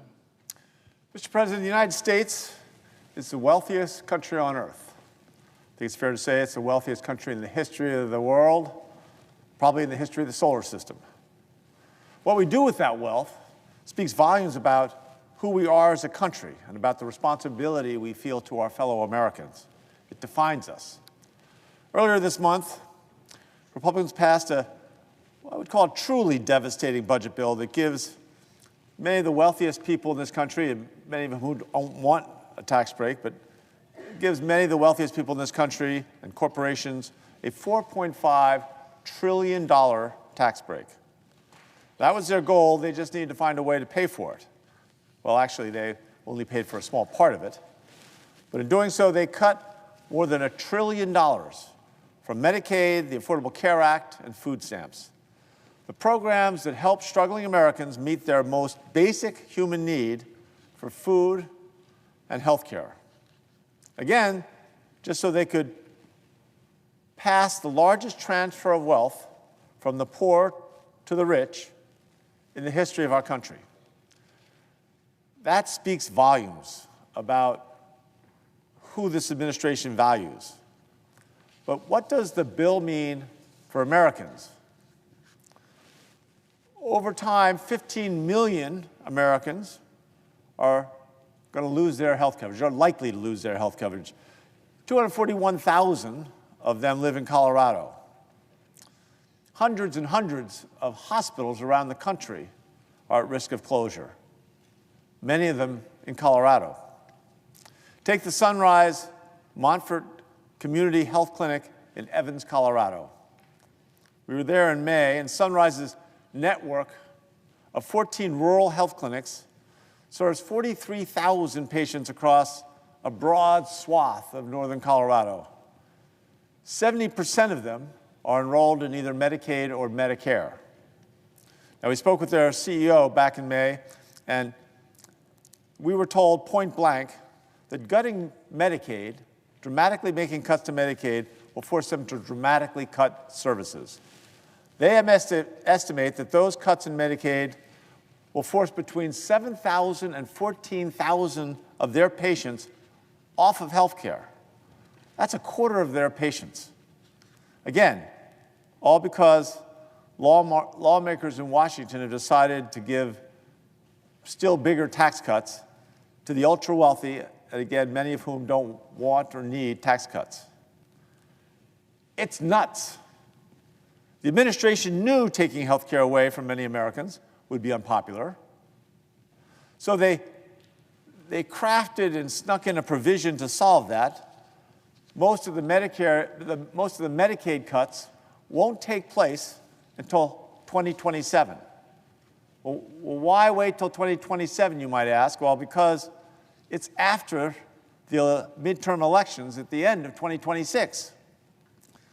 They basically gutted our social security safety net system, our social safety net system, and then made sure that Republicans wouldn't be, well, they found a way to make sure Republicans would be insulated from the immediate political costs from their voters.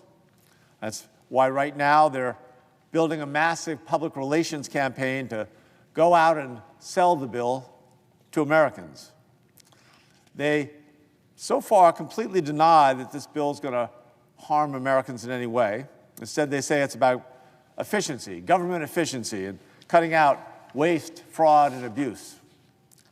Well, listen, I'm all for making government more efficient.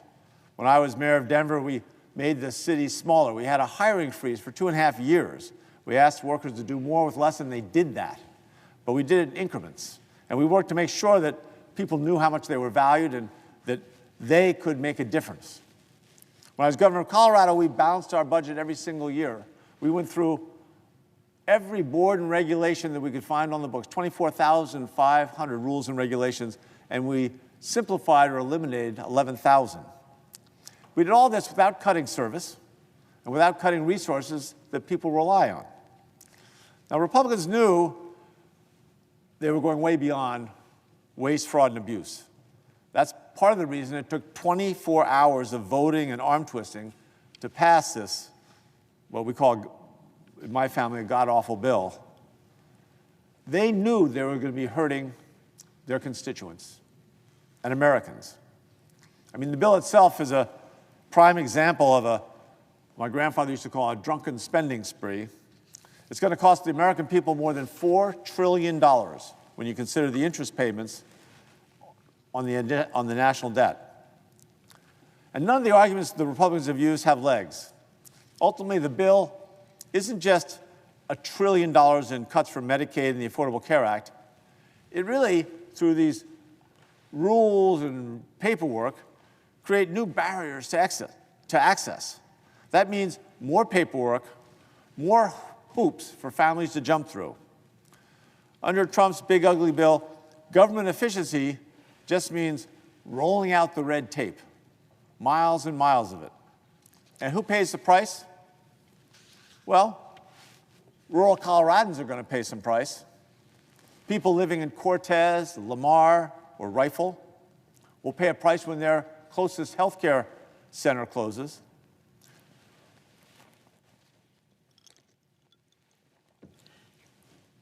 Pregnant women who have to drive 50 miles to give birth to get to their closest hospital will be forced to close their birthing centers. Kids who lose their health care because their parents had to navigate so much red tape to prove they do in fact meet the requirements will pay the cost. Adult children who can't provide sufficient proof that their full-time job is taking care of a disabled parent. Now, listen to this. If you're a single adult in Colorado, you don't even qualify for Medicaid if you earn less than $1,735 a month. That means making less than $10.01 an hour. If you make $10.02 an hour, you already don't qualify for Medicaid. So people making less than $10 an hour have to fill out reams of paperwork to demonstrate that they qualify. It's not just, they should be able to show their W-2 and say, hey, I'm making $9.50 an hour. That should be enough. But somehow there's a worry that people making less than $10 an hour should fill out all this other paperwork. I mean, what kind of a bizarro world do we live in? Bottom line, Republicans are cutting costs by punishing the poorest and most needy in our country when they can't keep up. They're making the people who suffer the most suffer more. That's not the America that I believe in.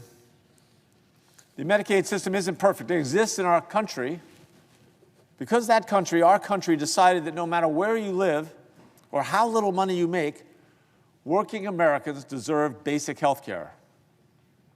Who knows, someday we might get everyone covered. It's a vow we need to make. And certainly when we created Medicaid, it was a vow we made to help take care of the neediest people, or many of the neediest people in our country. Now, because our country is measured by how we treat people, let me put this a better way. Because our country is measured by not how we treat people at the top, but how we treat large numbers of Americans who start at the bottom, striving for a better life. That's how our country should be measured. And that's the dream we're all tracing.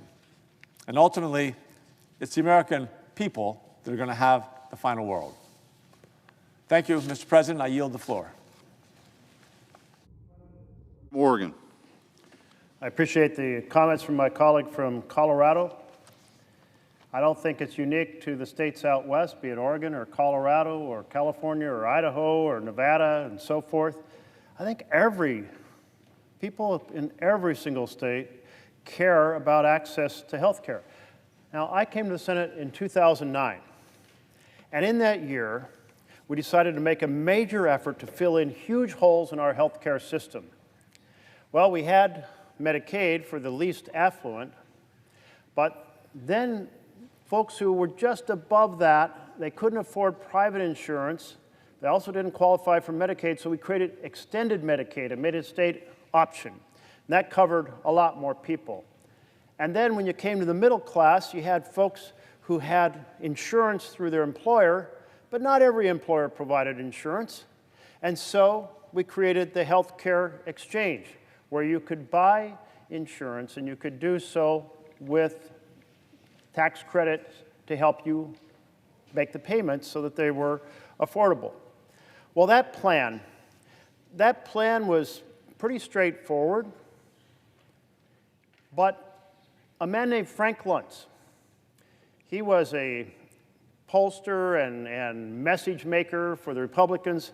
He put out a memo, and I was one of the first members of the Senate to see this memo. It was April 2009, and the memo said, whatever the Democrats come up with to improve health care, we're going to call it a government takeover because we've done focus groups, and that scares Americans.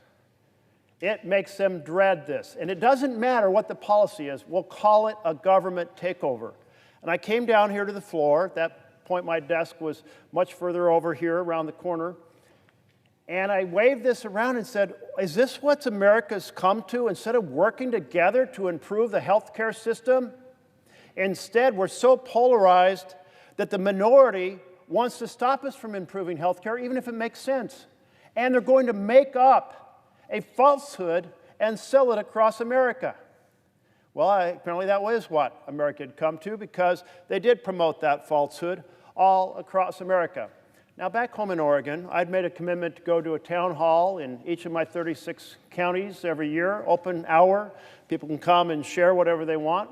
I'm out in Prineville, Oregon, where normally there'd be like 30 or 50 people at a town hall, and about 500 people show up. Why? Because they're terrified of a government takeover of the healthcare system. There's about 200 people inside the room. There's several hundred people outside who can't get in because the room's completely packed. And they are angry. They are very angry. And one man shouts out and says, why won't you listen to us and stop this government takeover? And I said, I'll listen to everybody in this room. I'll describe major features of the plan, and you all can respond to me, step forward or step backward. So I said, how about requiring insurance policies to cover pre-existing conditions? Step forward, 80% of the people in the room raised their hand. Step backwards, about 10%, another 10% didn't vote. I said, how about having preventive tests free because an ounce of prevention is worth a pound of cure? Step forward, 80%, yes. How about having children on your policy to age 26? 80%, yes. How about having a website where you can compare private insurance policies so you can pick the best one for your family? 80%, yes. Well, by now, people are looking around the room going, well, this all sounds pretty good. But of course, they came and they were very angry. I said, well, let's talk about the economics of this. How about providing tax credits to help middle-class Americans buy insurance from private companies? 80% yes. People like that idea. How about expanding Medicaid? Because we have the least affluent in our society who are trapped between just a little too affluent to qualify for Medicaid, but they certainly can't afford private insurance. Oh no, that sounds good too. And so I would say then, thank you very much for the feedback on the major features of the plan. There's no government takeover in it, but you've all expressed to me your support for many of the features, and that's why I'm supporting it. Well, this was the year 2009.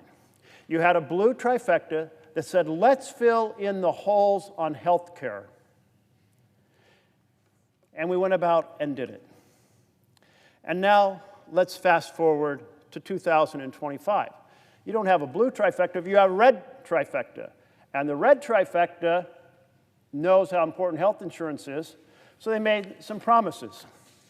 And the promises were, we will not touch your health care. We will not force people off insurance. And in fact, they did exactly the opposite. 2009, the House, the Senate, the Oval Office working together to fill in the holes and make sure everybody could get health care. 2025, the red trifecta of the Oval Office, the Republican leadership in the House, Senate, saying we're going to tear down your access to health care. And that's what they did in the one big, ugly betrayal of a bill voted a few weeks ago right here in this chamber, tearing down your health care. 15 million Americans going to lose access to health care because of this bill. Here's the philosophy we saw. Roll out the red carpet for the rich and powerful. Roll out the red tape for the less affluent. Wow. What a horrific strategy to rip health care away from 15 million people. What does that mean to a family when they lose health insurance? Well, I'll tell you, it means that they don't go to the doctor. And when they don't go to the doctor, that lump they ignored becomes ravaging breast cancer with horrific consequences for the woman, the family, the children. It means diabetes delayed is diabetes that is much more severe and hard to treat.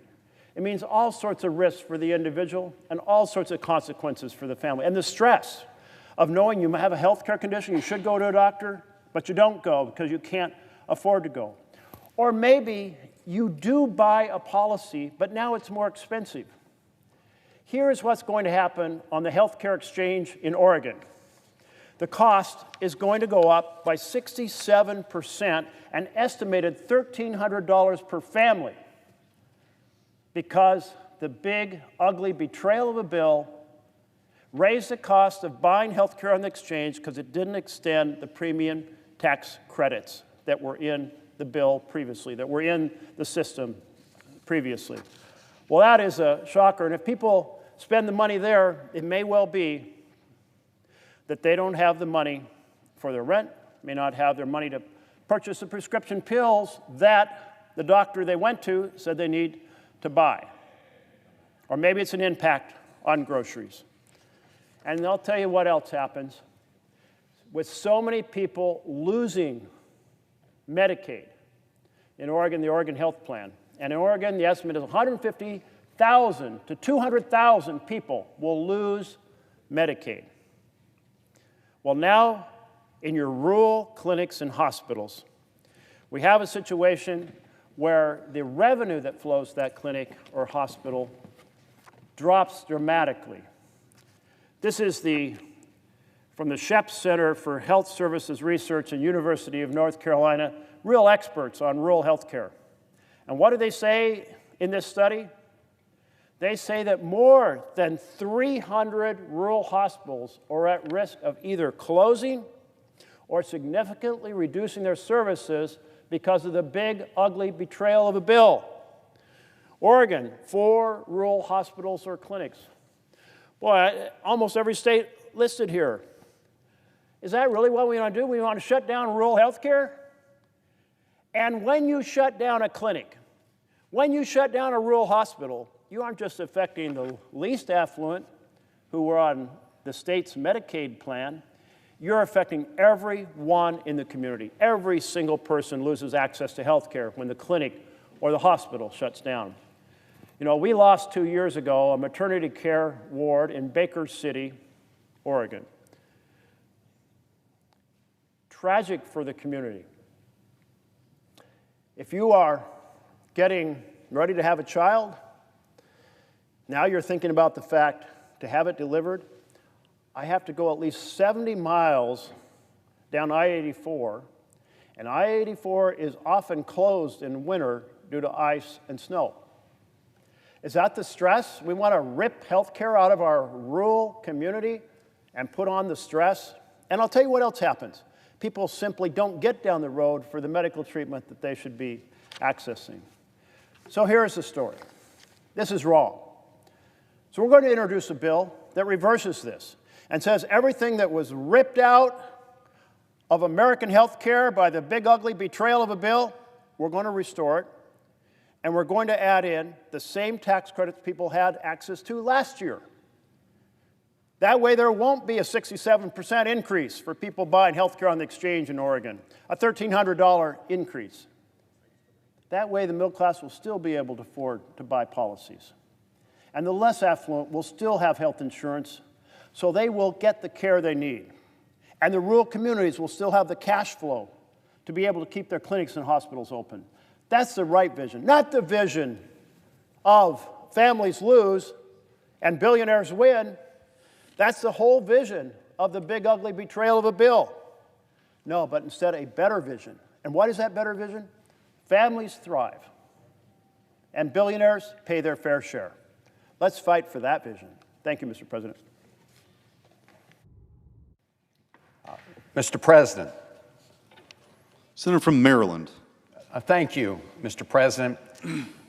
On this day 60 years ago, President Lyndon Baines Johnson signed the law that created Medicare and Medicaid, protecting the health and well-being of hundreds of millions of American families.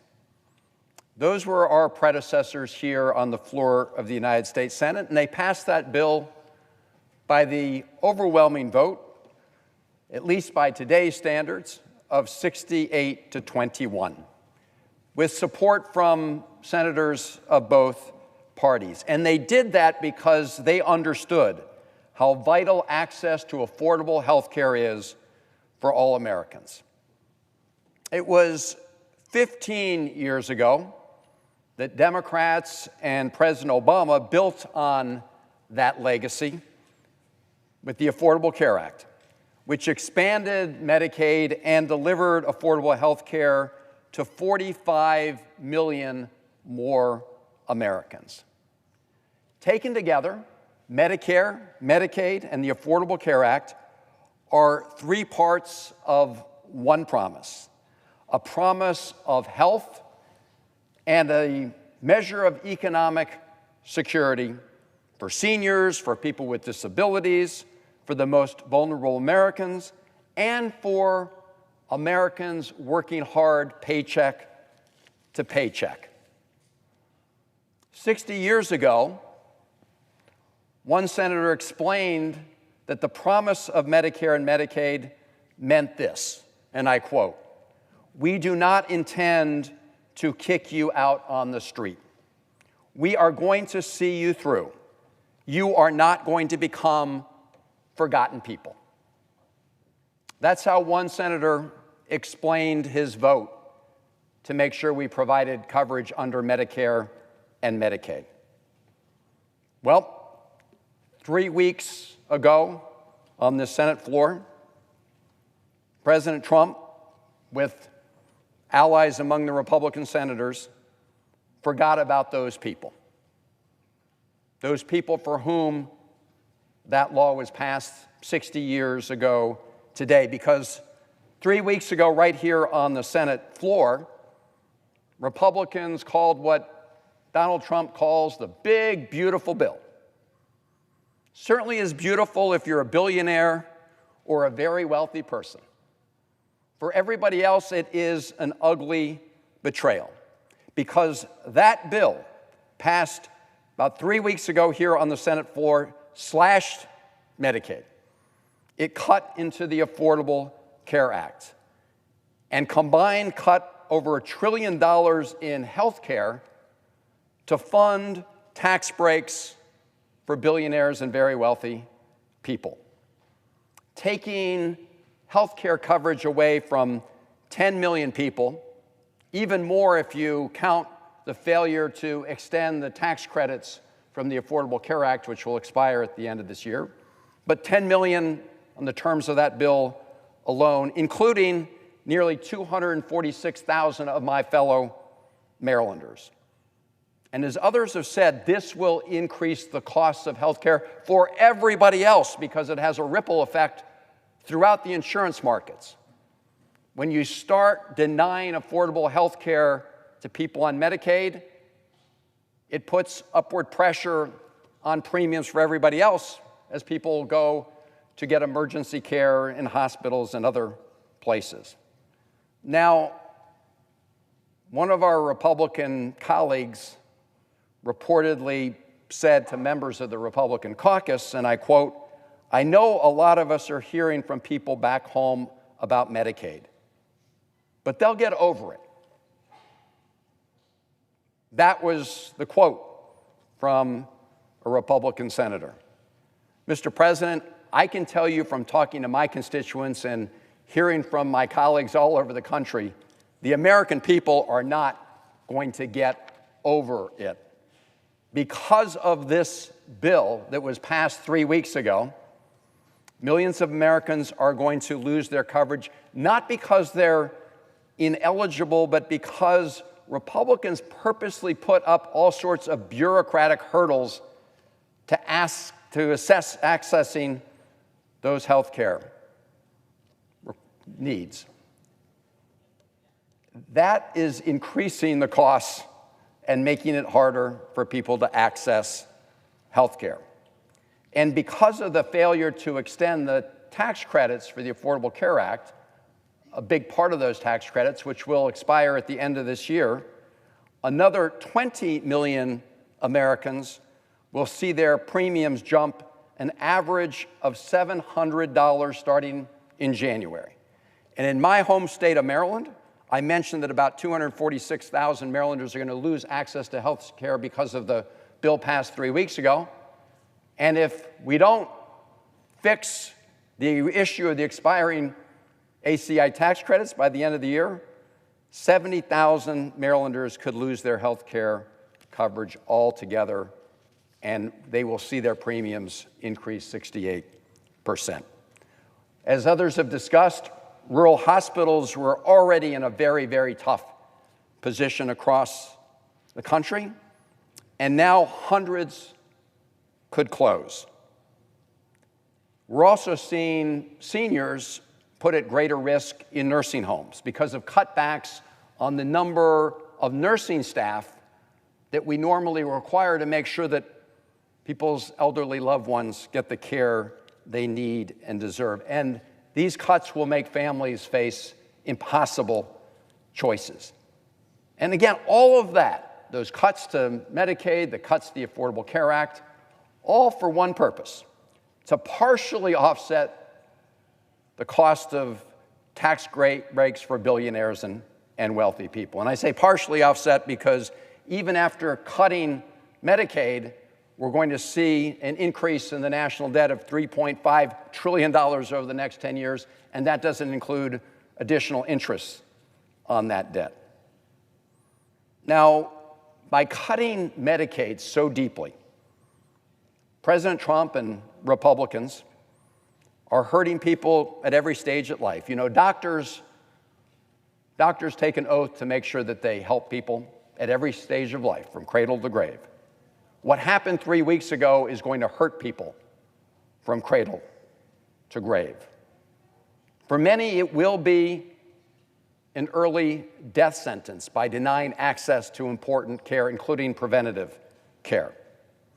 Officially, death certificates may read, died from late-stage cancer, or because of an accident in a nursing home. But when you look behind that, you'll find that it's because that late-stage cancer wasn't detected earlier, or because the nurse who should have been there at the nursing home wasn't there. And that will be as a result of the bill that passed 3 weeks ago. Now, Mr. President, we believe that Donald Trump and Republican senators know better. We certainly know that they heard from their constituents about what would happen if this bill passed. Like many, I received letters from hundreds of constituents saying, please don't pass this bill.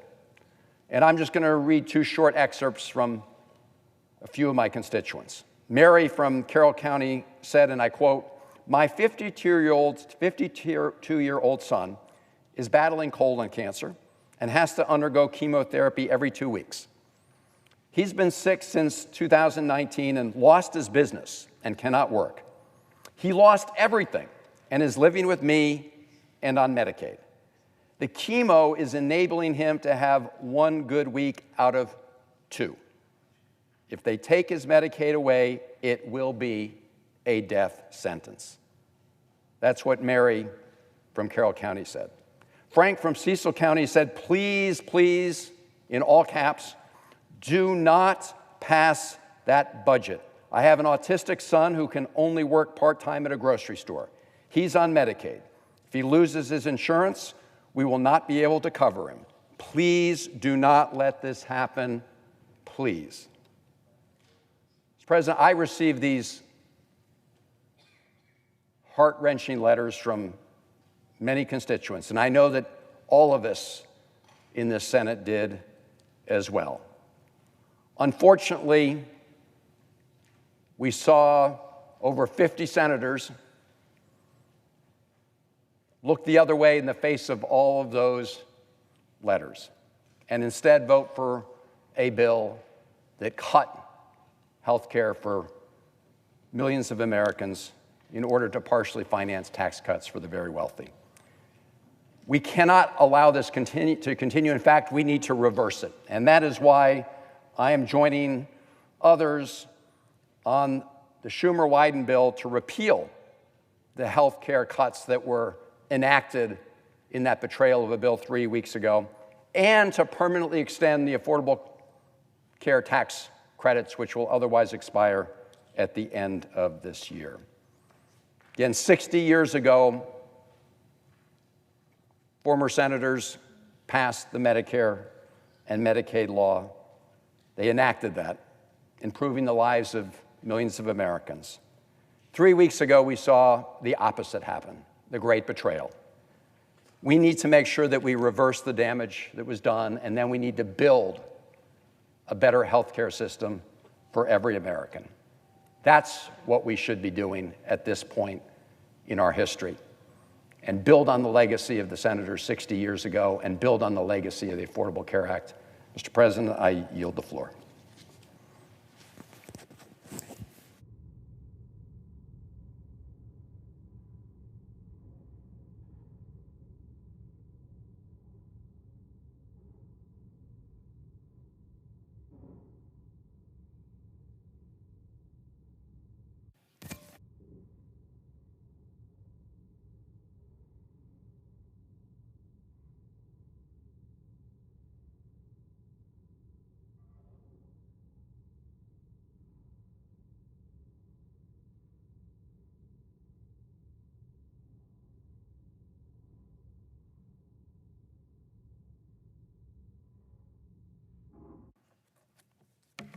Mr. President. Senator from Nevada. Mr. President, as my colleagues have mentioned, today marks 60 years since Medicare and Medicaid were signed into law. Democrats and Republicans alike should be celebrating that the lives that have been saved as a result of these critical programs. Members of both parties should be sharing stories about Americans who have benefited from the health care they've received thanks to Medicare and Medicaid. Unfortunately, today, my Democratic colleagues and I are not celebrating. We're angry. We're angry that President Trump lied when he said he would cherish Medicaid and that his allies in Congress wouldn't touch this essential program. We're angry that President Trump and congressional Republicans slashed nearly $1 trillion from Medicaid so they could hand billionaires a tax cut and add $4 trillion to our national deficit. And we're angry that their new law is about to kick 17 million Americans off their health insurance. In my home state of Nevada, that means up to 120,000 Nevadans will lose their health care. 100,000 of those Nevadans will lose their access to Medicaid, and another 20,000 Nevadans will lose their affordable health coverage if Republicans continue to refuse to work with Democrats to extend the Affordable Care Act tax credits. There are a million reasons why this new law gutting Medicaid is terrible for Nevadans and for our country as a whole. But today, I just want to focus on one, Hannah. Hannah is a young girl who lives in Nevada, and her parents shared her story with me. Now, I want to share it with you. Hannah was diagnosed with a congenital kidney disease while still in utero.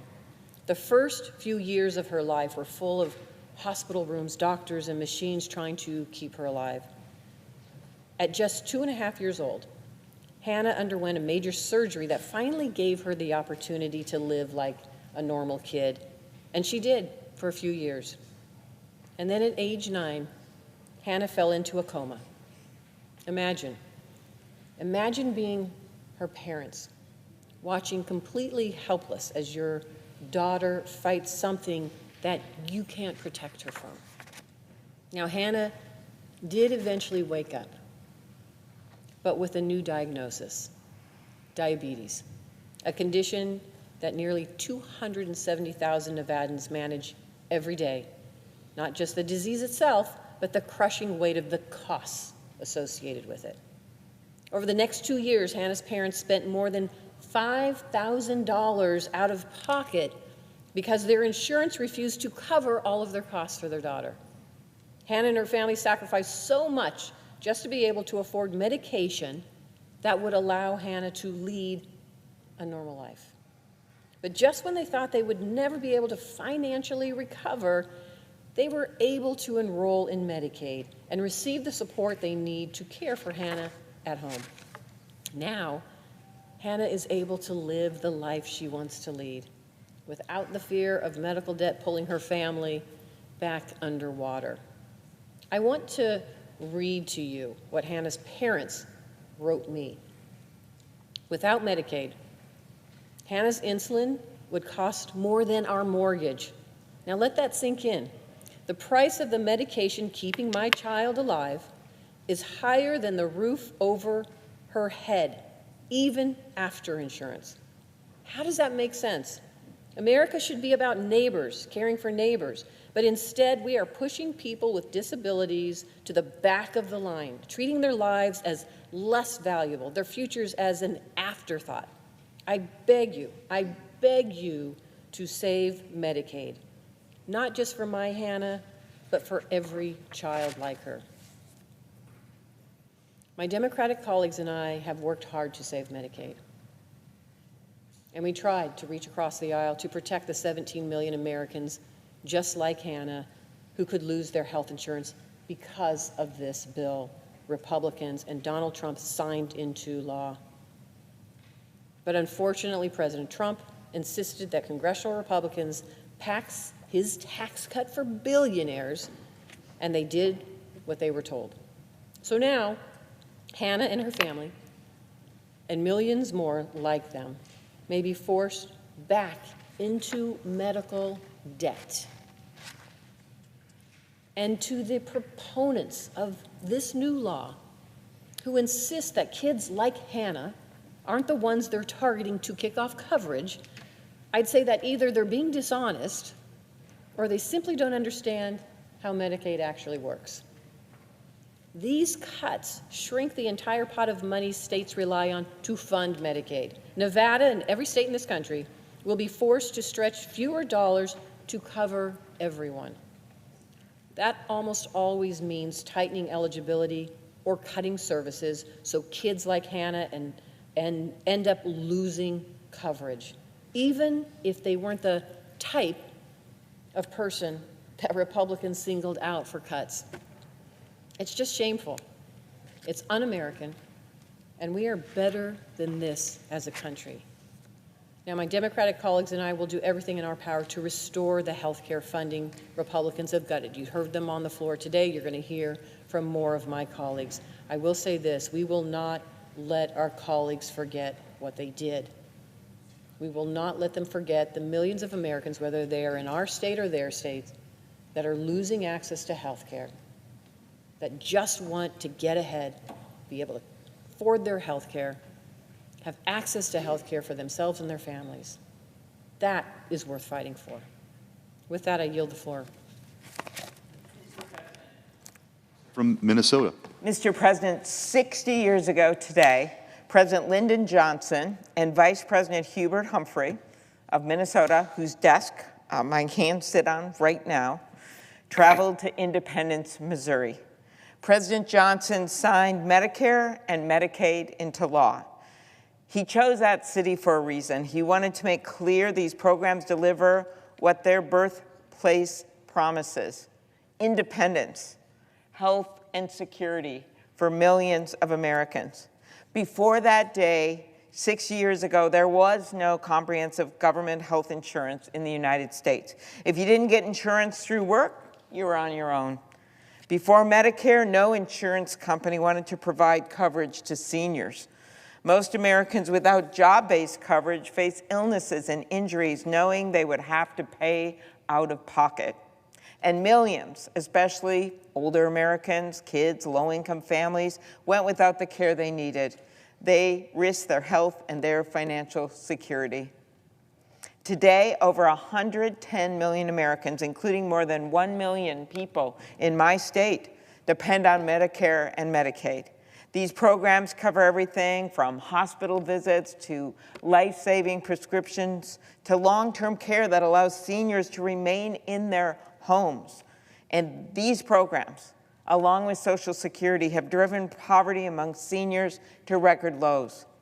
But that promise is under renewed threat. My Republican colleagues have passed laws that cut Medicaid and Medicare, which millions of Americans rely on. They voted to cut health care by over $1 trillion to pay for a bunch of tax cuts for billionaires. These cuts will throw more than 15 million Americans off of health care and threaten the independence, not just of our seniors, but of kids, people with disabilities, rural families, and working Americans. As you know, the Medicaid cuts were right there for all to see. The Medicare, that came out of a trigger because they added so much to the debt at $4 trillion that it triggered an automatic Medicare cut of $500 billion. That sucks rural hospitals right there, and we're already seeing the effects of the anticipation of that because rural hospitals can't wait a year. They've got to show the people that run their hospitals what's going to happen. And if they think they can't make it because of these cuts and what's happening, we lose these rural hospitals. And suddenly, moms that want to deliver babies have to drive 2 hours. People want to go to an emergency room, have nowhere to go. In my state, 170,000 people from all walks of life risk losing access to the care that keeps them healthy and self-sufficient. Cuts like these nationally could close over 300 rural hospitals, 200 health centers, and over 500 nursing homes. Families caring for kids with special needs, kids with disabilities, could be left without the support that allows them to thrive, and people once again will be forced to choose between putting food on the table and filling a prescription.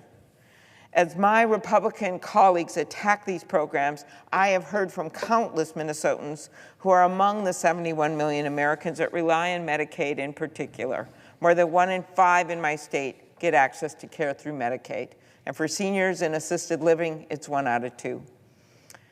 So when it comes to people who rely on Medicaid, one example is Lola, whose daughter was diagnosed with leukemia. A social worker advised Lola that her employer-based insurance may not cover the cancer treatments that her daughter needed and connected her with Medicaid. She said Medicaid helped completely with the transfusions, the surgeries, the T-cell therapy, and ongoing care. Lola added, using my own insurance would have caused delays and ultimately I would have been for my daughter in a life-death situation without Medicaid. Or Robbie, who after years in adult foster care now lives independently with a roommate because of Medicaid's disability waiver and community-based services. For these Minnesotans, it isn't about politics. When they call our office, we don't ask if they're a Democrat or Republican. We just help them. When they send us a letter with their stories and pleading for help, we just help them. It's about whether we as a country honor our promise that every American deserves independence, dignity, and security.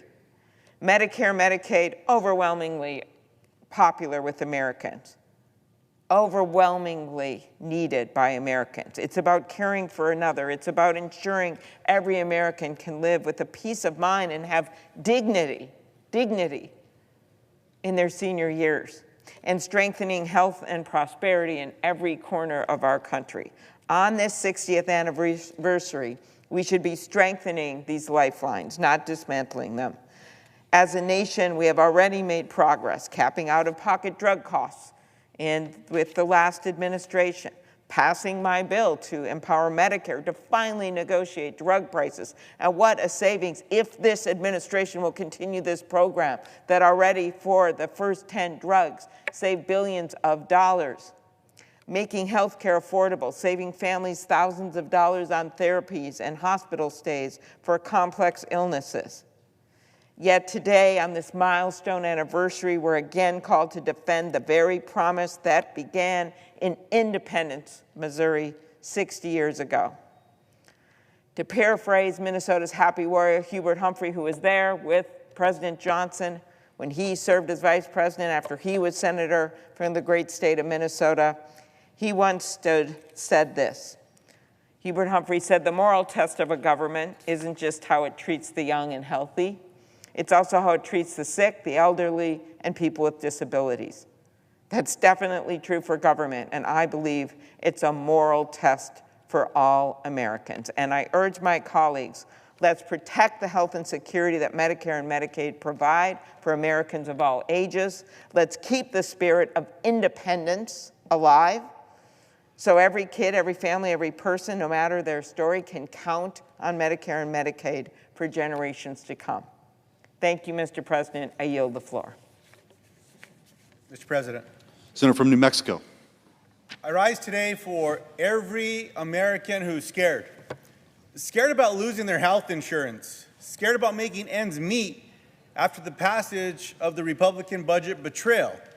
Now, this August, my Republican colleagues are going to have to return home, and they're going to have to face their constituents. Let's see how many of them have the courage to hold town halls and actually have real conversations with their constituents and take real questions.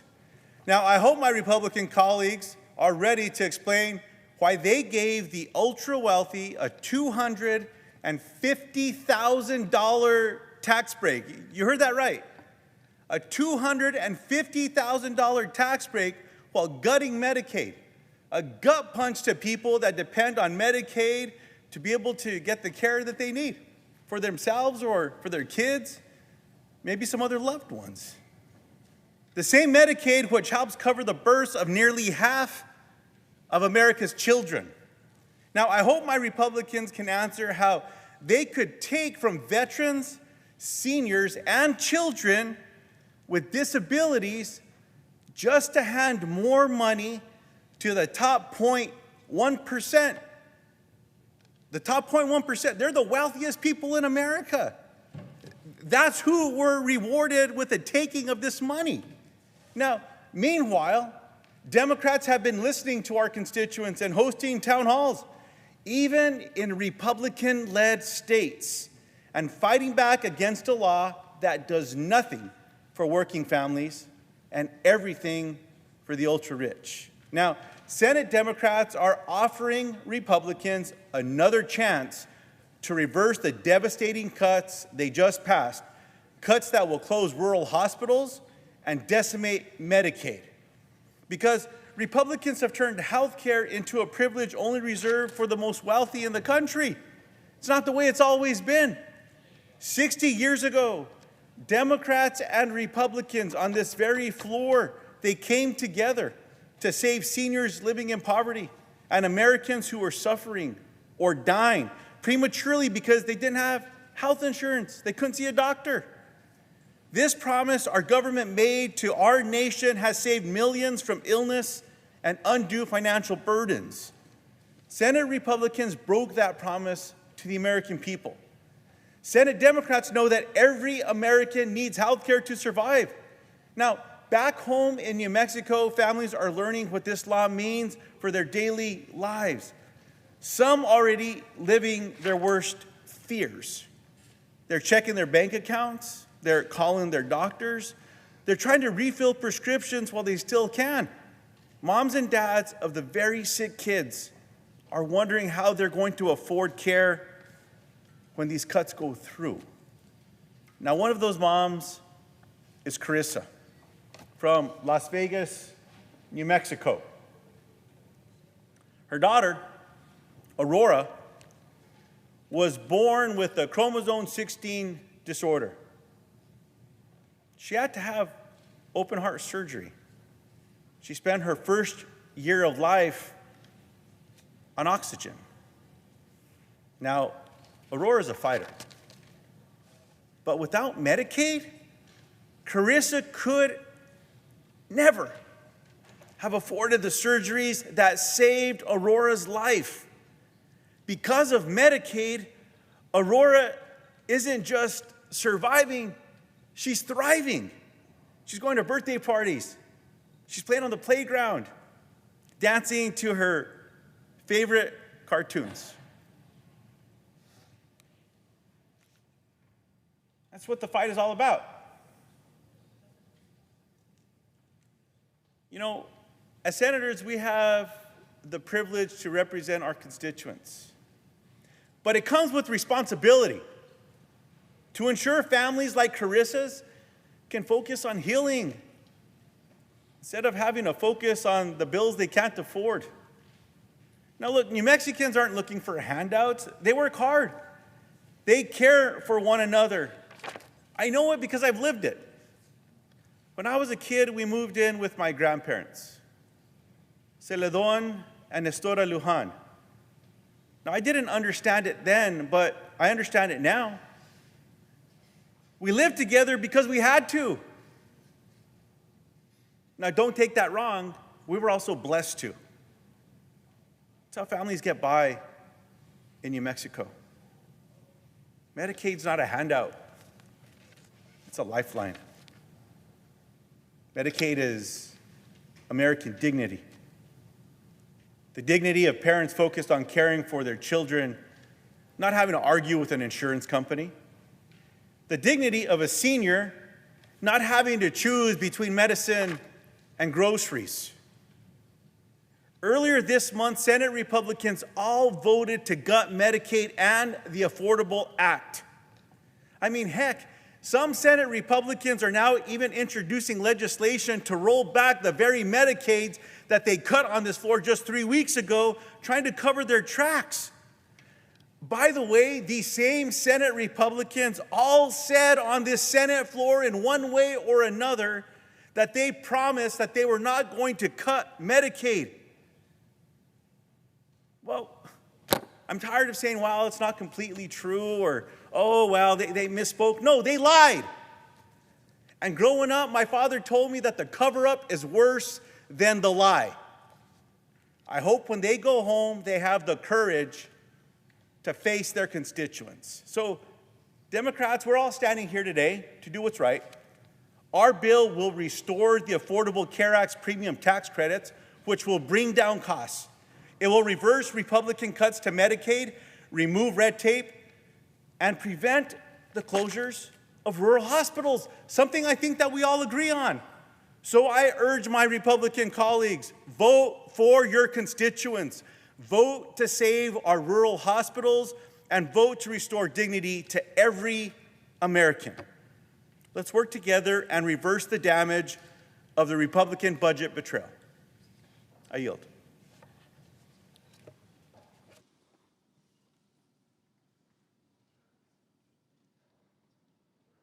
Mr. President. Democratic Whip. Mr. President, I ask unanimous consent the following senators be permitted to speak prior to the scheduled votes. Durbin for up to 15 minutes, Cotton for up to 5 minutes, Petty Murray for up to 5 minutes, and Mark Warner for up to 5 minutes. Without objection. Mr. President, from time to time I come to the floor to discuss political prisoners jailed by some of the world's worst regimes. I've often been joined in that effort to secure their release by colleagues on both sides of the aisle, including then Senator and now Secretary of State Marco Rubio. You see, despite periods of retreat on the global stage, the United States is still being seen as a beacon of hope for those who want freedom and democracy. And this American voice has always enjoyed broad bipartisan support. President Reagan certainly understood this when he famously told the Soviets, "Tear down this wall," at the Brandenburg Gate. The late John McCain understood this when he joined thousands of Ukrainians aspiring for freedom on Maidan Square. President Trump's special envoy, Keith Kellogg, understood this when he recently secured the release of several Belarusian political prisoners. And my former Senate colleague from Maryland, Ben Cardin, understood this when he passed the bipartisan Global Magnitsky Act. Many times those released from gulags overseas as a result of pressure from this chamber have even visited me here in Washington, and they note how important it is to be remembered despite their isolation. So today, I want to mention just a few cases that deserve the attention of this Senate. Let me start with the United Arab Emirates. If you follow soccer or football, depending on your choice of the name of the sport, you'll see Emirates across the uniforms of some of the most famous Premier League teams. When you think of the Emirates, you think of those teams and you wonder about the airline, but you may not think twice about human rights. United Arab Emirates were one of that nation's top human rights defenders. Ahmed Mansour has been imprisoned for 8 years. Mansour is considered one of the last major human rights voices in the Emirates, one tragically being held at times in solitary confinement, separated from his family. He was arrested under the guise that his social media posts advocating for human rights threatened social harmony. Despite dismal conditions of his incarceration, he remained steadfast in his commitment to human rights, even conducting multiple hunger strikes in protest of his jail conditions, the same conditions he spoke out against before his detention. Recently, his outrageous 15-year sentence was upheld on appeal. We have strong ties and a shared interest with the UAE, but its continued involvement in the horrific Sudanese civil war and incarceration of Mr. Mansour complicate that relationship. I appeal to the UAE President Mohammed bin Zayed Al Nahyan to show compassion and allow Mr. Mansour's release on humanitarian grounds. And to those at the United Arab Emirates Embassy here in Washington, if you are listening to my voice, understand this. We're expecting a positive response from Mr. Mansour, and we're expecting it soon. If you ignore this entreaty, believe me, many of us will remember. Next on the list is Azerbaijan. In 2023, anti-corruption researcher and advocate Dr. Gubad Ibadoglu and his wife were forcibly dragged from their vehicle and severely beaten. He was taken to a prison well known for its torture, where he was denied medication and legal representation. What crime did he commit? Investigating and writing on the rampant corruption stemming from Azerbaijan's oil and gas industry. While he was eventually placed under house arrest in April 2024, he has still been denied a trial, legal representation, access to adequate medical care, and his family continues to suffer harassment. He is one of the many wrongfully detained individuals in Azerbaijan who should be released. If the Azerbaijan embassy is watching this presentation, we are begging you, do something to give this man a break and release him from prison. We will be watching and hope you do. Next is Tunisia, one of the most promising nations to emerge from the Arab Spring that sadly has seen President Said consolidate power, stifle defense by arresting political opponents and critics. One such case is Sonia Damani, a prominent Tunisian lawyer political commentator who was arrested in May 2024 for her radio and television commentary. She faces 5 separate legal proceedings and an additional 10 years on pending charges. Her sister, Ramla, was also sentenced in absentia to 2 years in prison for advocating for her sister's case on social media. Ms. Damani has endured appalling prison conditions, including sexual assault and denial of basic medical care. I urge President Saeed, release her on humanitarian charges and drop any remaining charges, including those against her sister. If you're watching this presentation from the Embassy of Tunisia, believe me, we are begging you to act on this quickly, quickly. Show that you heard this. Show that you understand the severity of your decision, and understand that those of us in Congress and in the Senate will be watching carefully to see your response. Lastly, 2 cases in Guatemala. Cases new President Arevalo inherited and has bravely tried to solve. The troubling jailing of journalist Jose Ruben Zamora and legal harassment of anti-corruption prosecutor Virginia La Parra. Their incarceration occurred amid multiple efforts to derail the peaceful transition of power to President Arevalo last year. Both were eventually released from prison to house arrest, but Mr. Zamora has now been sent back to prison, and Mrs. La Parra continues to face baseless legal harassment from holdovers from the previous regime. Both deserve full release and dropping of remaining charges. If the Embassy of Guatemala is following my statement, please respond and quickly to give these 2 people relief. We'll be watching carefully and hope that you do. Mr. President, what we do here matters around the world, for the large and small battles occurring for freedom and democracy. My friend and jailed Russian dissident, Vladimir Kara-Murza, wrote the following from his Russian gulag a few years ago, and I quote him: "The prisoner's worst nightmare is the thought of being forgotten. I always knew how true those words were," and Zamora Kara-Murza wrote, "and how important were international campaigns of solidarity with prisoners of conscience. I now feel it with my own skin. So let me remind Ahmad, Gubad, Sonia, Jose Ruben, and Virginia, you are not forgotten." Today, as I deliver these remarks, members of the families of some of these people are in the gallery. Don't give up hope. I will continue to be that voice to remind the world of the incarceration and treatment of those that you love. We need to be a beacon of hope in the United States. This is a demonstration, and we are begging these countries that are involved in these incarcerations and treatment to change their approach completely and give these people the freedom that they deserve. Mr. President, I yield the floor. President. I recognize the senator from Arkansas. Today, I urge my Senate colleagues to confirm Joe Kent as the director of the National Counterterrorism Center. Mr. Kent has 20 years of military service and 11 combat deployments during the War on Terror, as well as experience as a Green Beret and a CIA officer. Mr. Kent has dedicated his career to fighting terrorism and keeping Americans safe. For Joe, this mission is both patriotic and sadly personal, as his first wife, Shannon, was tragically killed while serving in Syria in 2019. America remains grateful for and honored by her selfless, valiant service to our nation, and we continue to hold Joe and their children in our prayers for their loss. Mr. Kent understands the grave threat that terrorism poses to the security and safety of Americans. He is committed to returning the National Counterterrorism Center to its statutory mission of integrating threat intelligence from foreign terrorist organizations and to getting out of purely domestic activities. These are among the reasons I call on my colleagues to support his nomination.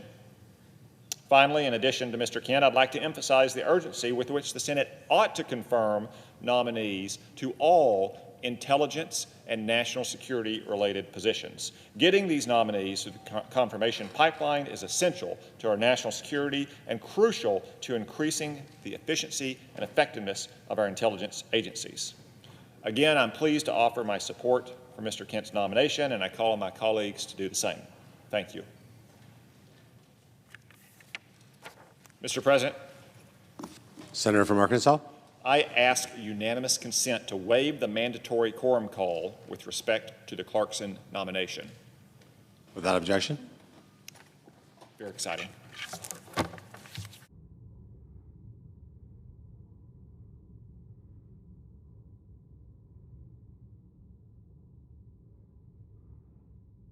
Mr. President. I recognize the senator from Washington State. Thank you, Mr. President. Mr. President, the National Counterterrorism Center plays a crucial role keeping our country safe.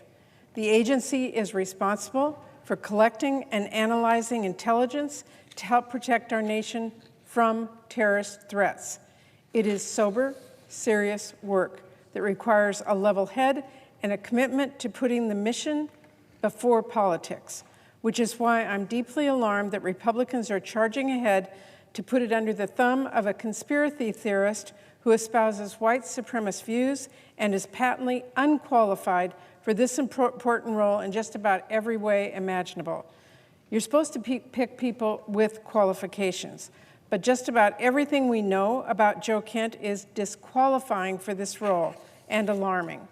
There's his track record, chumming it up with white supremacists, from discussing campaign strategy with avowed white supremacist Nick Fuentes, to giving an interview to a guy who has defended Hitler, to rallying with the founder of a far-right paramilitary group, and let's not forget the Proud Boy that he hired as a consultant.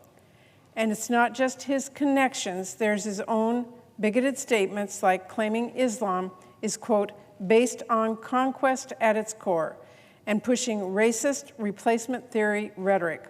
That is alarming stuff. Let's be frank. These are white supremacist views, and they should have absolutely no place in our federal government. And then there is his track record of politicizing intelligence, like when he was caught red-handed pushing to change intelligence reports. Facts be damned, so they would agree with Trump and attack Biden.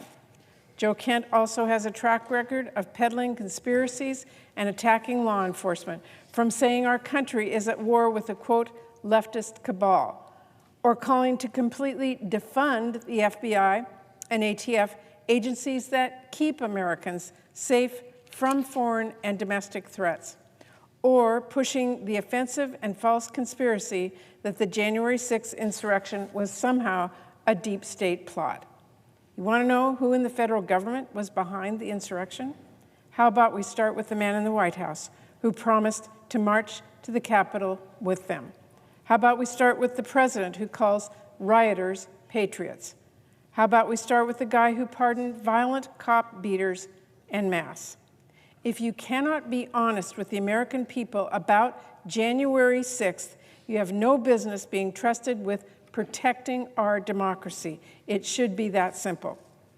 And let's not forget, Joe Kent was on the infamous Signalgate chat where classified attack plans were discussed with no regard for security, for law, not to mention the safety of our service members. You know what he had to say about that? He said no classified information was discussed. That was the answer he gave at his Senate confirmation hearing. Now, it's obvious that answer was a complete lie. Last week, the Pentagon's watchdog confirmed there was classified information in that Signal chat. So was Kent being intentionally dishonest, or does he not understand what classified information is? Either way, it is completely disqualifying, which, as I think I've made clear, is pretty much the pattern here. So here's my warning to Republicans. Confirming someone like Joe Kent to lead the National Counterterrorism Center makes about as much sense as putting Donald Trump in charge of releasing the Epstein files after all that we have learned.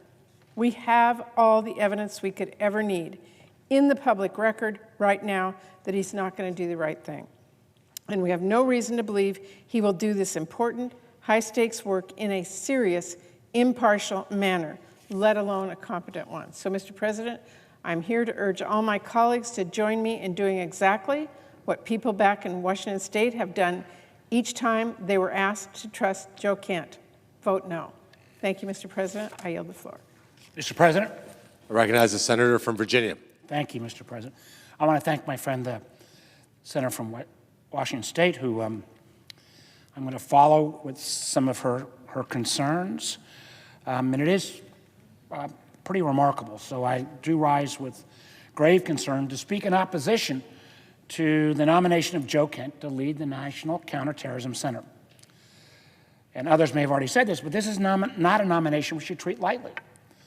The director of NCTC plays a central role in asserting and integrating intelligence on terrorist threats, both foreign and domestic.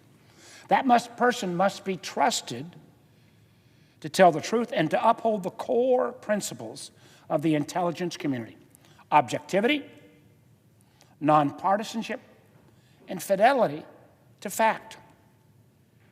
Unfortunately, Mr. Kent has shown time and again that he cannot meet the standard. Now, let me acknowledge at the front end, Mr. President, that I respect Mr. Kent because he spent much of his adult life in service to this country.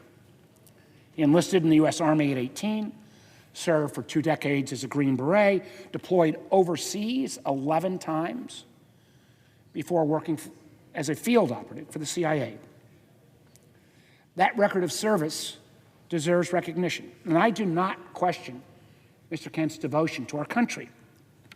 However, that service, while admirable, cannot overcome a consistent pattern of questionable judgment and false statements at odds with the objectivity he would be expected to uphold as director of NCTC. In May, Congress received clear written evidence that Mr. Kent, while serving as Chief of Staff to Director of National Intelligence Tulsi Gabbard, sought to manipulate intelligence to match a political narrative promoted by President Trump.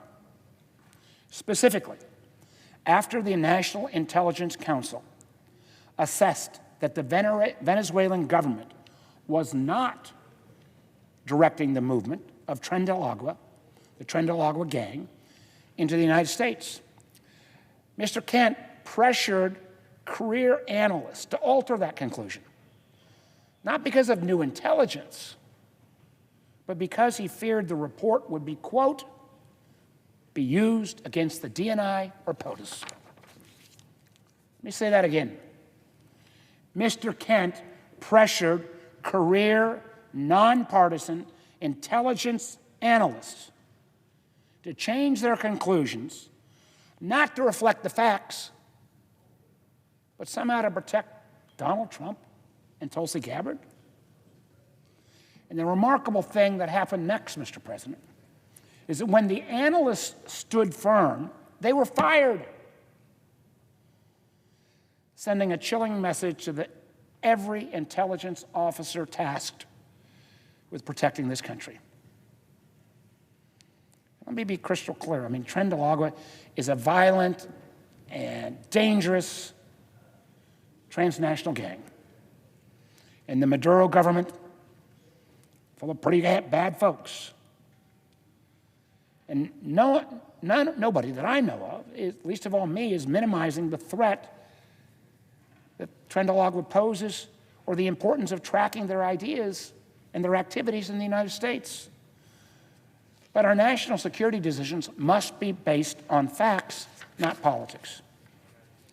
When intelligence professionals conclude, based on the best available information, that the Venezuelan government is not coordinating with that gang, their analysis, I think, has to be respected, even if it contradicts a political talking point. Distorting that analysis to score political points not only undermines trust in the intelligence community, it risks misdirecting resources and attention away from the real threats we face. Unfortunately, this incident is part of a much larger pattern underscoring that Mr. Kent lacks the judgment and commitment to truth required of such an important position. Mr. Kent has openly embraced the lie that the 2020 election was, quote, rigged and stolen, a lie that, as the senator from Washington indicated, helped fuel an insurrection against our democracy. And he has defended those who violently stormed the Capitol on January 6th, referring to them as, quote, political prisoners. and falsely claimed that the FBI and the intelligence community were involved in directing the violence that occurred that day. I can tell you, I was here that day. That was not directed by the FBI. He's participated in the Signal Gate group chat where Gabbard, Pete Hegseth, and other political appointees discussed classified information, carelessly putting our sailors and pilots at risk, and for which Mr. Kent, in testimony before my committee on the Senate Intelligence Committee, remained thoroughly unrepentant.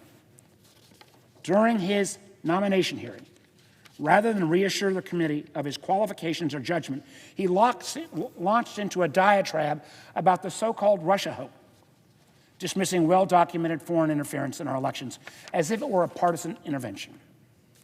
Down to my last 2 pages, Mr. President, the claim is not just wrong, it is willfully ignorant. The Senate Intelligence Committee conducted a comprehensive 5-volume bipartisan investigation of the Russian interference in the 2016 election. Over those 5 volumes, we detailed how Russia interfered in our democratic process, how those efforts were designed to help Donald Trump, and how individuals affiliated with this campaign welcomed these efforts. That's not a hoax. That's a fact. Matter of fact, unanimously confirmed by every member of the Senate Intelligence Committee, Republican and Democrat. Mr. Kent's outright dismissal of it speaks volumes about how he views the truth, intelligence, and accountability. Nor can we ignore his troubling associations. Mr. Kent has repeatedly aligned himself with far-right extremist groups, employing a member of the Proud Boys, a white national organization, with a record of political violence and extremism as part of his 2022 campaign for Congress, a campaign for which he also solicited help from white nationalist Nick Fuentes. At a time when domestic violent extremism is one of the fastest growing threats to the homeland, we are being asked to put someone in charge of counterterrorism who has aligned himself with political violence, promoted falsehoods that undermine our democracy, and tried to twist intelligence to serve a political agenda. I urge my colleagues, particularly those who value the credibility of our intelligence agencies, to think carefully about what message it sends if Mr. Kent is confirmed. Allowing Mr. Kent to lead the NCTC would not just compromise the integrity of our counterterrorism efforts, it would embolden those who believe that loyalty to one man should outweigh loyalty to the truth. It would signal the politicization of intelligence and search for falsehoods is no longer a disqualifier, and it would make this country less safe. For these reasons, I join others and strongly urge a no on this nomination. Mr. President, I yield the floor.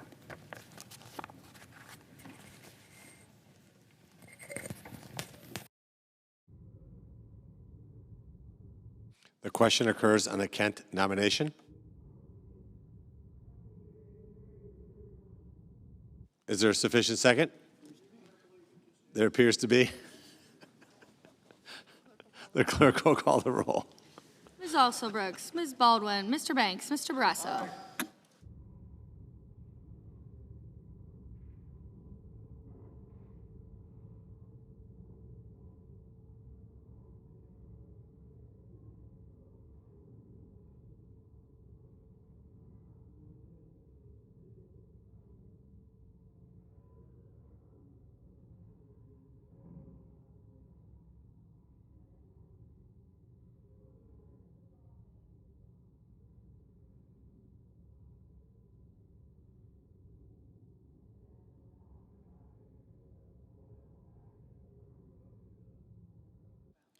Mr. Bennett, Mrs. Blackburn, Mr. Blumenthal, Ms. Blunt Rochester, Mr. Booker, Mr. Bozeman, Mrs. Britt, Mr. Budd, Ms. Cantwell,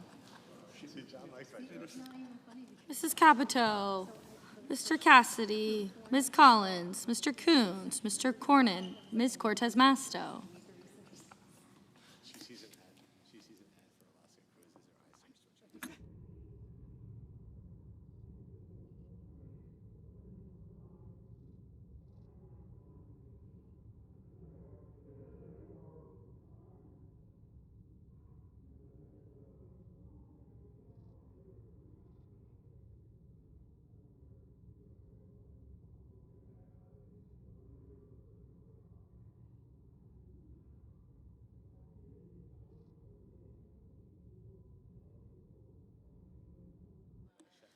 Mr. Cotton, Mr. Kramer, Mr. Crapo, Mr. Cruz, Mr. Curtis, Mr. Daines, Ms. Duckworth, Mr. Durbin, Ms. Ernst, Mr. Fetterman,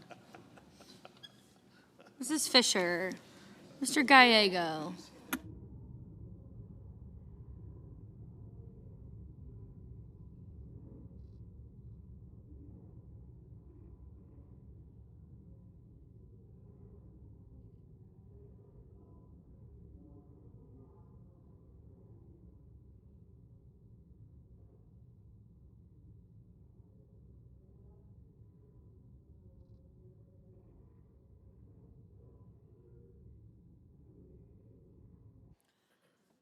Mrs. Gillibrand, Mr. Graham, Mr. Grassley, Mr. Haggerty, Ms. Hassan, Mr. Hawley, Mr. Heinrich, Mr. Hickenlooper, Ms. Hirono, Mr. Hoven, Mr. Husted.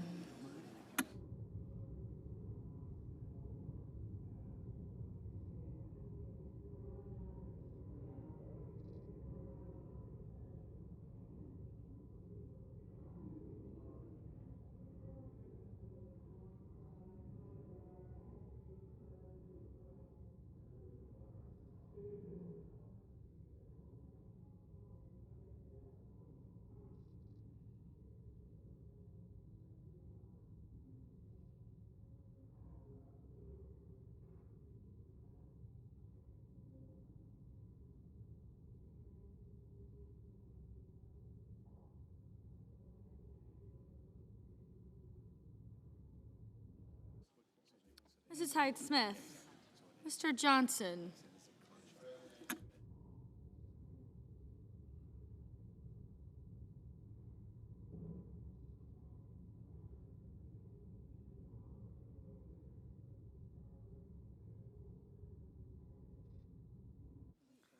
Mr. Justice, Mr. Kane, Mr. Kelly, Mr. Kennedy, Mr. Kim, Mr. King, Ms. Klobuchar, Mr. Langford, Mr. Lee, Mr. Lujan, Ms. Lummis, Mr. Markey, Mr. Marshall, Mr. McConnell, Mr. McCormick, Mr. Merkley, Mrs. Moody, Mr. Moran, Mr. Marino, Aye. Mr. Mullen, Ms. Murkowski, Mr. Murphy,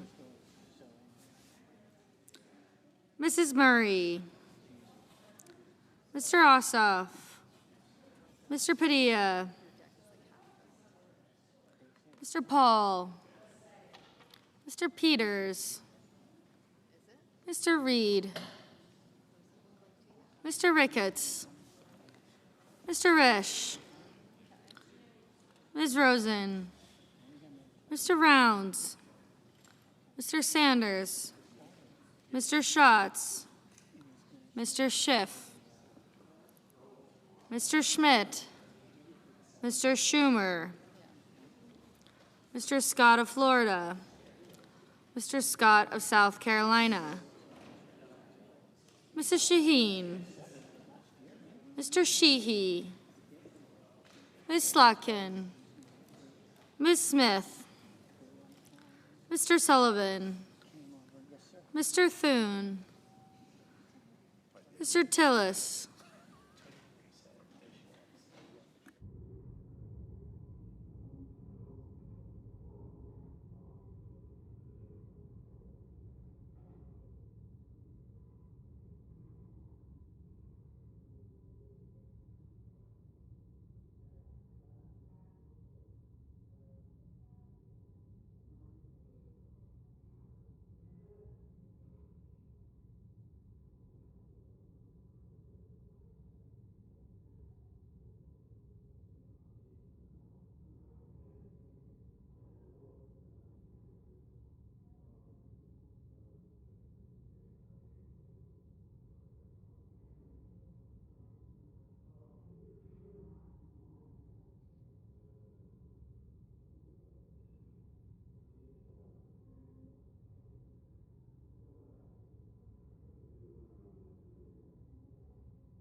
Mr. Taberville, Mr. Van Hollen, Mr. Warner,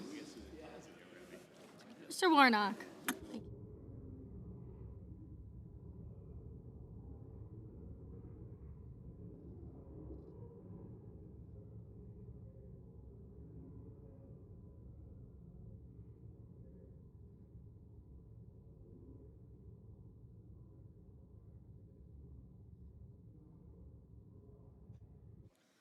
Mr. Warnock, Ms. Warren, Mr. Welch, Mr. Whitehouse, Mr. Wicker, Mr. Wyden, Mr. Young.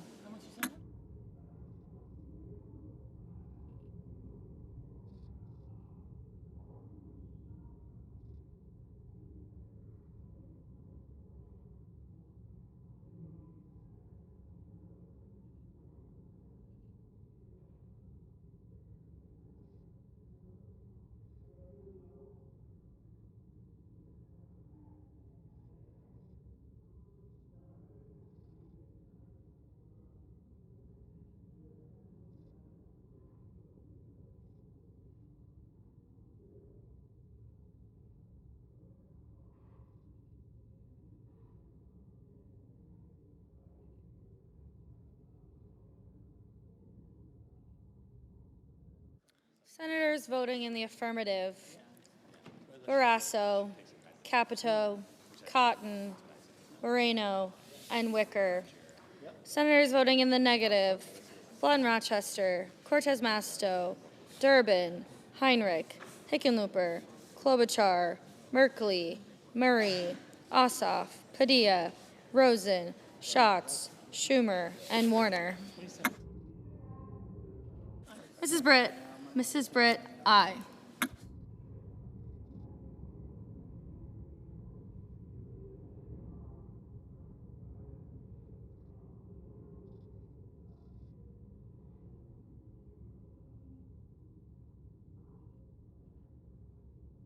Mr. Wyden. Mr. Wyden, no.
Mr. Whitehouse. Mr. Whitehouse, no.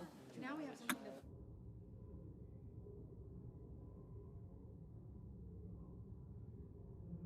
to... Mrs. Fisher. Mrs. Fisher, aye.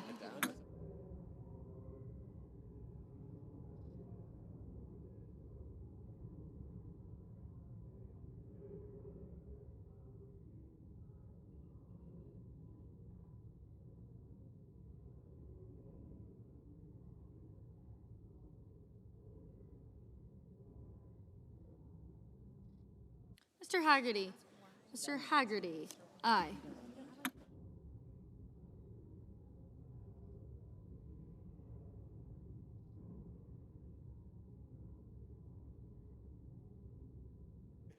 Ms. Baldwin. Ms. Baldwin, no.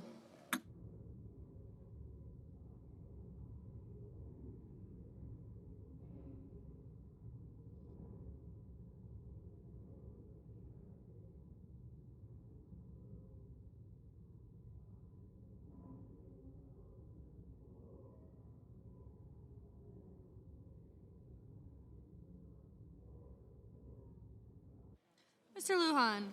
Mr. Lujan, no.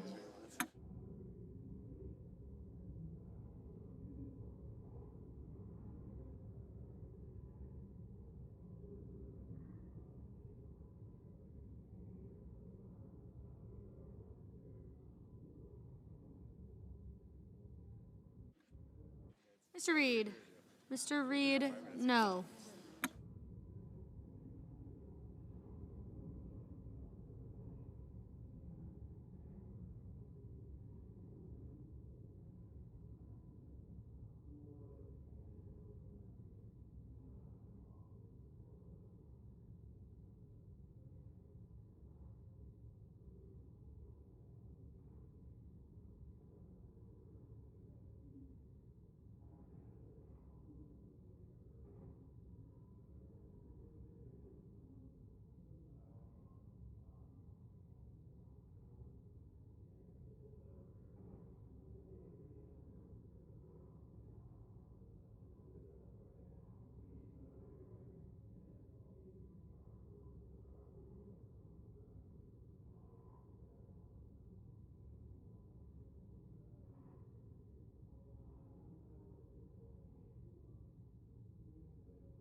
Mrs. Blackburn. Mrs. Blackburn, aye.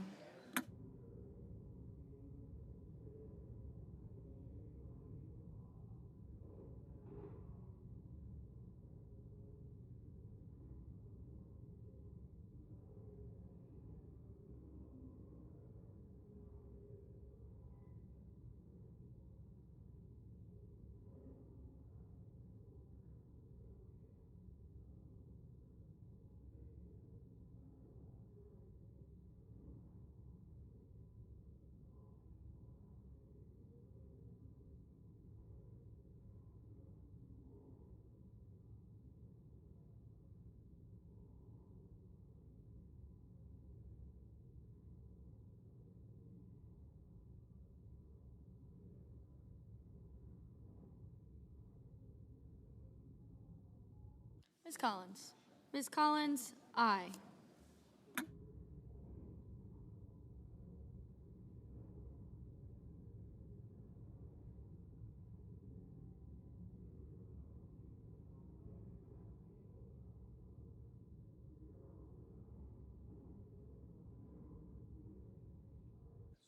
Mr. Paul. Mr. Paul, aye.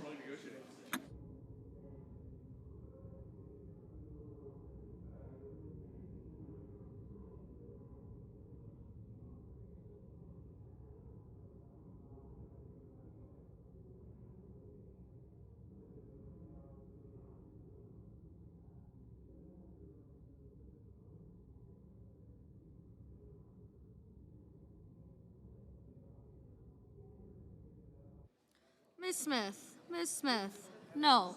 Mr. Kramer. Mr. Kramer, aye. Mr. Kim. Mr. Kim, no.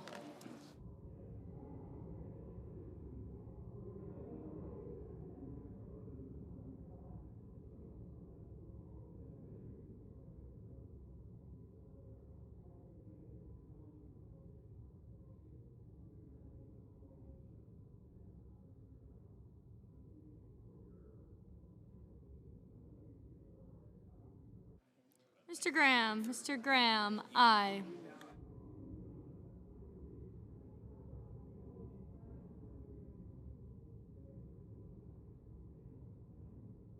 Mr. Kennedy. Mr. Kennedy, aye.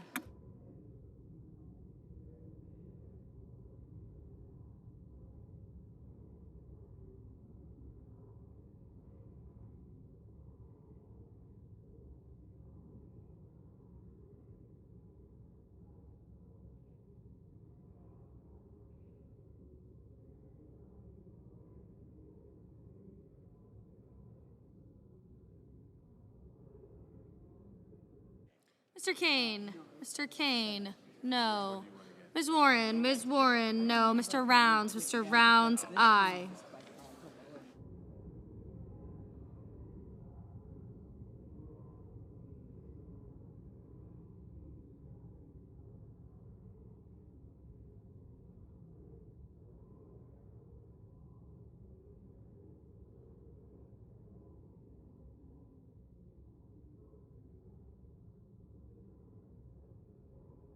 Ms. Cantwell. Ms. Cantwell, no.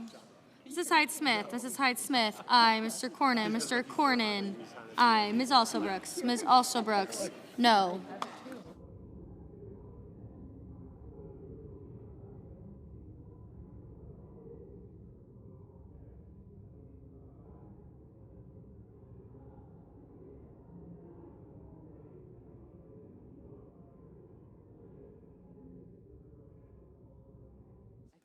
Mr. Murphy. Mr. Murphy, no. Mr. Young. Mr. Young, aye.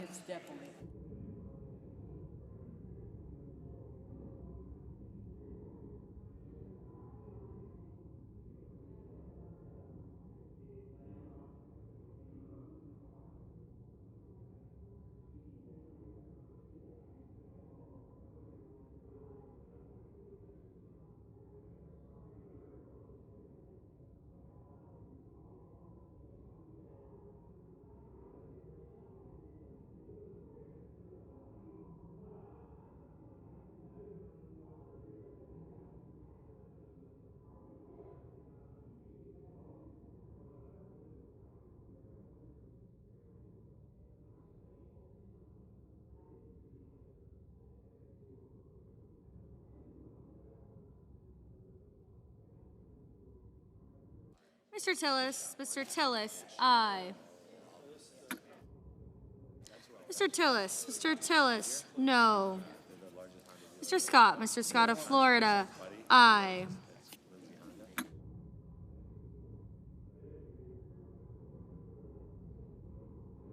Mr. Bennett. Mr. Bennett, no.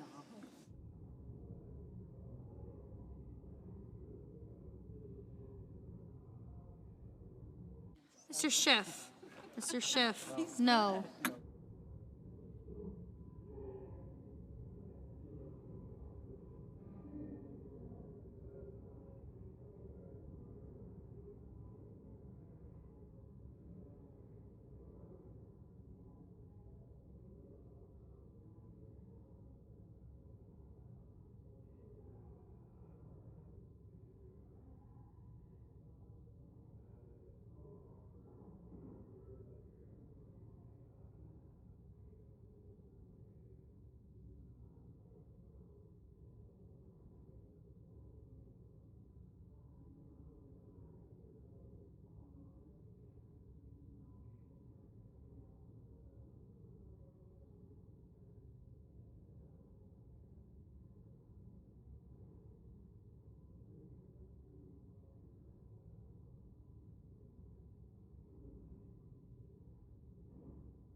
Ms. Duckworth. Ms. Duckworth, no.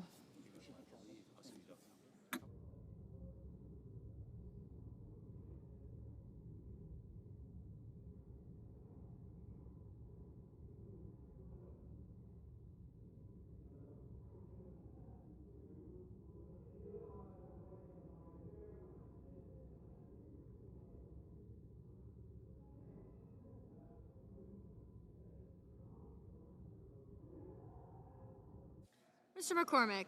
Mr. McCormick, aye.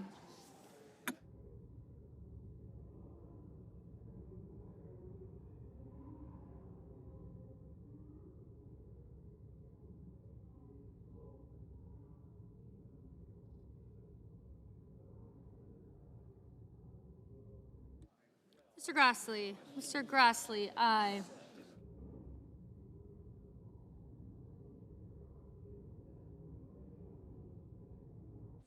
Mr. Marshall. Mr. Marshall, aye.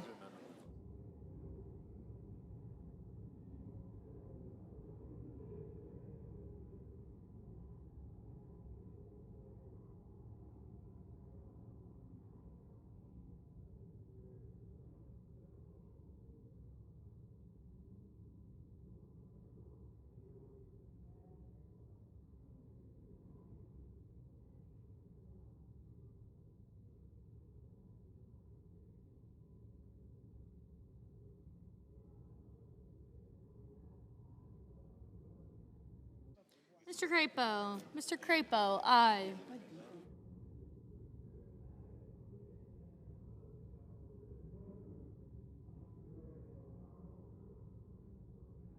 Mr. Cassidy. Mr. Cassidy, aye.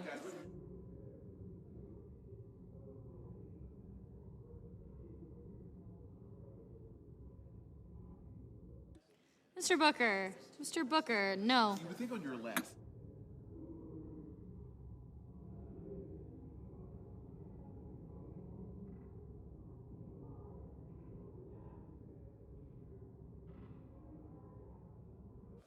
Mrs. Shaheen. Mrs. Shaheen, no.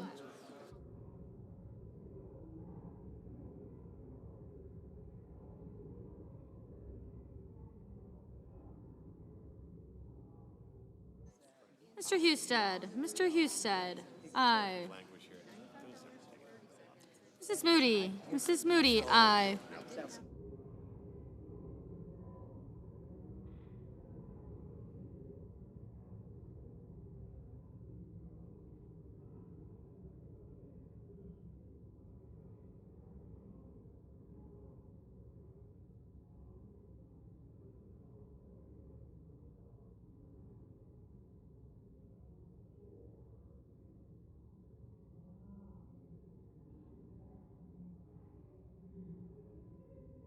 Mr. Moran. Mr. Moran, aye.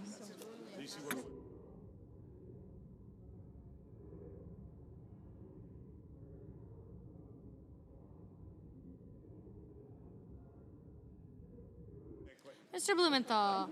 Mr. Blumenthal, no.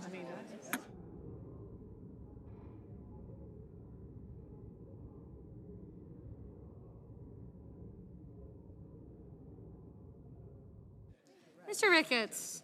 Mr. Ricketts, aye.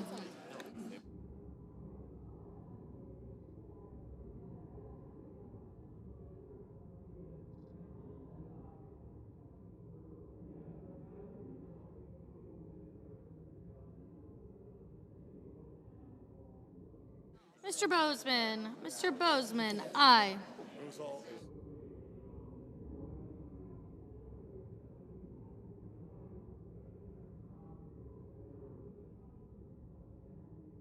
Mr. Warnock. Mr. Warnock, no.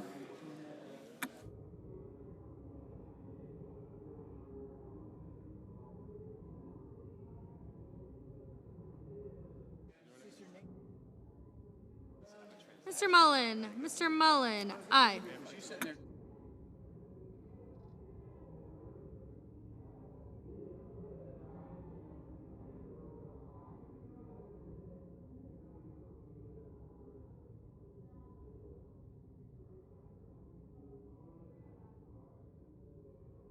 Mr. Sheehy.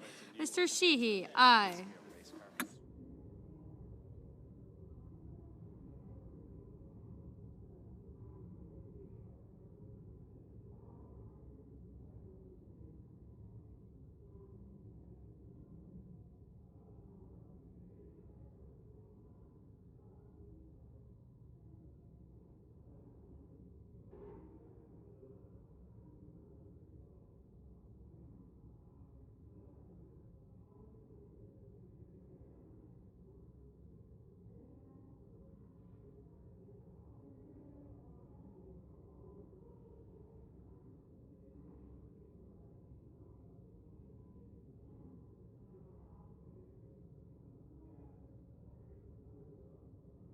Mr. Welch. Mr. Welch, no.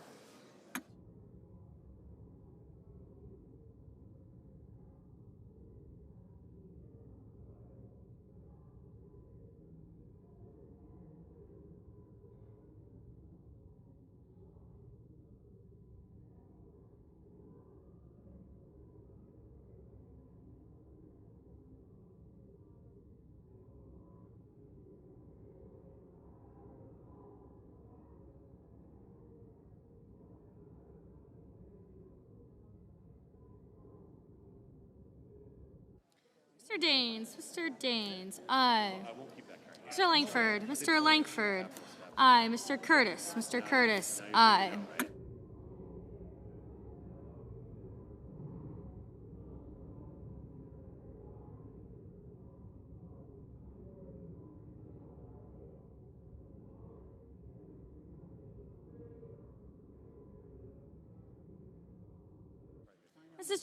Mrs. Gillibrand, no.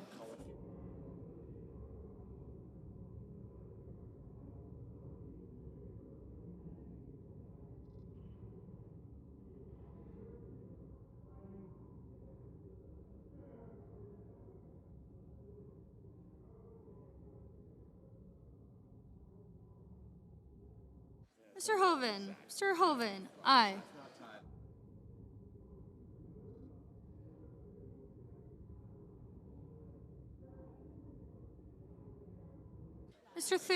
Mr. Thune, aye.